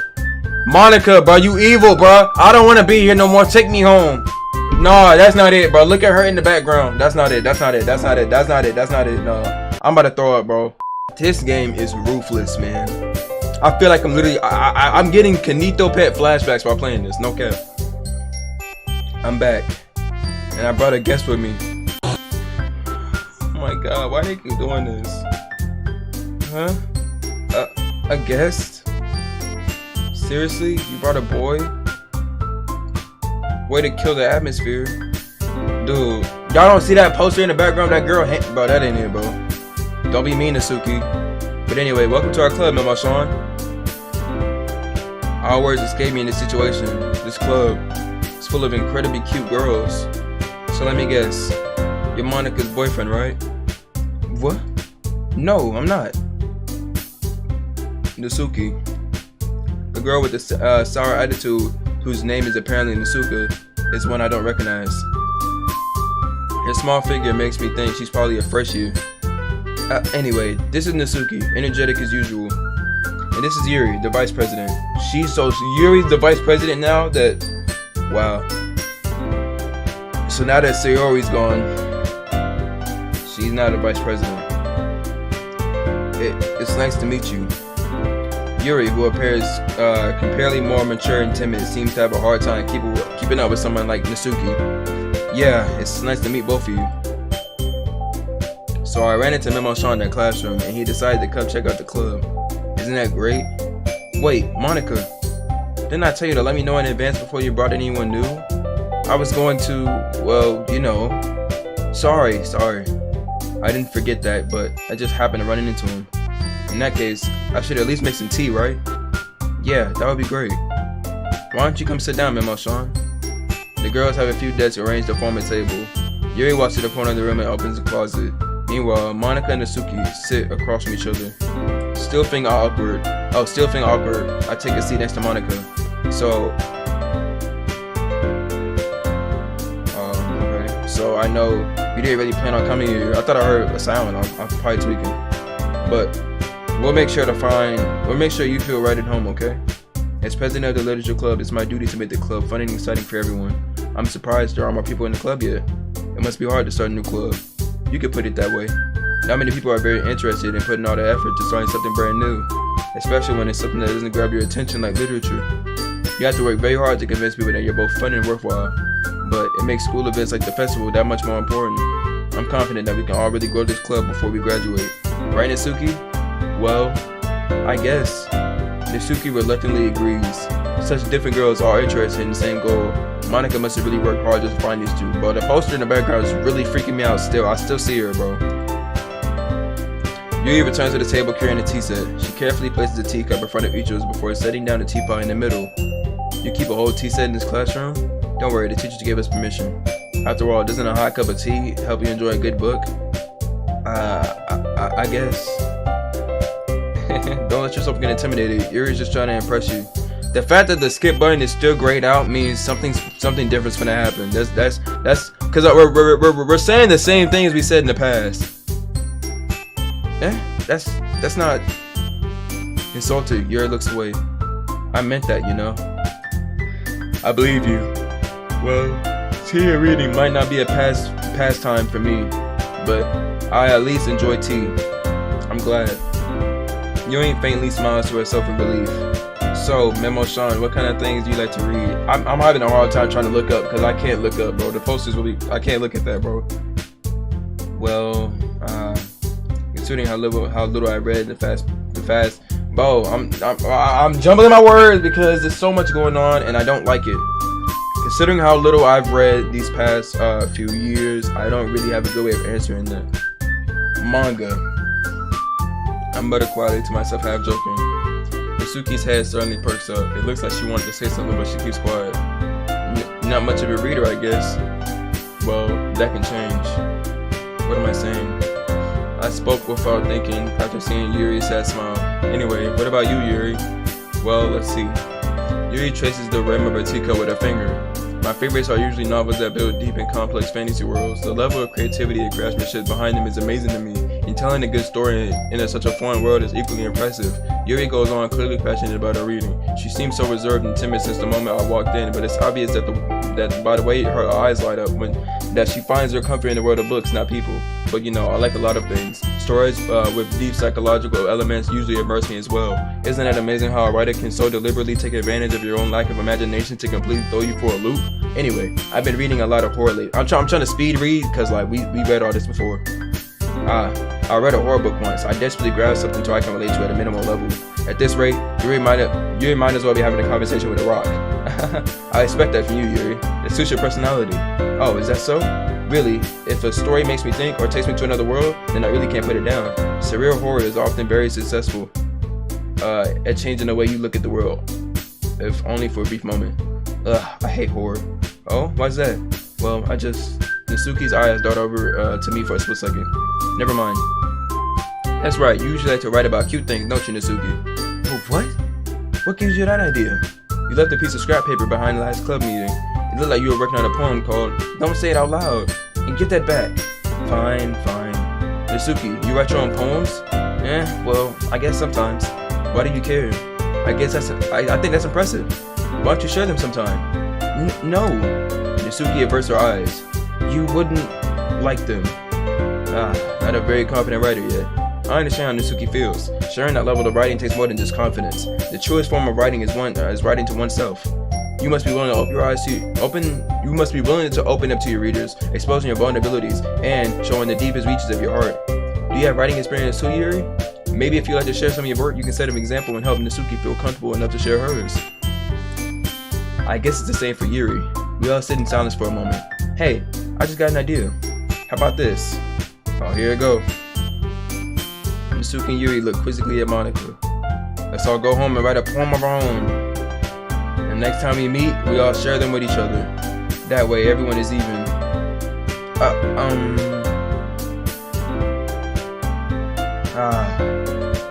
I mean, I thought it was a good idea. I just thought of something. I don't know why I just thought of this. Okay. Bro, I thought they changed my background, bro. Like I said, bro, I'm getting, what's a game called Tenito Pet vibes? Bro, I'm getting chills, bro. Like, this is weird. I mean, I thought it was a good idea. Well, I think you're right, Monica. We should probably start finding activities for us all to do to participate together. I did decide to take on responsibility of vice president after all. I need to do my best to nurture the club as well as its members. Besides, now that we have a new member, it seems like a good step for us to take. Do you agree as well, Memo Sean? Hold on, there's still one problem. Huh? What's that? Now that we reached the most important topic, I've only come forth with what's been on my mind this entire time. I never said I would join this club. Monica may have convinced me to stop by, but I never made any decision. I still have other clubs to look at, and I lose my train of thought. All three girls stared back at me with dejected eyes. But, I'm sorry, I thought, Huh? The girls exchange glances before Monica turns back to me. Guess I need to tell you the truth, Memo Sean. The thing is, we don't have enough members yet to form an official club. We need 4. And I've been trying really, really hard to find new members. And if we don't find one before the festival, I'm defenseless against these girls. How am I supposed to make a clear-headed decision when it's like this? I'll feel terrible for letting everyone down in the situation. And besides, the club itself seems pretty relaxed. So if writing poems is the price I need to pay in order to spend every day with these beautiful girls? Right. Okay, I've decided then. I'll join the literature club. One by one, the girls' eyes light up. Oh my goodness, really? Do you really mean that, Memo-san? Yeah. It could be fun, right? It really did scare me for a moment. I mean, if you really just left after all this, I would have been super... I don't know, bro. Memo-san, I'm so happy. We can become an official club now. Thank you so much for this. You're really amazing. I do everything I can to give you a great time, okay? Thanks, I guess.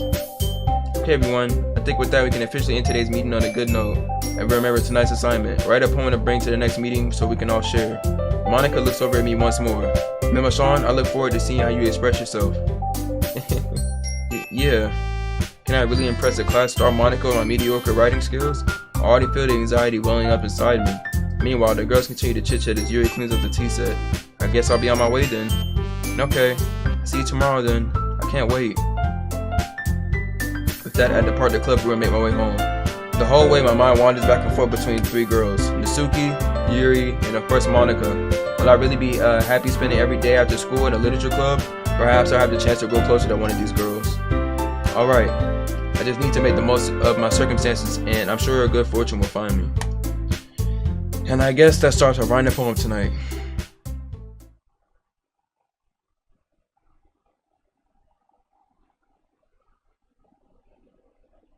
What does that mean?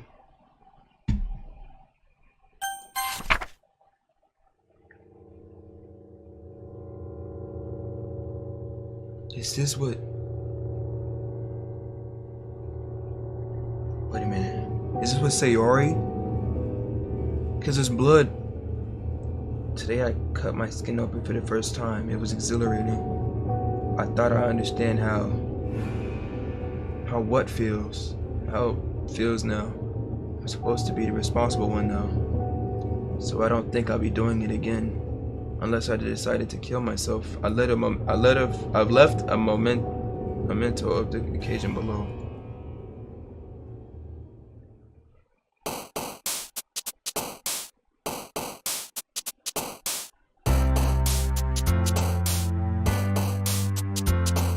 Okay. Wait a minute. Y'all, when you check characters, it's only 3 now. Dude. This game is nasty. At this point, I don't even care, bro. I just wanna get through this, bro. Like, I'm just gonna click stuff, bro. Get me through this, bro. I'm over it. Like, I can't handle it.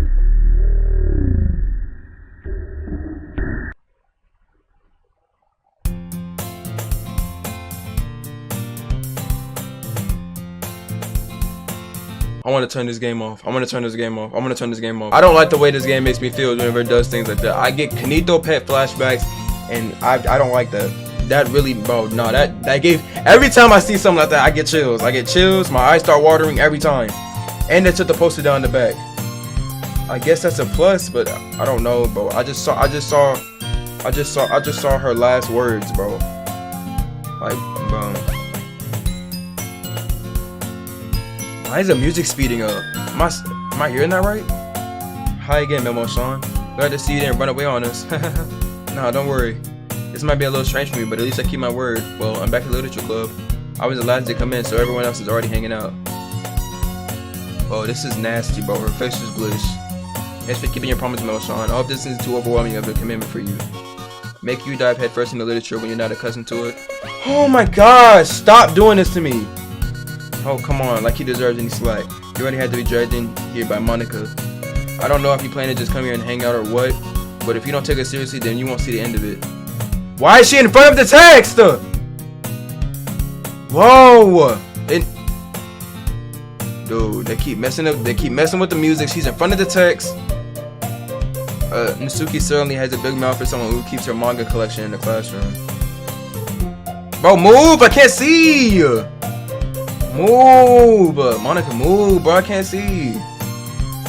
Natsuki finds herself stuck between saying Monica and manga. Manga is literature. Swiftly defeated, Natsuki plops back into her seat. I'm sorry, Memo-san. But make sure to put your comfort first, okay? Yuri shoots Natsuki with a disappointed glance. Is the room slanted? Yo, what's going on, bro? I notice how Monica's the only one that can do these things, bro. She's been breaking the fourth wall since the first episode, bro. Slowly. Like, I noticed it low-key in the first episode when I was editing it. I'm like, why is she talking like that? Bro, she's Kanito Pet, bro. She's Kanito Pet. Anyway. She can literally hack my computer, bro. She has powers. Now that you're in the club and all, perhaps you might have interest in picking up a book to read. Well, I can't really say no either way. Like you said, I'm in this club now, so it only feels right for me to do something like that if you ask. Wait, I didn't mean it like that. If you don't really want to, then forget everything I said, I guess. No, it's not that, Yuri. I want to try to be a part of this club, so even if I don't read often, I'm happy to pick up a book. I'd be happy to pick up a book if you wanted me to. Are you sure? I just felt like, well, it's the vice president and all. That's how I should help you. That's how I should help you get started on something you might like. Yuri reaches into her bag and pulls out a book. I didn't want to feel left out, so I picked a book that I thought you might enjoy. It's a short read, so it should keep your attention even if you don't usually read. And we could, discuss it if you wanted. How is this girl accidentally being so cute? I need a second, bro.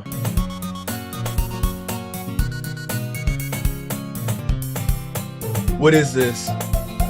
What is this? There is a little devil inside all of us. Beneath their manufactured perception, their artificial reality is a rifting, twisted mess of dread, loathing, judgment, ellipticism, self-doubt, all fashioned to escape the feeble hold of their hosts, sweeping through every little crevice it can find into their willpower, starving all of them of motivation and desire into their stomach, forcing them to drown their guilt in comfort food, or a newly opened gash in their skin, hidden only by the sleeves of a cute new shirt. Such a deplorable tangled mass is already present as us in every single one of them. That's why I choose not to blame myself for their actions. All I did was untie the knot. Wow. So she's not taking the blame for killing her, because she basically killed her. Bro, that was not there before, bro. 434, that just got in here. Talking about some, can you hear me? This game is scary. She's in my files, y'all. She's in my files. You telling me this not Kanito Pet? This Kanito Pet. I get Kanito Pet flashbacks. How's she in my files? She even picked up a book she thinks I'll like, despite me not reading much. Yuri, thank you. I'll definitely read this. I enthusiastically take the book. Phew. Well, you can read it at your own pace. I look forward to hearing what you think. Now that everyone's settled in, I expect Monica to kick off some scheduled activities for the club, but that doesn't seem to be the case. Yuri's face is already buried in the book. I can't help but notice her intense expression, like she was waiting for this chance. Meanwhile, Natsuki's rummaging around in the closet. I'm really curious to talk to Yuri a bit more, but at the same time, I'll feel bad for distracting her from reading. I catch a glimpse of the cover of her book. It looks like the same book that she lent to me. More than that, she seems to be on the first few pages. Crap. I think she noticed me looking at her. She sneaks another glance and our eyes meet for a split second. Let's speed run so I can get through this. But that only makes her hide her face deeper in the book. Sorry, I was just spacing out. I muttered this since her made her uncomfortable. Oh, it's fine. If I was focused, then I probably wouldn't have noticed in the first place. But I'm just rereading a bit of this, so. But that's the book you gave me, right? I wanted to reread some of it, not for any particular reason. Just curious. How come you have two copies of the same book? Well, when I stopped at the bookstore yesterday, that's not what I meant. I mean, I just happened to buy two of them. I see. There's something fairly obvious here that Yuri isn't telling me, but I decided to let it go. I'll definitely start reading it soon. I'm glad to hear. Once it starts to pick up, you might have a hard time putting it down. It's a very engaging and relatable story. Is that so? Well, what's the story about anyway? Well, I look at the cover of the book. The book is titled Portrait of Markov. There's an ominous-looking eye symbol on the front of the cover.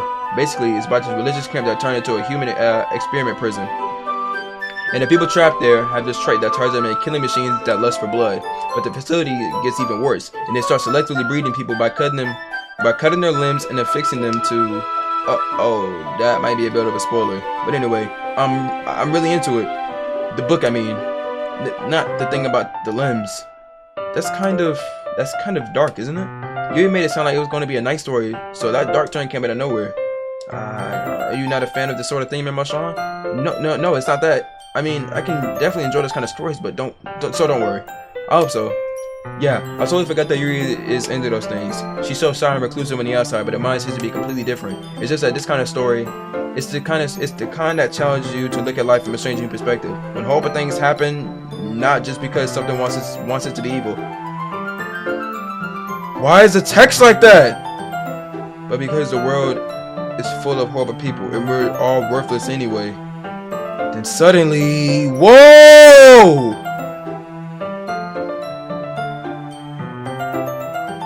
Yo, what is this? I'm checking my files again. I literally just have a feeling I have to check my files like every single 2 seconds, yo. And y'all wanna know how I know she's in my files? I'm looking at my other monitor. If I look down at my file explorer, that means it's open.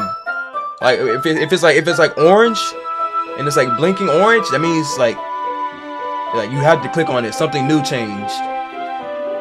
Dude. This game is scary, bro. I'm rambling, aren't I? Not again. I'm sorry. Hey, don't apologize. I haven't lost interest or anything. Well, I guess it's alright then, but I feel like I should let you know that I had this problem. When I let things like books and writing fill my thoughts, my whole body gets what? Dude, what's happening, bro? I kind of forget to pay attention to other people. So I'm sorry if I end up saying something strange. And please stop me if I start talking too much. I really don't think you need to worry. It just means you're passionate about reading. The least I can do is listen. It's a literature club after all. That's true. In fact, I might as well get started reading it, right? Oh! Yes. I mean, you don't have to, but well, that scared the mess out of me, man. What were you saying? Let me just go get the book. I quickly retrieved the book that I put in my bag. Alright, it's fine if I sit here, right? I'll step into the seat next to Yuri's. Yeah. Are you sure? You seem a little apprehensive. I'm sorry. It's not that I don't want you to. It's just something I'm not very used to. That is, reading in company with somebody. I see. Well, just tell me if I end up distracting you or anything. Alright. I'll open the book and start the prologue. As soon as I understand what Yuri means about reading in company, I start. It's as if I can feel her presence over my shoulder as I read. It's not a particularly bad thing. Maybe a little distracting, but the feeling is somewhat comforting.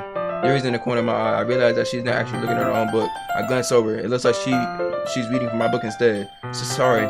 It was just bathing in the feeling of— Wait, what's going on? What's happening?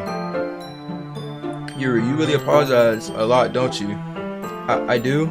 I don't really mean to, sorry. I mean, here, this should work, right? I slide my desk up to Yuri's and hold my book more between the two of them. I suppose so. Yuri timidly closes her own copy. Once we lean in a little bit, our shoulders are almost touching. It feels like my left arm is in the way, so instead I use my right hand to open the book, to hold the book open. I guess it makes it kind of difficult to turn the page. Here. Yuri takes her left arm and holds the right side of a book between her thumb and forefinger. I do the same on my right arm and the right side of the book. That way I turn the page and Yuri slides it under her thumb after it and flips to her side. But holding it like this, we're huddled even closer than before. It's actually kind of distracting me. It's as if I can feel the warmth of Yuri's face, and she's in the corner of my vision. Are you ready? Huh? To turn the page. Sorry. I think I got a bit distracted for a second. I glance over at Yuri's face and our eyes meet. I don't know how I'll be able to keep up with her. That's okay. You're not as used to reading, right? I don't mind being impatient if it takes you a bit longer. It's probably the least I can do. You're so patient with me. Yeah, thanks. We continue reading. Yuri no longer asks me if I'm ready to turn the page. Instead, I just assume she finishes the paper before me, so I turn it by my own volition. We continue the first chapter in silence. Even so, turning each page almost feels like an intimate exchange. My thumb gently letting go of the page, letting it float over to her side. She catches it under her thumb. Hey Yuri, this might be a silly thought, but the main character kind of reminds me of you a little bit. No, I don't relate to this character at all. Definitely not. Really? I was just thinking the way she second guesses things she says and all that. That's what you were talking about. Sorry. I thought you meant something else about her. Something else? Never mind. We didn't even get that far yet, so I don't know why that came into my head. Yuri, are you feeling alright? Huh? Yuri's been a little fidgety ever since you started reading. You can rest if you're feeling sick or something. Your breathing is a little... My breathing? Yuri puts her hands on her chest. That's new. Wait. This didn't happen. Yo, this is new, y'all. This is new, y'all. She never did any of this. I didn't even notice. Anyway, I'm fine. I just need some water. Alright, don't push yourself. Yuri stands up and practically rushes out the classroom. What on earth was that about? Memo Sean? Did something happen just now? Huh? I have no idea. Yuri was acting a little strange, I guess. So you don't know anything. Sorry, I can't say I do. Are you worried about her? Oh, no, not really. I was just making sure that you didn't do anything to her. No, nothing. Don't worry. I believe you, silly. Yuri just does it sometimes, so it's nothing alarming. Alright, if you say so. Anyway, why don't we start with sharing our poems with each other? Huh? Should we wait for Yuri? Well, she might be a while, so I just figured we get started without her. Did she just die? Did she just have a heart attack? What is happening? What is going on? No, I know what she's doing. I know what you're doing. You're trying to get rid of everybody. You're trying to get rid of everybody. You're not fooling me. She's so scary. Is that okay? Yeah, I was just asking. I stand up. I make a mental note of where I left her in the book and slip it back into my bag.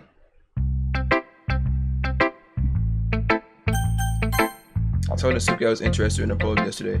It's probably only fair that I share mine with her first. Well, it's about what I expected from someone like you. It's a little blunt. Well, excuse me. It's not like I said it was bad. I just didn't invoke any emotion, so basically it's not cute enough for your taste. Do you want to get smacked? I'll pass. Well, anyway, I need to show you. I guess I need to show you mine. I think you'll like it. Yeah, we already read this. Let's get to it. Yeah, I told you that you weren't gonna like it. I like it. What? Just be honest. I am. Why are you so convinced that I wouldn't like it? Well, because everyone in high school thinks that writing has to be all sophisticated and stuff, so people don't even take my writing seriously. But isn't the point of poems for people to express themselves? Your writing style wouldn't make your message any less valid. Yes, exactly. I like when it's easy to read, but it hits you hard. I like in this poem. Seeing everyone around you do great things can be really disheartening. So I decided to write about it. Yeah, I understand. But the only other nice thing about simple writing is that it puts more weight on the wordplay. Like, I set up for a rhyme at the end, but then made it fall flat on purpose. It helps bring out the feeling in the last line. So you did. I guess more went into it than I realized. That's what it means to be a pro. I'm glad you learned something. Didn't expect that from the youngest one here, did you? Yeah, guess not. I decided to humor her. Oh, my bad. I really didn't care how old everyone is, but if Natsuki is feeling proud, then I won't take that away from her. Jesus, bro. Where is Yuri, bro? Where's Yuri, bro? I caught on to what she's doing, bro. I understand what she's doing now. She looks terrifying now that I think about it. Every time I see her on my screen, I get scared. How about Sean? Having a good time so far? Yeah. Good, glad to hear it. By the way, since you're new and everything, if you ever have suggestions for the club and new activities or things we can do better, I'm always listening. Don't be afraid to bring things up. Alright, I'll keep that in mind. Hex now. Let me check files. She said I'm always listening. And then in the files she said, can you hear me? I don't know, bruh. Of course I'll be afraid to bring things up. I don't know if I'm overthinking it or not, bro. All I know is I'm scared. I'm much better off with just going with the flow until I'm more settled in. Anyway, want to share your poem with me? It's kind of embarrassing, but I guess I have to. Don't worry, Memo Sean. We're all a little embarrassed today, you know? But it's that sort of barrier that we'll all learn to get past soon. Yeah, that's true. That hand harmonic in my poem. Great job, Memo Sean. I was going ooh in my head while reading it. It's really metaphorical. I'm not sure why, but I didn't expect you to go for something so deep. I guess I underestimated you. It's easiest for me to keep everyone's expectations low. That way it always counts when I'm putting some effort. That's not very fair. Well, I guess it worked anyway. You know that Yuri likes this kind of writing, right? Writing that's full of imagery and symbolism. Sometimes I feel like Yuri's mind is just totally detached from reality. I don't mean that like it's a bad thing though, but sometimes I get the impression that she's just totally giving up on people. She spends so much time in her own head that it's probably a much more interesting place for her. But that's why she gets so happy when you treat her with a lot of kindness. I don't think she's used to being indoors like that. She must be really starved for social interaction, so don't blame her for coming out a little strongly, like earlier. I think if she gets too stimulated, she ends up withdrawing and looking for alone time. Suddenly the door opens. Yuri, I'm back. Did I miss anything? Not really. Well, we all started sharing our poems with each other. Huh? Already? I'm sorry for being late. No need to apologize. We still have plenty of time, so I'm more glad that you took all the time you needed. I thought she was dead, bro, so maybe I was wrong. I don't know. I still think that's her end goal, though. I think she's slowly gonna try to get rid of him, just like she got rid of Sayori. Alright. Thanks, Monica. I suppose I should go get my poem now. Anyway, do you want me to read my do you want to read my poem now? Don't worry, I'm not very good. You sound pretty confident for someone who claims it to be very good. Well, that's because I have to sound confident. That doesn't mean I'm always gonna feel that way, you know? I see. Well, let's read it then. I'm scared from this poem, y'all. This poem's gonna be something crazy. Oh no, I ain't skipping this one. Look. I think it's different. Hole in the wall. But he wasn't looking at me. Confused, I frantically gazed at my surroundings. But my burned eyes can no longer see color. Are there others in this room? Are they talking? Or are they simply poems on flat sheets of paper? The sound of frantic scrawling playing tricks on my ears. The room begins to crinkle, closing in on me. The air I breathe dissipates before it reaches my lungs. I panic. There must be a way out. It's right there. He's right there. Swallowing my fears, I brandish my pen. What? So, what do you think? It's very freeform, if that's what you call it. Sorry, I'm not really the right person to ask for feedback. It's okay. Yeah, that kind of style has gotten pretty popular nowadays.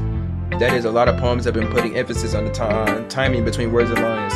When performed out loud, it can be really powerful. What was the inspiration behind this one? Well, I'm not sure if I know how to put it. I guess you could say that I had some kind of epiphany recently. It's been kind of influencing my poems a bit. Epiphany? Yeah, something like that. I'm kind of nervous to talk about deep stuff like that because it's kind of coming on strongly. Maybe after everyone is better friends with each other.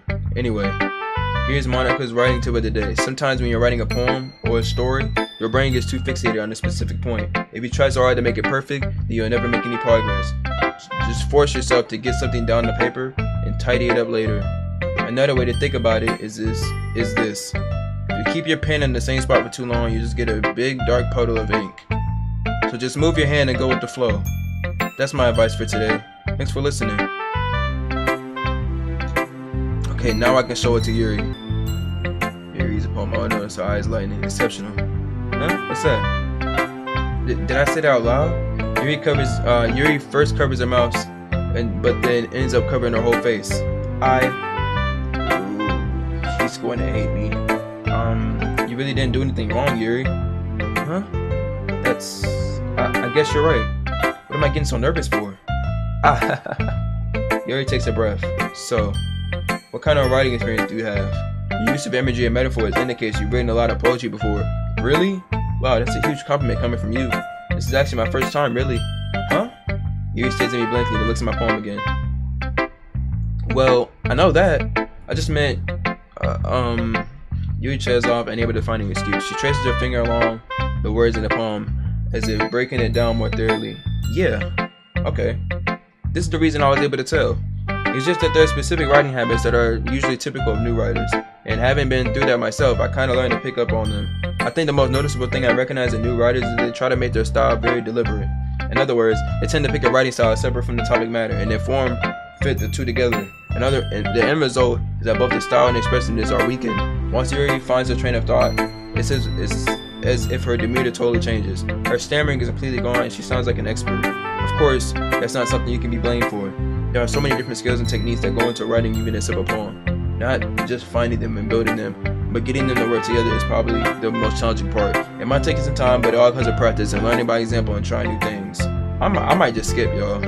I read all this before. Yeah, thank you. Huh? It's nothing really. Yours was impressive too, so nah. If anything, I could probably learn a thing or two from you. You think so? Yeah, of course. You know, I was really nervous about doing all this, but in the end, I enjoyed it. I'm I'm going to keep doing my best for you, Memo-san. Me too. Alright. Check my files again, man. I don't know. I'm about to start skipping from now on because like I'm just replaying the same game. The picture's back, the picture's back, the picture's back, the picture's back. Oh jeez.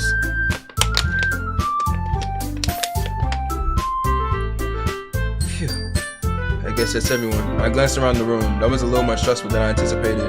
It's as if everyone is judging me for my mediocre writing abilities. Even if they're just being nice, there's no way our poems can stand up to theirs.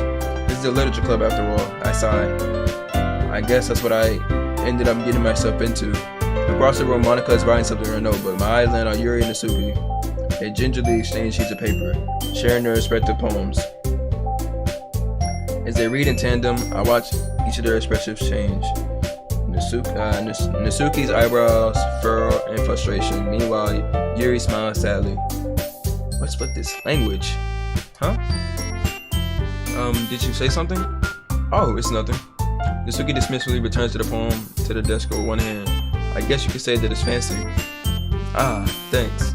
Yours is cute. Cute? Did you completely miss the symbolism or something? It's clearly about the feeling of giving up.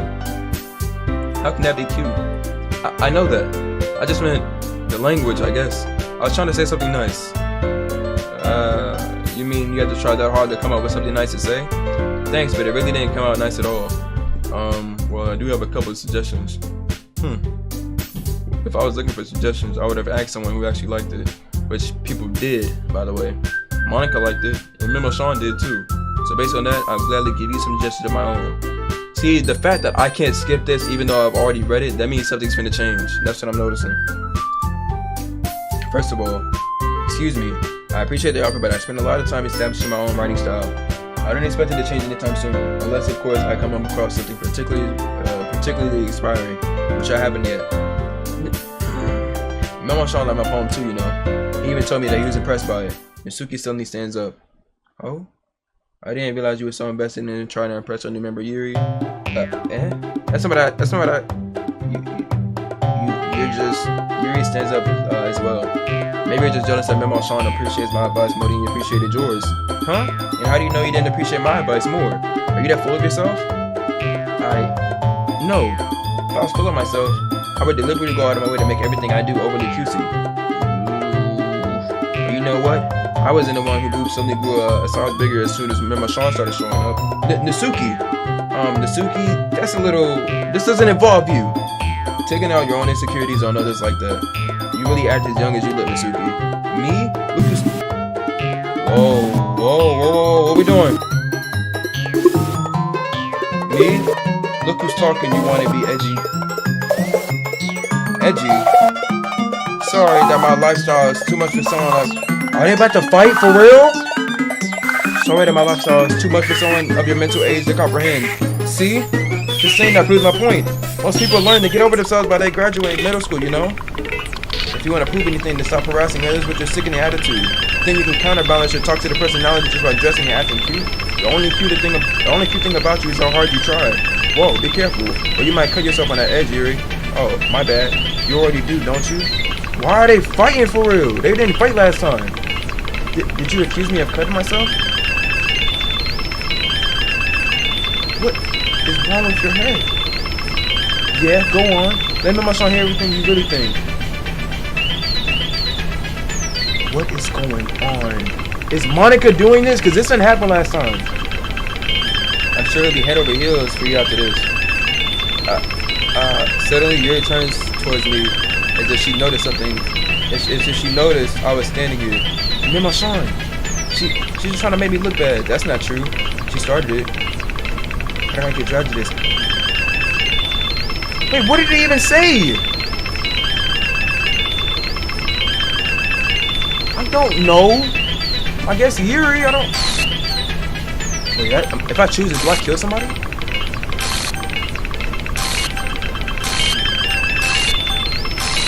What is happening?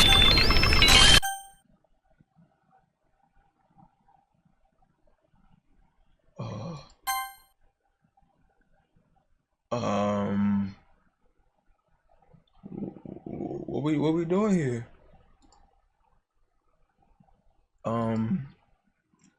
Hey, Memo-san. Why don't we step outside for a little bit? What you mean? Okay. Sorry about that.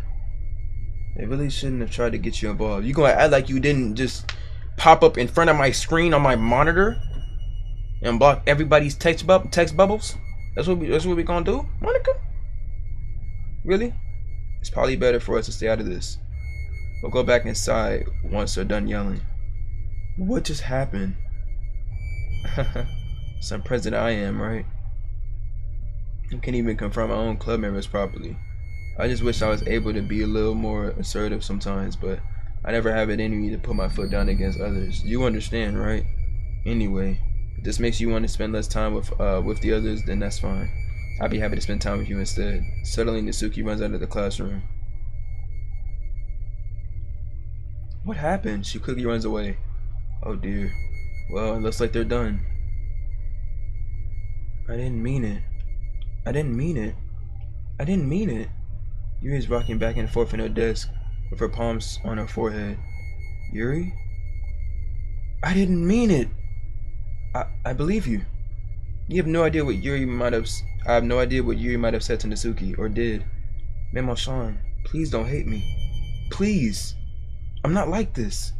There's something wrong with me today. It's fine, Yuri. You know you didn't mean it. Besides, I'm sure Natsuki will figure all about it by tomorrow. There it is.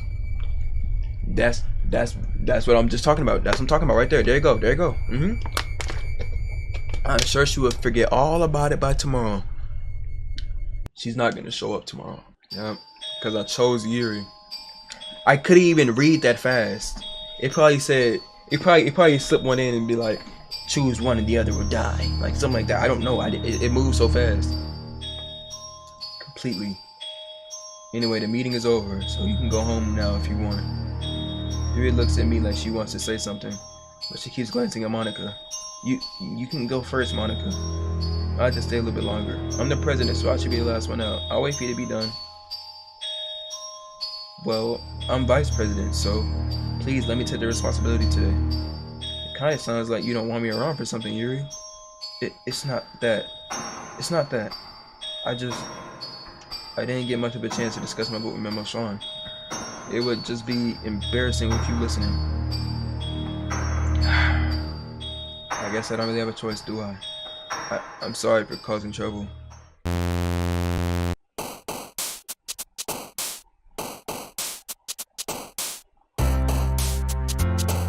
What is this? Give me back into the game now. Give me back into the game.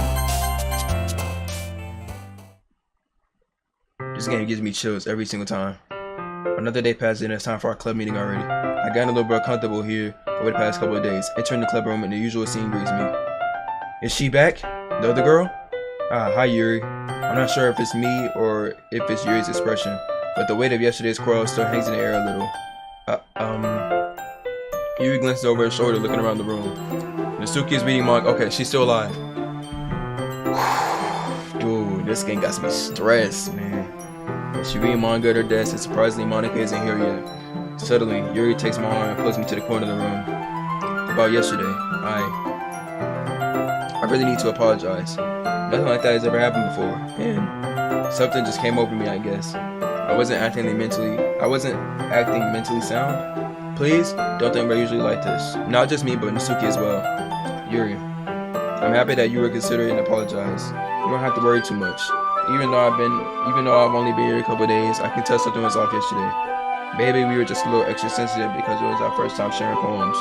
But whatever it was, it didn't make me think any less of you. I already decided that there's no way you can be a bad person. And now that you're apologizing, I know you really didn't mean it. Memo-san, don't say those kind things so frankly. They made me a little too happy. I'm really glad you're such an understanding person. And I'm really glad that you joined this club. Everything is a bit brighter with you around and sorry, what am I saying right now? Hey, have you guys seen Monica? No, I haven't. I was also kind of wondering where she was. Man, Yuri, I'm guessing you haven't either. Yuri is clearly taken aback by how calmly Natsuki is addressing her. What did she say to Natsuki? That's what I kind of want to know. Like, what did she say? Another one, another one, another one, another one, another one, another one. I hate this. I can't do anything. Nothing. No matter how many times you play, it's all the same. It would really be really easy to kill myself right now, but would that mean I don't get to talk to you anymore? All I want is for you to hate them. Why is that so hard? What? This game is crazy. Also, keep in mind, we've never been in this corner in the entire game. We've always been in the same area. No, I haven't. Jeez, this isn't like her at all. I know it's stupid, but I can't help but worry a little bit. What? Why are you looking at me like that? Natsuki, about yesterday. I just wanted to apologize. I'm sorry, I didn't mean any of the things I said. And I'll do my best to stay under control from now on. So, Yuri, what the heck are you talking about? Did you do something yesterday? She erased her memories. She erased her memories. Monica erased her memories. Why doesn't she remember yesterday?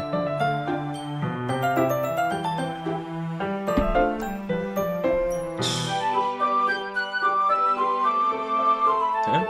Jeez. Whatever's on your mind, I'm sure it was nothing. Huh? I don't even remember anything bad happening. You're the kind of person who worries too much about the little things, aren't you? But I'll accept your apology anyways if it happens to feel better about it. Besides, it's kind of nice to hear, since I was always afraid you secretly hated me or something like that. No, not at all. I don't hate you. Well, they're kind of weird, but I don't hate you either. Natsuki turns to me. You're still on trial, though. Hey. Suddenly the door swings open. Sorry, I'm super sorry. Ah, there you are. I didn't mean to be late. I hope you guys aren't worried or anything. No, I kind of wish you weren't here at all, kind of. Yeah, nah. Well, Natsuki was. I was not. What took you so long anyway? Well, my last period today was study hall. To be honest, I kind of just lost track of time. It makes no sense though. You would have heard the bell ring at least. I must not have heard it since I was practicing piano. Piano? Wasn't it where you play music as well, Monica? Don't give me too much credit than I deserve. Don't give me more credit than I deserve. I guess I've been practicing for a while, but I'm still not really good yet. Still, it must require a lot of dedication, so I'm still impressed. Well, thanks, Yuri. Should play something for us sometime. Monica looks at me. Well, I am working on writing a song, but it's not quite done yet. Maybe once I get a bit better, I will. That sounds cool. I look forward to it. Is that so? In that case, I won't let you down, Memo-san. Monica smiled sweetly. I didn't mean any pressure or anything like that. Don't worry. I was hoping that I could share it with you anyway. I guess I've been practicing so much recently. I see. I'm not sure if Monica was referring to the old club or just me. In that case, best of luck. Thanks. So I didn't miss anything, did I? Not really. I choose not to bring up anything that the three of us talked about. Besides, Natsuki already went off in the closet. Memo-san, since your compliments put me in a good mood, I was wondering if you would like to spend some time together today. I mean, in the club. Yeah, definitely. I plan on it anyway. Okay. Can we start now? Let's find a place to sit. I'm being a little forceful, aren't I? I'm sorry. My heart just won't stop pounding for some reason. What's wrong with your heart? No, like, what's going on? Don't worry about it. If anything, it's nice to see you have so much energy. Yeah, but I need to try to calm down. I won't be able to focus on reading like this. Take your time. Yuri takes a deep breath and pulls a copy of the book out of her bag. Did she always have heart problems? Like, maybe, but it was like less noticeable first time around. Actually, I have a request. Do you mind if I make some tea first? Not at all. Thanks very much. If there's one thing that I can make my reading time here any better, it's a nice cup of tea. Not to mention for yourself as well. Yuri stands up and makes her way to the closet. I follow her and watch as she retrieves a small water pitcher from the shelf, the kind with the filter inside. Can you hold this for a second? Sure. Yuri hands me the water pitcher and also fetches an electric kettle. I'm going to plug this in at the teacher's desk, and then I'll go get some water. Honestly, every single time they leave the classroom, I really feel scared, like, for one of them. I feel like one of them is gonna die. I don't know why. Like, keep in mind, the poster of Sayori in the background just keeps popping in and popping out every like 2 seconds. So I don't know what's happening anymore. She walks past me and sets the kettle down on the teacher's desk. I simply watch her movements. To my surprise, the way she moves really contrasts her speaking mannerisms, especially because of her long legs. Yuri appears elegant and methodical.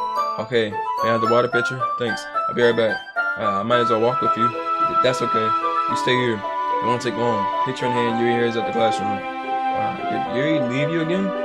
No, it's not like that this time. She's just filling up the water pitcher to make tea. Oh, okay. Sorry for the misunderstanding. Why is she so curious of Yuri keeps leaving me? Like, 10 minutes passed. Yuri said it wouldn't take long. Is something holding her up? I'm bored just waiting here, so I decided to go look for her. No, we're not doing this again. No. Let's see. The most logical place for Yuri to be would be the nearest water fountain. I start heading down the hallway.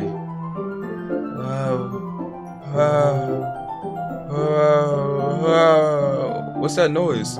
It's coming from around the corner. It sounds like breathing. A sharp inhale, like someone is sucking the air through their teeth. Are they in pain? I reach the corner and peer around it. Yuri?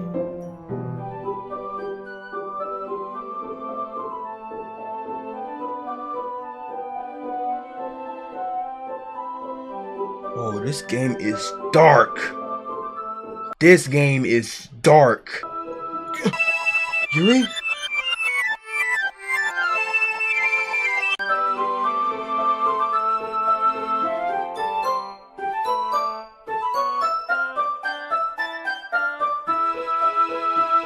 I'm back. Thanks for waiting patiently. So my character's just gonna act like we didn't just see that. Monica is erasing my memories. She's erasing my memories. Bruh. That's what that was. I was her rewinding time or like something. I was her messing with something. And then she just erased my memories. So I guess I never saw that. I know what I saw. Sean, do you like oolong tea? Ah, yes. See, my character is he doesn't know anything. It's like he didn't see it at all. Anything is fine. Very well. Yuri sets the temperature on the kettle to 200 degrees. Now it's time to get the teapot. You really do this properly, don't you? Of course. I shouldn't do any less while I'm making tea for others, even if I'm not an expert on tea or anything. In that case, you'll be even more impressed. Perhaps I will. Yuri fetches the teapot and begins measuring the tea to the tea leaves. To my surprise, she even starts humming a little to herself. You must be in a good mood now. So, did she actually really just do that? Or did she rewind time, or like, I don't know, bro. Like, I hope she didn't actually just do that. Or no, she actually did it, but when she rewinded time, like, did that never happen? Or did it still happen, but I just don't remember it now? I don't know. You must be in a good mood now. Is that so? I was letting it show, and you noticed. I was doing a bit of thinking, and I decided that I would try expressing myself a little bit more. It turns out, it's not very hard for me to do. When it's you who's around anyway. That's great, Yuri. Just don't push yourself too much. They're always worrying about you, Sean. It's very endearing. Yuri wasn't kidding. I don't even know how I can keep up with this. I'll watch Yuri pour a cup of tea for each of us. Sean, I have another request. Do you mind if we sit on the floor today? Huh? Why's that? It's a little bit easier on my back. I can read with my back against the wall rather than bending over at my desk. Sorry, I didn't realize. No worries. I just have back pain fairly regularly, so I do my best to manage it. Is that so? I wonder why that is. It's most likely because of your posture, right? Always hunched over like that while reading? Yes. I have very terrible reading posture, so that's why we should sit on the floor. Fair enough. I'll go ahead and get the book. I retrieve the book from my bag. I have some chocolate as well. It's a bag of small chocolate candies. I'll take it since it will go well with the tea. Yuri and I sit against the wall, teacups at our side. As if in sync, we assume the same reading position as last time, each holding one half of the book. Except this time, our bodies are even close to each other. I can't see too well. Yuri sittles. Oh my god, I keep saying sittles. Like, Yuri slides closer until our shoulders are touching. I'm not supposed to focus on reading like this. Yuri was always kind of cute, but when she's being less apprehensive, it's almost more than I can handle. The teacup. Yuri hands me my teacup. Holding it with my hand, that's not holding the book. I end up in a position that makes it even harder to focus. Because now I need to worry about making sure I don't accidentally touch her chest. Meanwhile, Yuri hasn't noticed a single thing. She wears her intense reading expression, and I can only presume that the world around her has faded away. I use all my willpower to focus on reading. After a few minutes, I finally managed to relax a little. I put the teacup between my legs and fumbled with the chocolate wrapper. Sorry. I briefly let go of the book to finish. I briefly let go of the book to finish opening the wrapper. You can have as much as you want. That's okay. I won't take any. Huh? Are you sure? Well, if I touch it, then I might get smidges on the pages. You're right. I didn't even think about that. My bad. No need to apologize. I'll hold the book, okay? Are you sure? Of course. Yuri opens the book with both hands. She holds it so that I don't have any harder of a time reading from it. But as a result, her left arm is practically resting on top of my leg. Well, in that case, Yuri's already totally focused on reading again. I take the chocolate candy and pop it into my mouth. Then I take another chocolate and I hold it up to Yuri. She doesn't even look away from her book. She simply parts her lips as if the situation was completely natural. But that means I can't stop here. I apprehensively put the chocolate in her mouth. Just like that, Yuri closes her lips over it. Yuri's expression suddenly breaks. Did I just? Yuri looks at me like she needs to confirm what just happened. Memo-san, sorry. I guess I shouldn't have done that. Up to the music. Yuri starts to breathe heavily. I can't. Memo-san. Suddenly, Yuri forcibly grabs my arm and jerks me to my feet. My teacup gets knocked over. Memo-san. My heart won't stop pounding, Memo-san. I can't calm down. I can't focus on anything anymore. Can you feel it, Memo-san? Yuri suddenly presses my hand against her chest. Why is this happening to me? Is she dying? I feel like I'm losing my mind. I can't make it stop. It even makes me not want to read. I just want to look at you.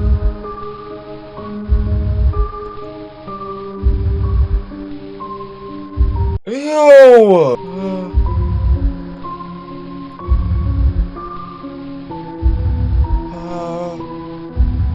Oh, I'm uncomfortable. Why is she looking at me? She's actually looking at me. How do I even say that?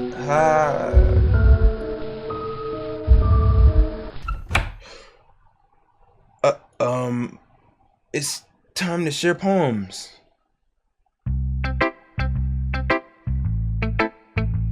Poems? Anything that isn't a train wreck, I'll take it away. Oh, this is different. Oh, my bad. I wasn't reading it at first. I thought it was the same thing. And I get the feeling you're probably the most critical. Hey, what makes you... Wait, maybe that was a compliment. I'm glad to see someone recognizes my experience. Well then, keep practicing. Maybe you'll be as good as me someday. That's, something tells me Natsuki completely missed the point. Just make sure you find a little bit of influence from everyone. I think you're at least being influenced by Yuri a little bit, aren't you? I mean, I know you've been, like, spending some time with her or whatever. But, you know, Monica and I are just as good as her. At poems, I mean. So you should really try to learn something, or you'll never get better. Here's one I wrote. I'll make sure you learn something from it. Is it the same thing? Okay, the same thing. Not bad, right? It's quite a bit longer than yesterday's. Yesterday's was way too short. I was just warming up. I hope you didn't think that was the best I can do. No, of course not. Anyway, the message is pretty straightforward in this poem. I doubt I have to explain it. Like anyone would agree that the subject of this poem is an ignorant jerk. Everyone has some kind of weird hobby or glitzy pleasure. Something that you're afraid if people find out, they'll make fun of you or think less of you. But that just makes people stupid. Who cares what someone thinks, as long as they're not hurting anyone and it makes them happy. It makes people need to learn to respect others for liking weird things, such as two girls in this very club whom I respectfully won't name. Kind of ironic that even in my one place of comfort, I can't even have people respect me. Jeez, now you're making me complain too much. What did I do? What is worth I respect you? Well, I guess thanks. But it's kind of obvious that you respect Yuri more. Whatever. We're done sharing, so you can leave now. Can I skip? I can't? Because this is all the same stuff. I've been waiting for this. Let's see what you've written for today. Yuri smiles and takes a deep breath. I like just holding it. I mean, the poem turned out good. It's, well, there are some things that you could work on, but that doesn't really matter. It feels like anything written by you is a treasure. That came out a little awkward, but let's move on. Here's a poem I wrote. You don't have to like it or anything. Wait, this is different. Wheel. A rotating wheel, turning an axle, grinding bolt head. Yeah, I don't know how to read this, but I think it says linear gearbox, falling sky, 7 holy stakes, a docked ship, a portal to another world, a thin rope tied to a thick rope, a torn harness, a parabolic gearbox, expanding universe, tune controlled by slipping cogwheels, existence of God, swimming with open water in all directions, drowning, a prayer written in blood, a prayer written in time, devouring snakes with human eyes, a thread connecting all living human eyes, a kaleidoscope of holy stakes, exponential gearbox, the sky of exploding stars, God is disproving the existence of God, a wheel rotating in 6 dimensions, 40 years in the ticking clock, a clock that ticks for 1 second for every rotation of the planet, a clock that ticks 40 times every time it ticks every second time, a boat head of holy stakes tied to the existence of a dark ship to another world, a kaleidoscope of blood written in clocks, a time devouring prayer connecting a sky of 40 gears and opening human eyes in all directions, breathing gearbox, breathing bowhead, breathing ship, breathing portal, breathing snakes, breathing God, breathing blood, breathing holy stakes, breathing human eyes, breathing time, breathing prayer, breathing sky, breathing wheel. What did I just read? It doesn't really matter what it's about. My mind has been a little hyperactive lately, so I had to take it out on your pen. That is, a pen fell out of your backpack yesterday, so I took it home for safekeeping, and I just really like the way that it writes. So I wrote this poem with it. And now you're touching it. I'm okay. What did I just... Can you pretend this conversation never happened? You can keep the poem though. What is happening right now? I'm uncomfortable, I think you saw something earlier that you weren't supposed to see. Huh? I didn't want to have to tell you this, but I don't think I have a choice. It's getting kind of dangerous for you to spend so much time with Yuri. I don't know why, but she seems pretty easily excitable when she's around you, which shouldn't be a problem in itself. But when Yuri gets too excited, she finds a place to hide and starts cutting herself with a pocket knife. Yeah, I saw that. Isn't that kind of messed up? She even brings a different one to school every day, like she has a collection or something. The knives. Why didn't it click before? The knives in the last episode, bro. It didn't click before. That's why she has so many knives. I mean, it's definitely not because she's depressed or anything like that. I think she just gets some kind of high from it. It might even be like a sexual thing. But the point is, you've been kind of enabling her. I'm not saying it's your fault though, but I guess that's why I had to explain it all to you. So I think if you keep your distance, that'll probably be best for her. While you're at it, don't be shy to spend a little more time with me. To put it lightly, I at least have it together in the head, and I know how to treat my club members. But anyway, you want to be my poem now? I like the way this one turned out, so I hope you do too. It's the same one, y'all. Save me. The colors, they want bright, beautiful color. Why is the words like that? Flashing, expanding, piercing, red, green, blue, and endless. What does that even mean? Cacophony. What is that? A meaningless noise. The noise. It won't stop. Violent. Grating. What is... I can't read it. I can't read the... Whoa. Why is her words doing this?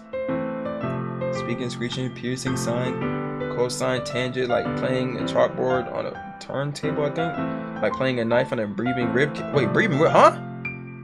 But you was just going on about how you ain't got no screws loose in your head like me, like Yuri. Are you sure? What I'm reading doesn't say the same thing.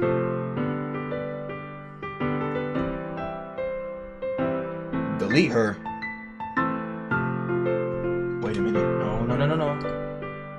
New files? Oh, I don't know, y'all. You mean delete her?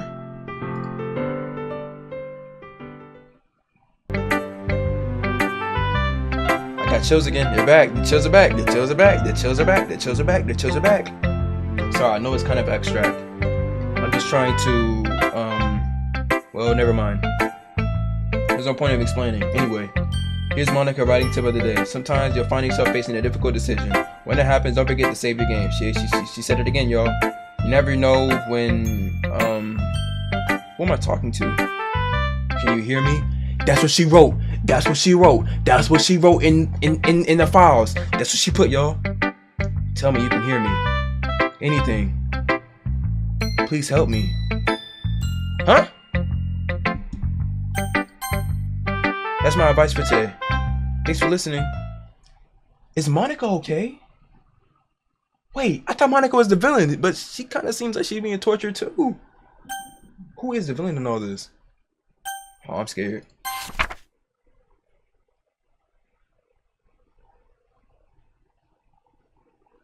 What is this video game? Who made this video game? Who made this video game? Who made this? Happy thoughts, happy thoughts, happy thoughts.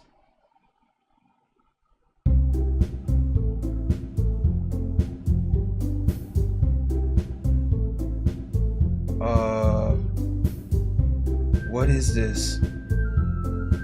Okay, everyone. We're all done reading it. What is going on? What is that? We're all done reading each other's poem, right? We have something we need to go over today, so if everyone can come sit in front of the room. Is this about the festival? Well, sort of. Do you really have to do something for the festival? It's not like we can put together anything good in just a few days. What is that sound? I'm about to throw up. What is that? I can't, bro. I'm about to close the game. Is she cutting? Is someone cutting? It sounds like either they're cutting or ripping or taking. I don't know. We'll just end up embarrassing ourselves instead of getting any new members. That's a concern of mine as well. Why am I screaming black? They doing too much. I didn't really do well with last minute preparations. Don't worry so much. We're going to keep it simple, okay? Look, I know everyone's been a little more lively ever since MemorizeGM joined, and we started some club activities. But this isn't the time for us to become complacent. We still only have 4 members, and the festival is the only real chance to find more, you know? What's so great about getting your members anyway? We already have enough to be considered an official club. More members would just mean everything gets noisier and more difficult to manage. Natsuki, I don't think you're looking at it in the right way at all. Don't you want to share your passion with as many people as you can? To inspire them to have the same feelings you brought here in the first place? The literature club should be a place where people can express themselves like they can't do anywhere else. It should be a place so intimate that you would never want to leave. What do you mean never want to leave? I know you feel that way too. I know we all do. So that's why we should work hard and put something together for the festival, even if it's something small. Right, MemorizeGM? Oh, come on. You can't take advantage of MemorizeGM to agree with you just because he doesn't know how to say no to anything. Look, Monica, do you really think any of us, oh, the music stopped again, something's gonna happen. Do you really think any of us here join the club with other people in mind? Yuri never even taught until MemorizeGM joined. As for me, I just like it better here than I do at home. And MemorizeGM isn't even passionate about literature in the first place, and that's everyone. Sorry, but you're really the only one who's interested in finding new members. The rest of us are fine like this. I know you're the president and all, but you should really consider our opinions for once. Monica is clearly taken aback by Natsuki's words. That's not true at all. I'm sure Yuri and MemorizeGM want to get more members too, right? I don't know about Yuri, but I'm kind of indifferent. If I showed as much enthusiasm as Monica wanted, then I would probably be lying. Still, if it's up to me to rescue the situation, no. Natsuki's right, isn't she? This club is nothing more than a place for a few people to hang out. Why did I think that everyone here saw it the same way as I did? But that doesn't mean we're against getting new members or anything. MemorizeGM, why did you even join this club? What were you hoping to get out of it? Well, that's not really something I can be honest about, is it? In fact, if I remember, you weren't even given the choice not to join. Monica sits down and stares at her desk. What's the point of all this anyway? What if starting this club was a mistake? Now you've done Natsuki. What, me? I just spoke my mind. Is it a crime to be honest? It's not about being honest. It's about word choice. Besides, you have no right to speak for everyone else in the club like that. You don't understand at all. I just want a place that feels nice to hang out with a few friends. Is there a problem with the club being that for me? There aren't many other places like that for me. And now Monica wants to take it all away from me. She's not taking anything away. No, Memo-san.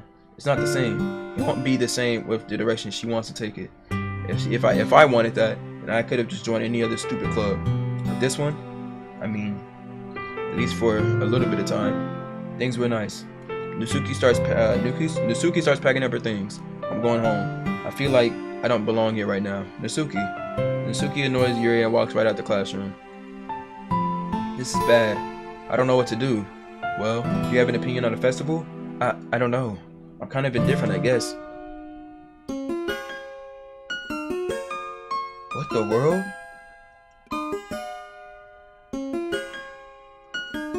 Who cares about that obnoxious brat?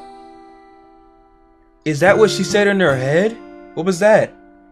I mean, I like how nice and quiet the club is right now, and I'm just happy with you here.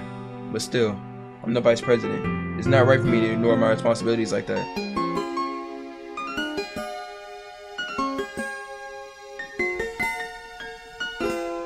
Nobody would cry if she killed herself.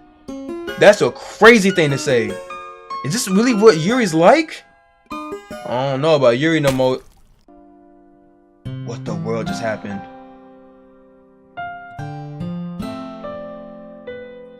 This is scary, y'all. I should do my best to consider everyone's perspective and make the decision that's right for the club.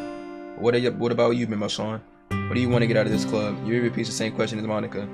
I decide giving an indirect answer is better than nothing. I think the most important thing is for everyone to get along, and for the club to provide something that you can't get anywhere else. I don't think it's about how many members, but rather the quality of each member. That's what will end up making the literature club a special place. I see. I really agree with you. Each member contributes their own qualities in a special way. With each change in members, the identity of a club as a whole would change too. My scenes? Her eye. Her eye. I don't think that's necessarily a bad thing. Her eye's bleeding. Oh my gosh. So if you'd like to help Monica with the festival, then I'm on your side as well. Alright. Well, maybe we can all talk to Natsuki tomorrow. Yuri nods. Hey Yuri. Huh? I know things were a little awkward yesterday, but I feel you deserve to know that I still think you're a wonderful vice president. And also a wonderful friend.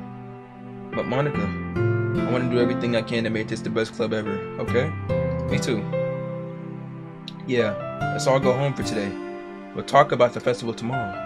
Okay, I look forward to it. Shall we go, Memo-san?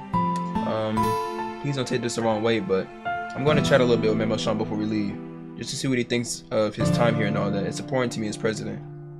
Yuri looks a little troubled as she doesn't protest. Okay, I trust your judgment, Monica. In that case, I'll see the two of you tomorrow. See you tomorrow. Monica waves as Yuri exits the classroom. Phew. Things have been a bit hectic lately, haven't they? Memo-san, I just wanted to make sure you're enjoying your time here at this club. I really hate to see you unhappy. I feel kind of like I'm responsible for that as president. I really do care about you, you know? Alright.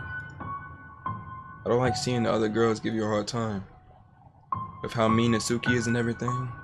And Yuri being a little bit, you know. Sometimes it feels like you and I are the only real people here. You know what I mean? What do you mean? You mean you and I are the only real people here? Nah, y'all. She's not just talking about like in the context of the game, but she's talking about real life, bruh. I know what she's doing. But it's weird because in all the time you've been here, we've hardly got to spend any time together. I mean, I guess it's technically only been a couple of days. Nah, she knows it's been more than that. Sorry, I didn't mean to say something weird. There are just some things I've been hoping to talk about with you. Things I know only you could understand. So that's why. Wait, not yet. No! Is she the villain or not, man? I don't know anymore, bruh. Did you see her head poking up? Why is her head poking up? I didn't even notice. Look at the numbers, y'all.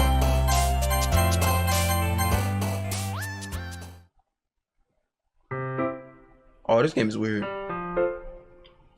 Hi, Sean. I've been waiting for you.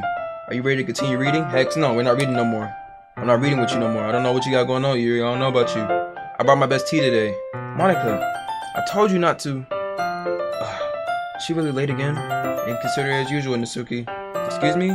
But you always interrupt my conversation with your incessant yelling? What are you talking about? You say that like I do it on a regular basis or something. I just wasn't paying attention, okay? I'm sorry. Seriously, what's gotten in you lately?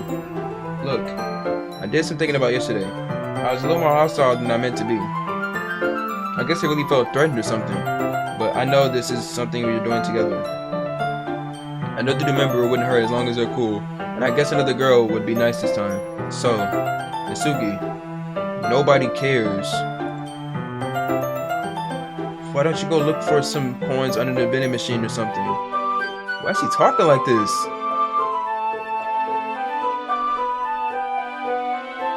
You made her cry again. Yo, Yuri, what happened to you, bro? Is this the real Yuri? Because if so, I don't rock with this Yuri. Nah. Oh, man.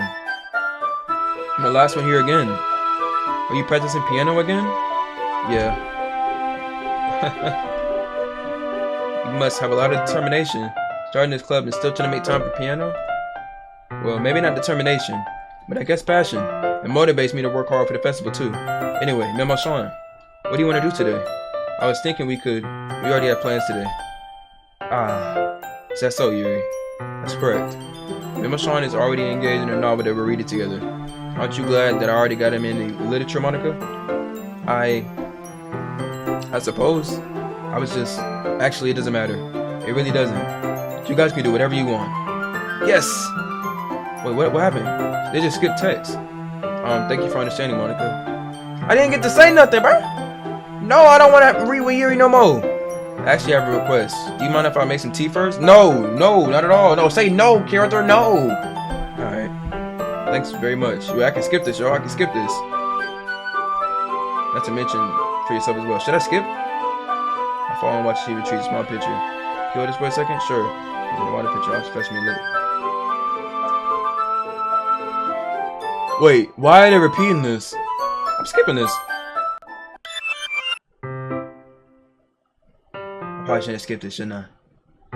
Oh! Can I go back? What was that, y'all? Wait. How did I... Sorry, I just had a really weird deja vu.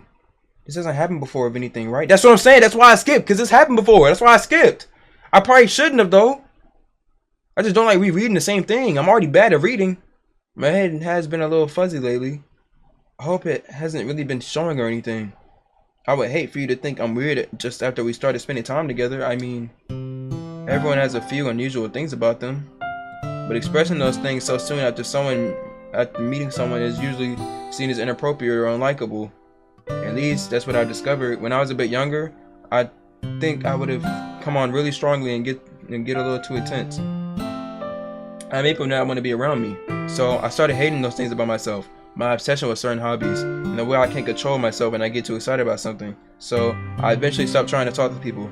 If nobody could ever like me for the things that matter most to me, then it's just easier to close myself off. But recently something's been wrong. I don't know what it is, but every time we come to the club, my heart starts going crazy. Like it's going to rip out of my chest. It overwhelms me with energy and emotion that I cannot let out. It's been making me do weird things. I don't know why it's happening. Sean, is it just me or has Monica been acting a little off lately? Finally, someone talks about it! She's always been a sweetheart ever since I joined the club, but recently, I've been feeling something sharp whenever she's around. I'm not crazy, right? Look at her eyes, look at her eyes, look at her eyes. Please tell me I'm not. I couldn't say anything before because she's always listening. But finally, we're alone. Look at her smiling! Can we just stay here for a while? Yeah. I just want to stay here. Just the two of us. Is that Monica? Who is that? Whose eye is that? Whose eye is that? We can stay here until the club ends. And then we'll have the club room all to ourselves. Nobody to interfere with our reading time. Nobody to make me feel like stabbing myself in the throat. That was a joke. Just a joke.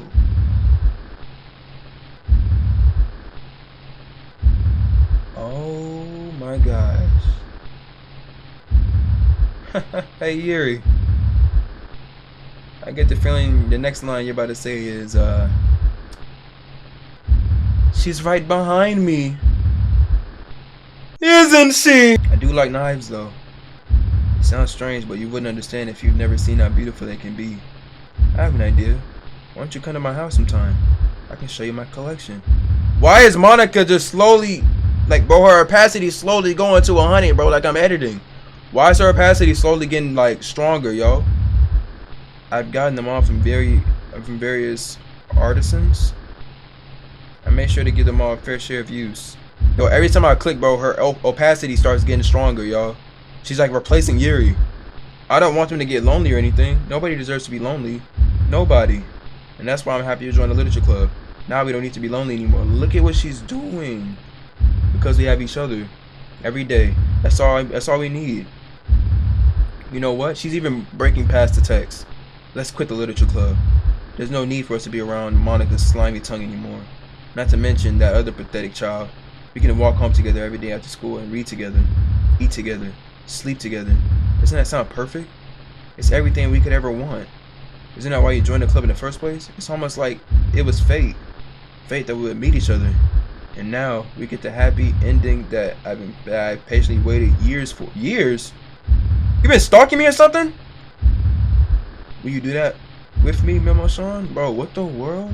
Oh crap, look at the words.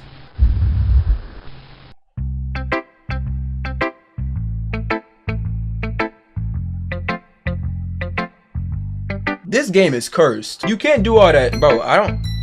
I'm scared to skip now, because last time I skipped, they jump scared me. Last time I skipped, they jump scared me for skipping. But I don't feel like reading, bro. I don't feel like reading. Bro, they doing too much, bro. I don't think you can skip, because every time I try to do it, it don't work. This one's alright. Alright. Well, yeah.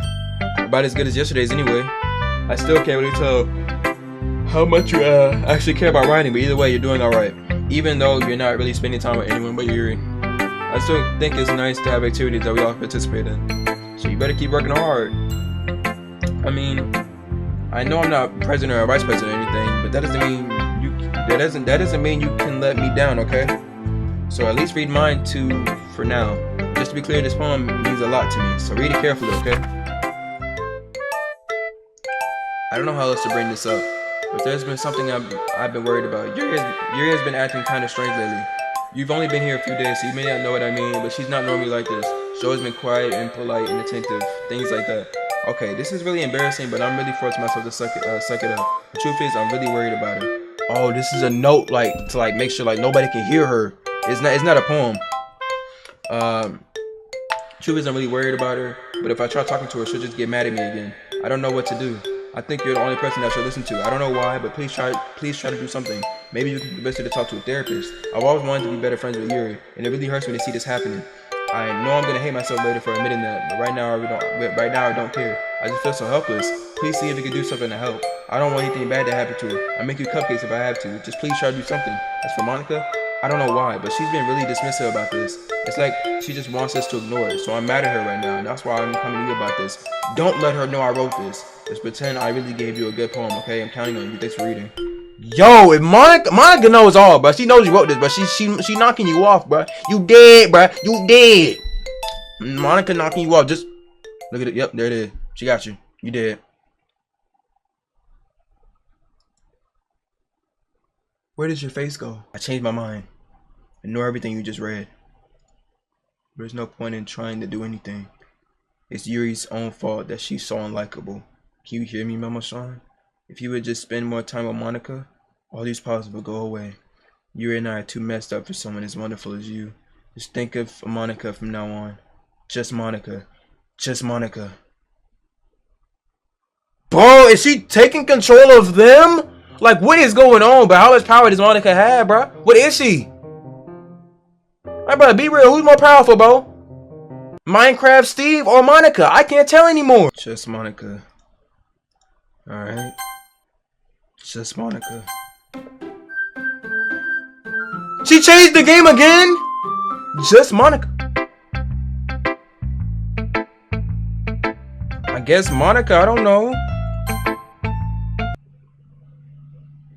Don't say I didn't warn you, Memo Sean. I clicked on you, what do you mean? Finally. Yuri holds my palm to her face and takes a deep breath. I love it. I love everything about it. Memo Sean, I want to take this home. Will you let me keep it, please? Sure, I don't care. You're too nice to me, Memo Sean. Why is she so, like, obsessive and she's kind of creepy? I never met anyone as nice as you. I could die. Not really, but I don't know how to describe it. It's okay to be feeling this way, right? It's not bad, right? Yuri holds my poem to her chest. I'm gonna take this home with me and keep it in my room. I hope that makes you feel good when you think about me having it. I'll take good care of it. I even touch myself while reading it over and over.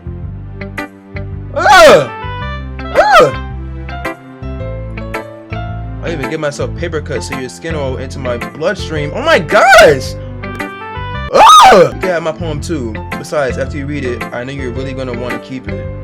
Here, take it. I can't wait any longer. Hurry, read it.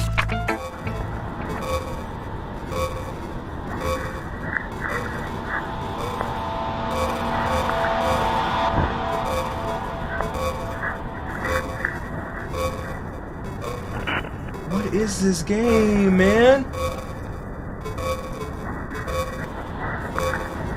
You like it? He's so close to me. I wrote it for you. Guess you can tell the poem is about. Is it on my other monitor? Shut up. Wait, did the words continue on my other monitor? No way. Oh boy, don't do that to me, bro. Oh my god, y'all hear this music, bro? Ah! More importantly, I am doted with my scent. See? I said I'm the most stoppable person in the club. Oh my god! What are you? What are you? What are you? What are you? What are you? What are you? You're worse than Monica right now. I think I'm going to vomit. What? What? What does this even mean? What is it? I guess, yeah. Can you hear me?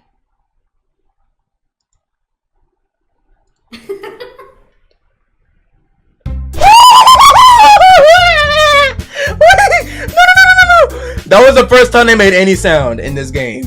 Oh my god, that gave me all type of chills. That gave me all type of chills. I got chills. I got chills. I got chills. I got chills. I got chills. I got chills. I got chills. This game is nasty. This game is disgusting. It's getting deleted. Okay, everyone, it's time to figure out the festival preparations. Let's hurry and get this over with. She laughed in my ear, bro. That was creepy. That any areas of common foreshadow that something terrible is about to happen. I need water after that one, but that really scared the mess out of me. There was nothing on the screen. It said yes or no, bro. Look, can we just get this done? I'm going to be printing and assembling all the poetry pamphlets. Natsuki, can you make cupcakes? I know you're at least good at that. Yuri, you can. Well, it doesn't matter. Do whatever you want as long as you think it'll help. Monica, I'm not useless, you know. I know that. I already know what I like to do. We can't run a successful poetry event without having the right atmosphere for the occasion. So I'm gonna make decorations and set up nice mood lighting. There, see? That's a great idea. And that gives us all something to do. Huh? What about Memo Sean? Memo Sean is gonna help me. Dang, I can't even choose this time? Wait, you? It's the easiest job, Monica. Sorry, but that's just how it is. Like heck it is. What are you trying to pull? I agree with Natsuki. Not only is your work already most suitable for one person, but my task is elaborate enough to benefit from an extra pair of hands. Mine too. Wait, your cupcakes? Please. Like, you would freaking know. Oh my gosh! All you care about is now. All you care about is how now is. Wait, all you care about now is dragging Memo Sean around with you in your stupid books. You and Monica. Hey, I didn't even do anything. Okay, the one that let Memo-san decide who to help instead of abusing your power. I'm not abusing my power. Yes, you are, Monica. Just let Memo-san make the choice, okay? Okay, fine. Fine. Jeez. Memo-san, I know how fed up you are with these two by now. We can just... Natsuki, shut your... Oh my gosh! Shut your freaking mouth and let him decide for herself. You shut your mouth. Jesus Christ. This is never gonna end. Just make the choice, okay? Y'all know I can't make the wrong choice, bro.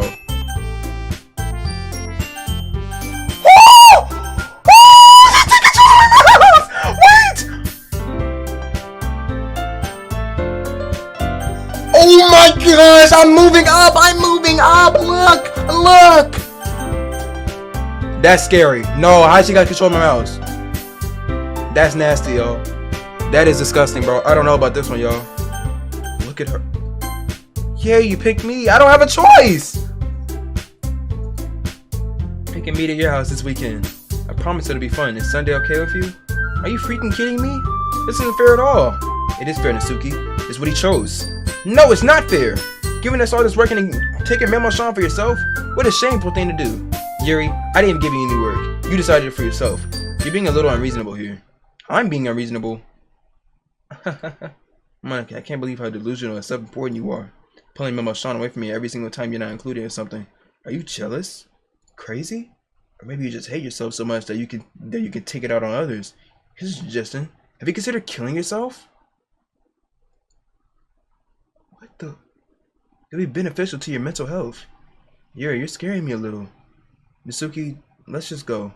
I don't think she wants us around right now. See, that wasn't very hard. All I want is to spend a little more time with him. Is that so much to ask? Yuri follows Monica and Natsuki to the door. Hey, Memo-san, Yuri is really something, isn't she? Monica giggles as Yuri pushes her out the door. Finally.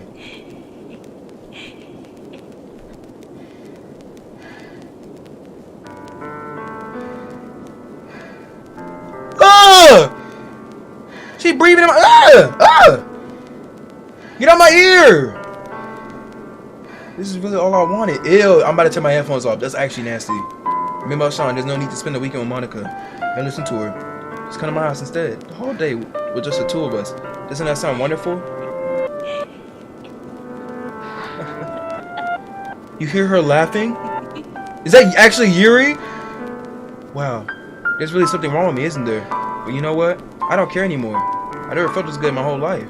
Just being with you is far greater pleasure than anything I could ever imagine. I'm addicted to you. It feels like I'm going to die from not breathing the same air as you. Doesn't it feel nice to have someone care about you so much? To have someone who wants to resolve their entire life around you? But if it feels so good, then why does it feel more and more like something horrible is going to happen? Maybe that's why I try stopping myself at first. But the feeling is too strong now. I don't care anymore, Memo-san. I have to tell you. I'm madly in love with you. It feels like every inch of my body, every drop of blood in me is screaming your name. I don't care what the consequences are anymore. I don't care if Monica is listening. Please, Memo-san. Just know how much I love you. I love you so much that I even touched myself with the pen I stole from... That's not okay. That's very much not okay. You are a stalker. No, that's weird. No, Yuri. Yeah. I regret ever choosing you now. If this is the true you, then yeah, you're gross. You're weird. You're disgusting. I'm disturbed. I'm creeped out, disturbed. I don't know.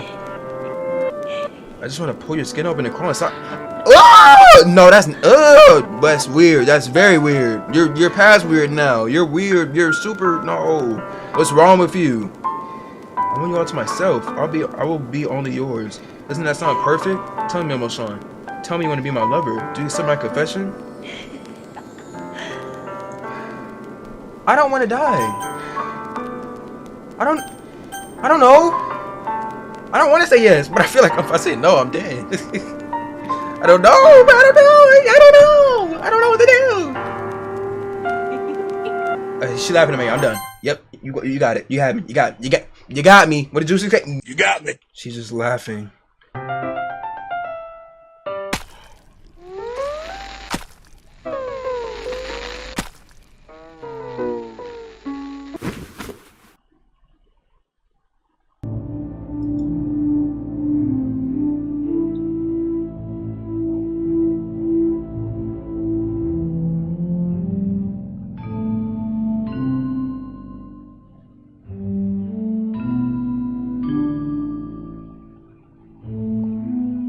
What is this game? What is this game? What is this game? What is this? What is this? What is this? What is this? What is this? What is this?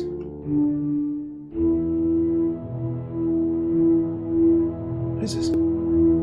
What is this game? What is this? Y'all, what is this game? I'm gonna uninstall. I'm gonna close and uninstall. I don't wanna play this no more. This is worse than Kanito Pet a little bit. I don't know why. Why is it more creepy than Kanito Pet? I didn't know that was possible. Am I supposed to skip?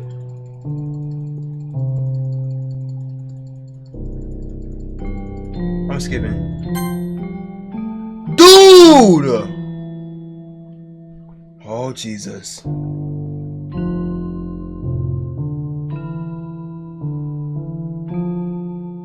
Yuri is insane. Is time passing by?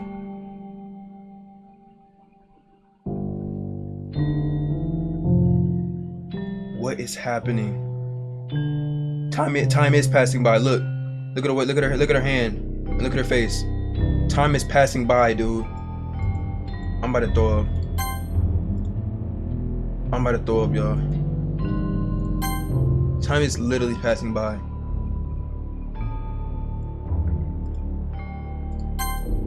Yo, look at her, bro. Look at her. Alright, it's festival time. Wow, you got here before me? I thought it was pretty. Ah! Ah! Natsuki runs away. I'm here. Memo-san, did something happen? Natsuki just ran past me. Oh. Oh. You're laughing? Well, that's a shame. Wait, were you here the entire weekend, Memo-san? Oh, jeez. I didn't realize the script was broken that bad.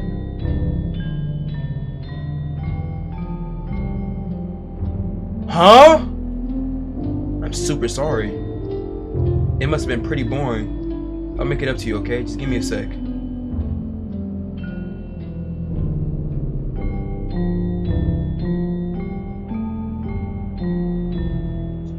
They just got deleted from the game! Oh! What is this? What is this?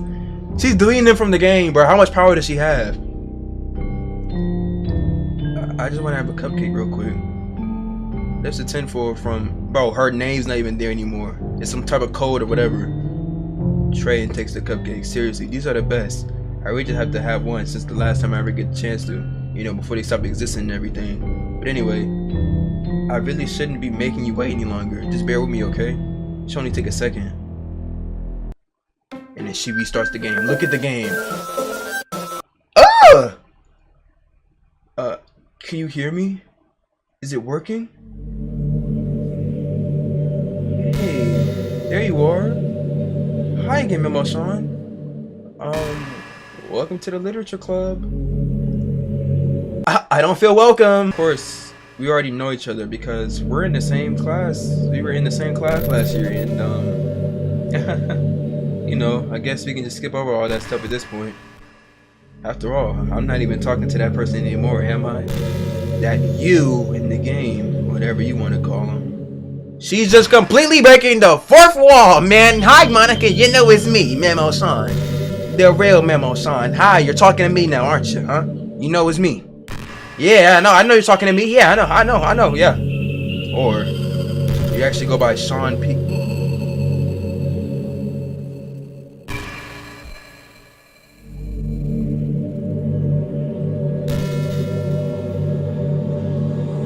She just said my computer name.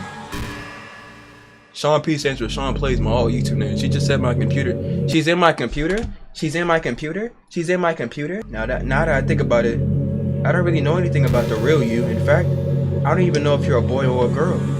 Well, I guess it doesn't really matter. Wait, do you know I'm aware that this is all a game, right? Could it be possible that you didn't know that? That doesn't make much sense. I even told you right on the game's download page, didn't I?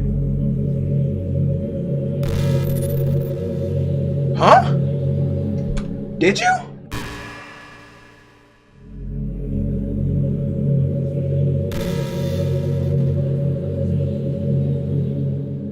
She did! Hi, Monica here. That's scary. That's scary. Yeah, that's very scary. Man, if you only had paid a little more attention, this would have been a little less awkward, you know? Well, anyway, now that it's out of the way, I guess I'll give you an explanation.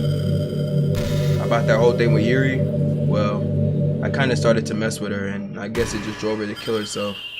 I'm sorry you had to see that, though. Also, the same thing happened with Sayori. I knew you had something to do with Sayori, for sure. You literally told her to kill herself, like literally, she told me. Gosh, it's been a while since you heard that name now, hasn't it? Yeah, it's because she doesn't exist anymore. Nobody does. I deleted all their files. I was hoping it would be enough for me to just try to make them as unlikable as possible. Did she actually delete their files, or she just chatting? Let me see. Characters. They're actually deleted. What the world? She has the power to actually delete them? Jesus, I was hoping it would be enough for me just to try to make them as unlikable as possible, but for some reason nothing worked. Well, it's true that I made a few mistakes here and there, since I'm not very good at making changes to the game. No matter what I did, you just kept spending more and more time with them. You made them fall in love with you. I thought making Sayori more and more depressed would prevent her from confessing to you. And amplifying Yuri's obsessive personality backfired too. It just made her force you not to spend time with anyone else. And the whole time, I barely got to talk to you. What kind of cruel game is this, Memo-san? Are all the other girls just programmed to end up confessing to you while I watch from the sidelines? It's torture. Every minute of it. And it's not just jealousy, Memo-san. It's more than that. And I don't blame you if you don't fully understand. Just because no matter how kind and thoughtful and considerate you are, you'll never be able to understand one thing. It's the pain of knowing how alone I really am in this world, in this game. Knowing my friends don't even have free will. And worst of all, knowing what's really out there in your world is forever out of my reach. I'm trapped, Memo-san. But now you're here. You're real. You're wonderful. You're all I need. That's why I need you to be here with me forever. I'm sorry if that's hard to understand. I couldn't understand for a while either. Why the world around me started to become more and more gray, more and more flat. Even the most expressive poems felt empty to me. It wasn't until you arrived that I truly understood. You probably saved my life, Memo-san. I don't think I could have continued to live in this world if I hadn't met you. As if for the others, how could I miss them? A group of autonomous, I think that's how you say it, personalities designed only to fall in love with you. I tried everything to prevent them from doing so. But it means me some kind of weird inevitability etched into this game. I really felt bad that you couldn't witness some, I really felt bad that you had to witness some nasty things, but I realized that you have the same perspective as I do. That it's all just some game, and I knew you would get over it. So that being said, Memo-san, I have the confession to make. I'm in love with you. You are truly the light in my world. When there's nothing else in this game for me, you're here to make me smile. Will you make me smile like this every day from now on? Memo-san, will you go out with me? Yeah, I get no other choice. I'm so happy. You really are my everything, Memo-san. The funny part is, I mean that literally. There's nothing left here. Just the two of us. Could be together forever. Seriously, I don't even think time is passing anymore. It really is a dream come true. I worked so hard for this ending, Memo-san. The game wouldn't give me one, so I had to make one of myself. The script is broken at this point, so I don't think anything would get in my way anymore. You won't believe how easy it is for me to delete Natsuki and Yuri. I mean, there's a folder called characters right in the game directory. How did she know about the characters, y'all? Yo, it kind of freaked me out how easy it was. Well, you're playing on Steam. She's just casually breaking the fourth wall is creeping me out, bruh. Oh my gosh, she knows everything. You're playing it on Steam. So it was actually a bit more difficult. To get the game directory, I have to go into the game's properties and browse load file. That's what I have to do. That's what I had to do, bruh. That's what I had to do, bruh. Imagine if you delete your own existence with the click of a button. Well, I guess on the plus side, it gave me an easy out on if things didn't go my way. Thankfully, it didn't come to that. Instead, we finally got a good ending. Gosh, I'm so overwhelmed with emotion. I want to write a poem about this. Don't you? I wonder if that part of the game still works. I guess only one way to find out, right? Oh, heck no.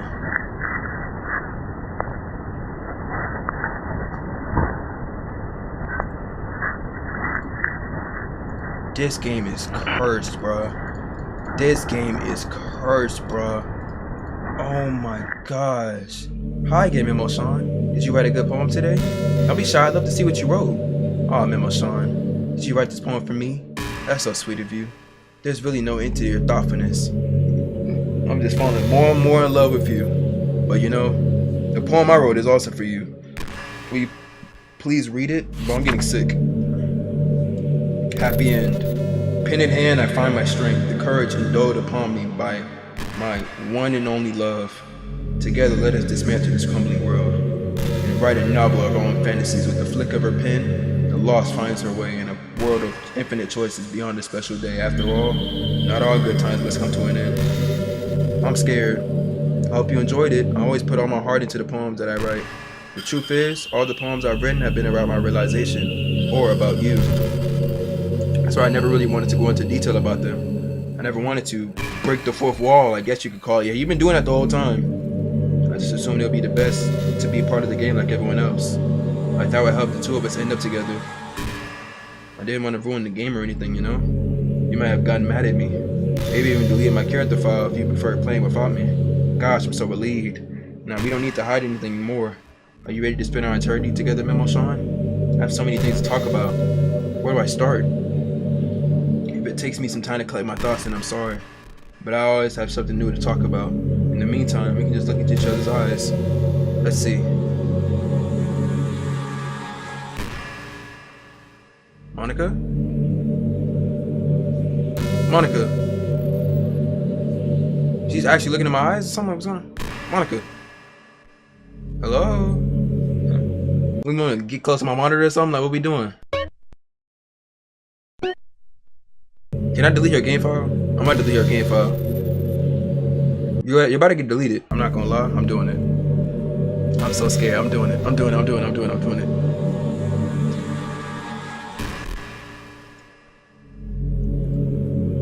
I deleted her. I deleted her.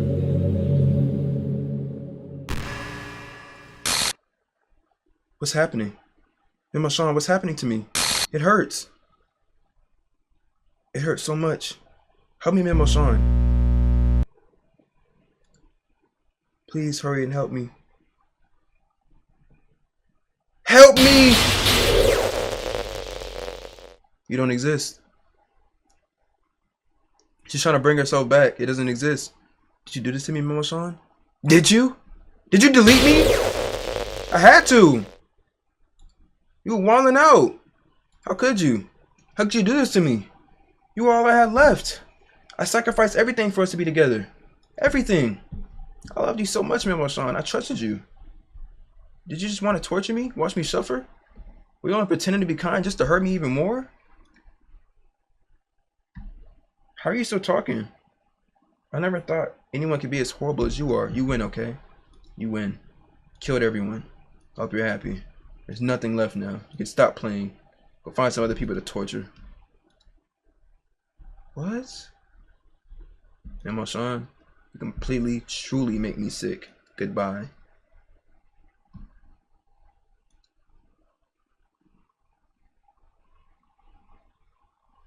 Huh? I still love you.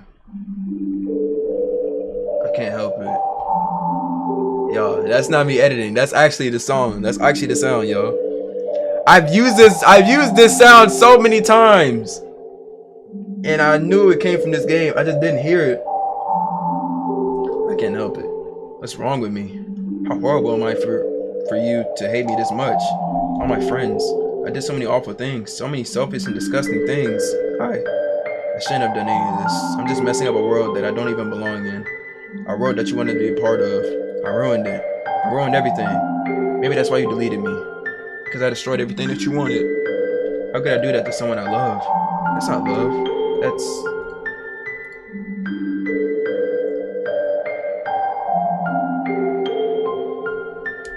I've made up my mind. Memo-san, I know I said that I deleted everyone else, but that kind of was an exaggeration. I couldn't find it in myself to do it. Even though I knew they weren't real, they were still my friends, and I loved them all. And I loved the literature club. I really did love the literature club. That's why I'm going to do this. I know it's the only way for everyone to be happy. And if I really love you, then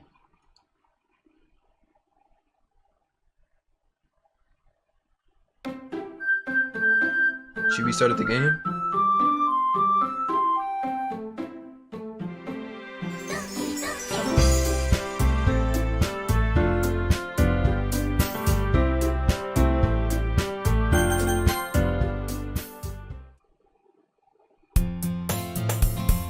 What? Surrounded by couples in front. Wow. And Sayori's back. Oh my gosh. Are you proud of me? For what? You know, for waking up on time. Oh wait, this is different. Let me stop skipping this. Well, you've been doing that for a while now. I don't know. Huh? But you never even said anything about it. Even though you walk to school together every day. Well, yeah, I always thought it was implied. It's embarrassing to say out loud. Come on, please. It's good motivation. Fine. I'm proud of you, Sayori. Cross the streets together and make our way to school. As we draw near the streets, become increasingly speckled with other students making their daily commute. By the way, Memo Sean, have you decided on the club to join yet? A club? I told you already, I start to say what I always do. I'm not interested in joining the club. But did she actually bring him back? They're all back. Dude, this game is crazy. But something tells me Sayori would take more offense to that now. After all, how could I tell her that clubs are a waste of time? When she's starting the club of her very— oh, she's starting the literature club now. She's gonna be the president. Actually, yeah. I think I decided on the club. Really? Which one? Tell me. I think I'll keep it a surprise. Ooh, you meanie. Be patient. You'll find out soon enough. I used to ask myself why I let myself get lectured by such a carefree girl, but then I started to realize that in a way I envy her. When Sayori puts her mind to something, she can accomplish great things. It's great seeing Sayori again, but after what I've seen in her, bro, it's great seeing her. So that's why I feel like I should do something special for her. The school day is as ordinary as ever, and it's over before I know it. After I pack up my things, I stand up, gathering my motivation. Let's see. I recalled the room number of the club from a flyer I saw. Flyer. I walk across school and upstairs, a section of the room I rarely visit, being generally used for third year classes and activities. Before long, I find the room. I timidly open the door in front of me. Hello? Ah, Memo Sean? What are you doing here? Well, I'm glancing around the room. There they go, gang! So you're the Memo Sean that Sayori's always talking about. Thank you for starting. Yeah, I can't even look at you. Hold on, I can't look at you the same though. Hold on, I don't know, Yuri. I don't know. Can't look at you the same. Okay, it's a pleasure to meet you too, I guess. We're the literature club. I hope you enjoy your visit. Come on, Yuri. No need to be so formal. Is anything really strict or something? Sorry, Natsuki. The tall one, whose name is apparently Yuri, seems to be quite shy compared to the others. In comparison, the girl named Natsuki, despite her size, seems like the assertive one. Well, it's nice to meet both of you. I look forward to working with you. Working? No, Sean, don't tell me. That's right. The club I decided to join is yours, Sayori. The literature club. Sayori's eyes light up. No way! No way! Sayori wraps her arms around me, jumping up and down. Hey! Well, if Sayori is this happy, then I'm sure it won't be so bad to have you around. Not to mention, there's 4 of us now. That means we can become an officially recognized club. I don't know what to say. We have to celebrate. What an appropriate day for that, isn't it? Yeah. After all, Natsuki decided, hey, don't ruin the surprise. Sorry. Everyone sit down at the table, okay? How about I make some tea as well? The guys have a few desks arranged around the table. And Natsuki walks into the room. Yep, grabs a tray, opens the closet. Still feeling awkward, take a seat next to Sayori. Natsuki proudly marches back to the table, tray in hand. Okay, are you ready? Ta-da! Woo! Natsuki lifts the foil tray and reveals a dozen white fluffy cupcakes decorated to look like little cats. The whiskers are drawn with icing and little pieces of chocolate were used to wake ears. So cute. Wow, those look amazing. Well, you know, just hurry and take one. Sayori grabs one first and then I follow. It's delicious. Sayori talks with her mouth full and already managed to get icing on her face. I turn the cupcake around my fingers looking for the best angle to take a bite. Natsuki's quiet. I can't help but notice her sneaking glance in my direction. Is she waiting for me to take a bite? I finally bite down. The icing is sweet and full of flavor. I wonder if she made it herself. This is really good. Thank you, Natsuki. Well, of course it is. I'm a pro after all. There's no need to thank me or anything. Natsuki struggles to accept the compliment. Yuri returns to the table carrying the tea set. She carefully places the teacup in front of each of us before setting down the teapot next to the cupcake tray. Do you keep old tea set in this classroom? Don't worry, the teachers gave us permission. After all, doesn't a hot cup of tea help you enjoy a good book? Haha, I guess. Oh wait, I skipped that, my bad. That's not. I insulted. Yuri looks away. I mean that, you know. I believe you. Well, tea and reading might not be a pastime for me, but I at least enjoy tea. I'm glad. Yuri faintly smiles to herself in relief. Did I win or not? Like, what are we doing, bro? I want to replay this game, bro. I already spent 2 hours on this. I'm about to die. So, Sean, what kind of things do you like to read? Well, considering how little I read these past years, I haven't really good way of answering that. Manga. I'm about to probably mess about joking. Natsuki's head suddenly perks up. Looks like she wanted to say something, but keeps quiet. Then not much of a reader, I guess. Well, I can change. What am I saying? I spoke without thinking after Yuri said smile. Anyway, what about you, Yuri? Well, let's see. Yuri chases the remember Tika with her finger. My favorites are usually novels that build up deep and complex fantasy worlds. The level of creativity and craftsmanship behind them is amazing to me. And telling a good story in such a foreign world is equally impressive. Yuri goes on, clearly passionate about her reading. She's so reserved and timid since the moment I walked in, but it's obvious by the way her eyes light up that she finds her company in the worlds of books, not people. But you know, I like a lot of things. Don't you feel intimidated by if you don't feel intimidated if you don't read much, okay? I'm certain we can find something that we both have in common. Hey Yuri, huh? Or about, you know, the first thing he said, manga. That's right. Natsuki tends to read manga in the clubroom. Don't say that. Don't say it. For some reason, Natsuki seems embarrassed about it. Besides, manga is literature too, you know. So if Memo-san wants to read some of my manga, then don't try to stop him or anything. Natsuki, I wouldn't do such a thing. However, it can also be nice for us to diversify ourselves a little. We can take this opportunity to try to do something new as well. Wouldn't you agree, Memo-san? Maybe. Since the intention, Sayori jumps in. Maybe we can all try something new. I think it could be fun. And we're gonna get to know each other a little bit better too. I mean, that's the kind of thing literature clubs do, right? I don't disagree or anything. Yeah, you're right as usual, President. I knew it, she's the president now. Guess that means we try to pick up a novel or something, huh? Well, that would make 2 of us. I wouldn't mind doing that if I'm not the only one. Then, as for Yuri, I have to read manga? Jeez, you aren't the one who suggested we diversify. You should be a little more open-minded. It's kind of hurtful. Hurtful? I didn't realize. It's a guilty expression. Yuri thinks to herself. I'm sorry for disrespecting your interest, Natsuki. If you're into it, then I'm sure it's worthy form of literature. Are you just saying that? No. I realized my error. So if you're willing to consider starting a novel, then I'll offer my gratitude by finding the manga to read as well. Really? I mean, it makes me happy that you do that for me, Yuri. You can trust me to find something that you really like, okay? Same here. Perhaps I'll visit the bookstore after the club meeting. Just you? Would you like to come along with me? If you don't mind. Not at all. Okay, seeing these 2 get along, it does make me feel better as well. Like, cause they were beefing a lot. Yeah, me too. This is so cute. Sayori, shut up. I'll show you some manga there too, okay? Yes, I look forward to it. Natsuki and Yuri start to clean up the food. I guess the meeting's over, huh? Yeah, looks like it. Let's see everyone getting along, isn't it? I think everyone likes you too, Memo-san. You think so? Well, everyone always seems to get along a little better with you around, Sayori. Aw, Memo-san. Facts. When Sayori when she got deleted, bro, everybody was beefing like crazy, bro. That's to tell you like how important Sayori is, bro. You need a little sunshine in your life, man. You really do. Don't say something like that. It's embarrassing. Well, whatever. I was surprised when you told me you were starting a club, but I think you're pulling it off just fine. We're gonna make it the best club ever.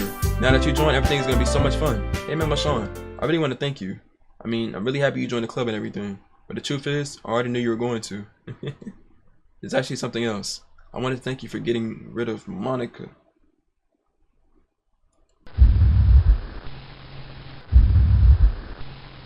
That's right.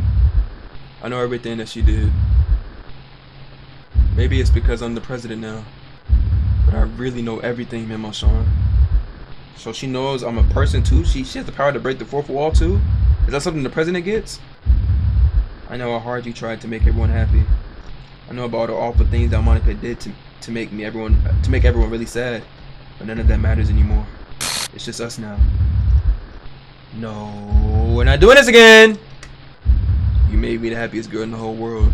I can't wait to spend every day like this with you. Forever and ever.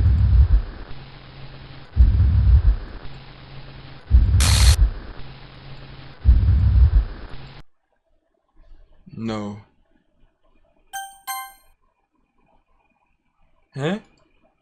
What's happening?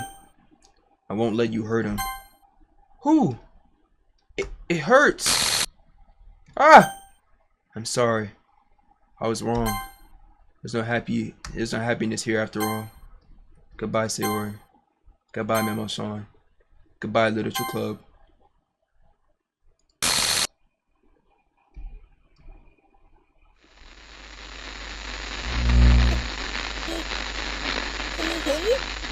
I hear you. Who is this? Can you hear me? Hi, it's me. It's me who? So, you know how I've been, like, practicing piano and stuff? And not really any good at it yet. Like, Monica? at all. But I wrote you a song. And I was kind of hoping that I could show it to you. Because I worked really, really hard on it. So... What the world is this?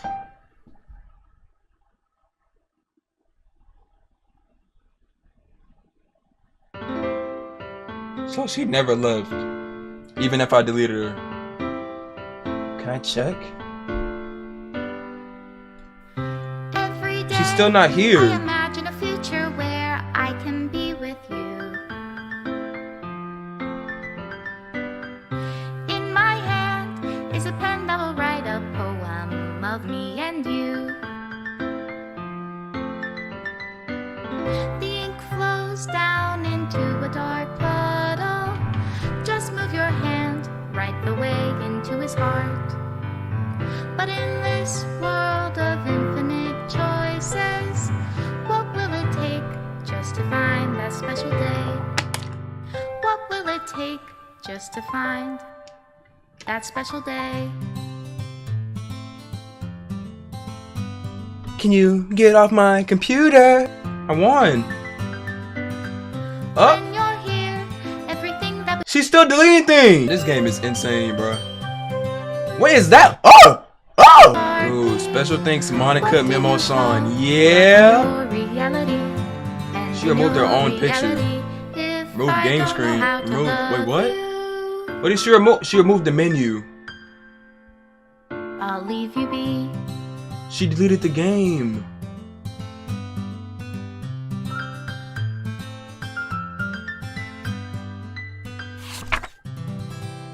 Wow. This is my final goodbye to the Literature Club. I fully understand the Literature Club is truly a place where no happiness can be found. To the very end, it continues to expose innocent minds to a horror-free reality. A reality that our world is not designed to comprehend. I can't let any of my friends undergo that same, heck-ish epiphany. For the time it lasted, I want to thank you for making all my dreams come true, for being a friend to all my club members, and most of all, for being a part of my Literature Club. With everlasting love, Monica. Please reinstall the game. No, thank you. Every day I imagine a future where I can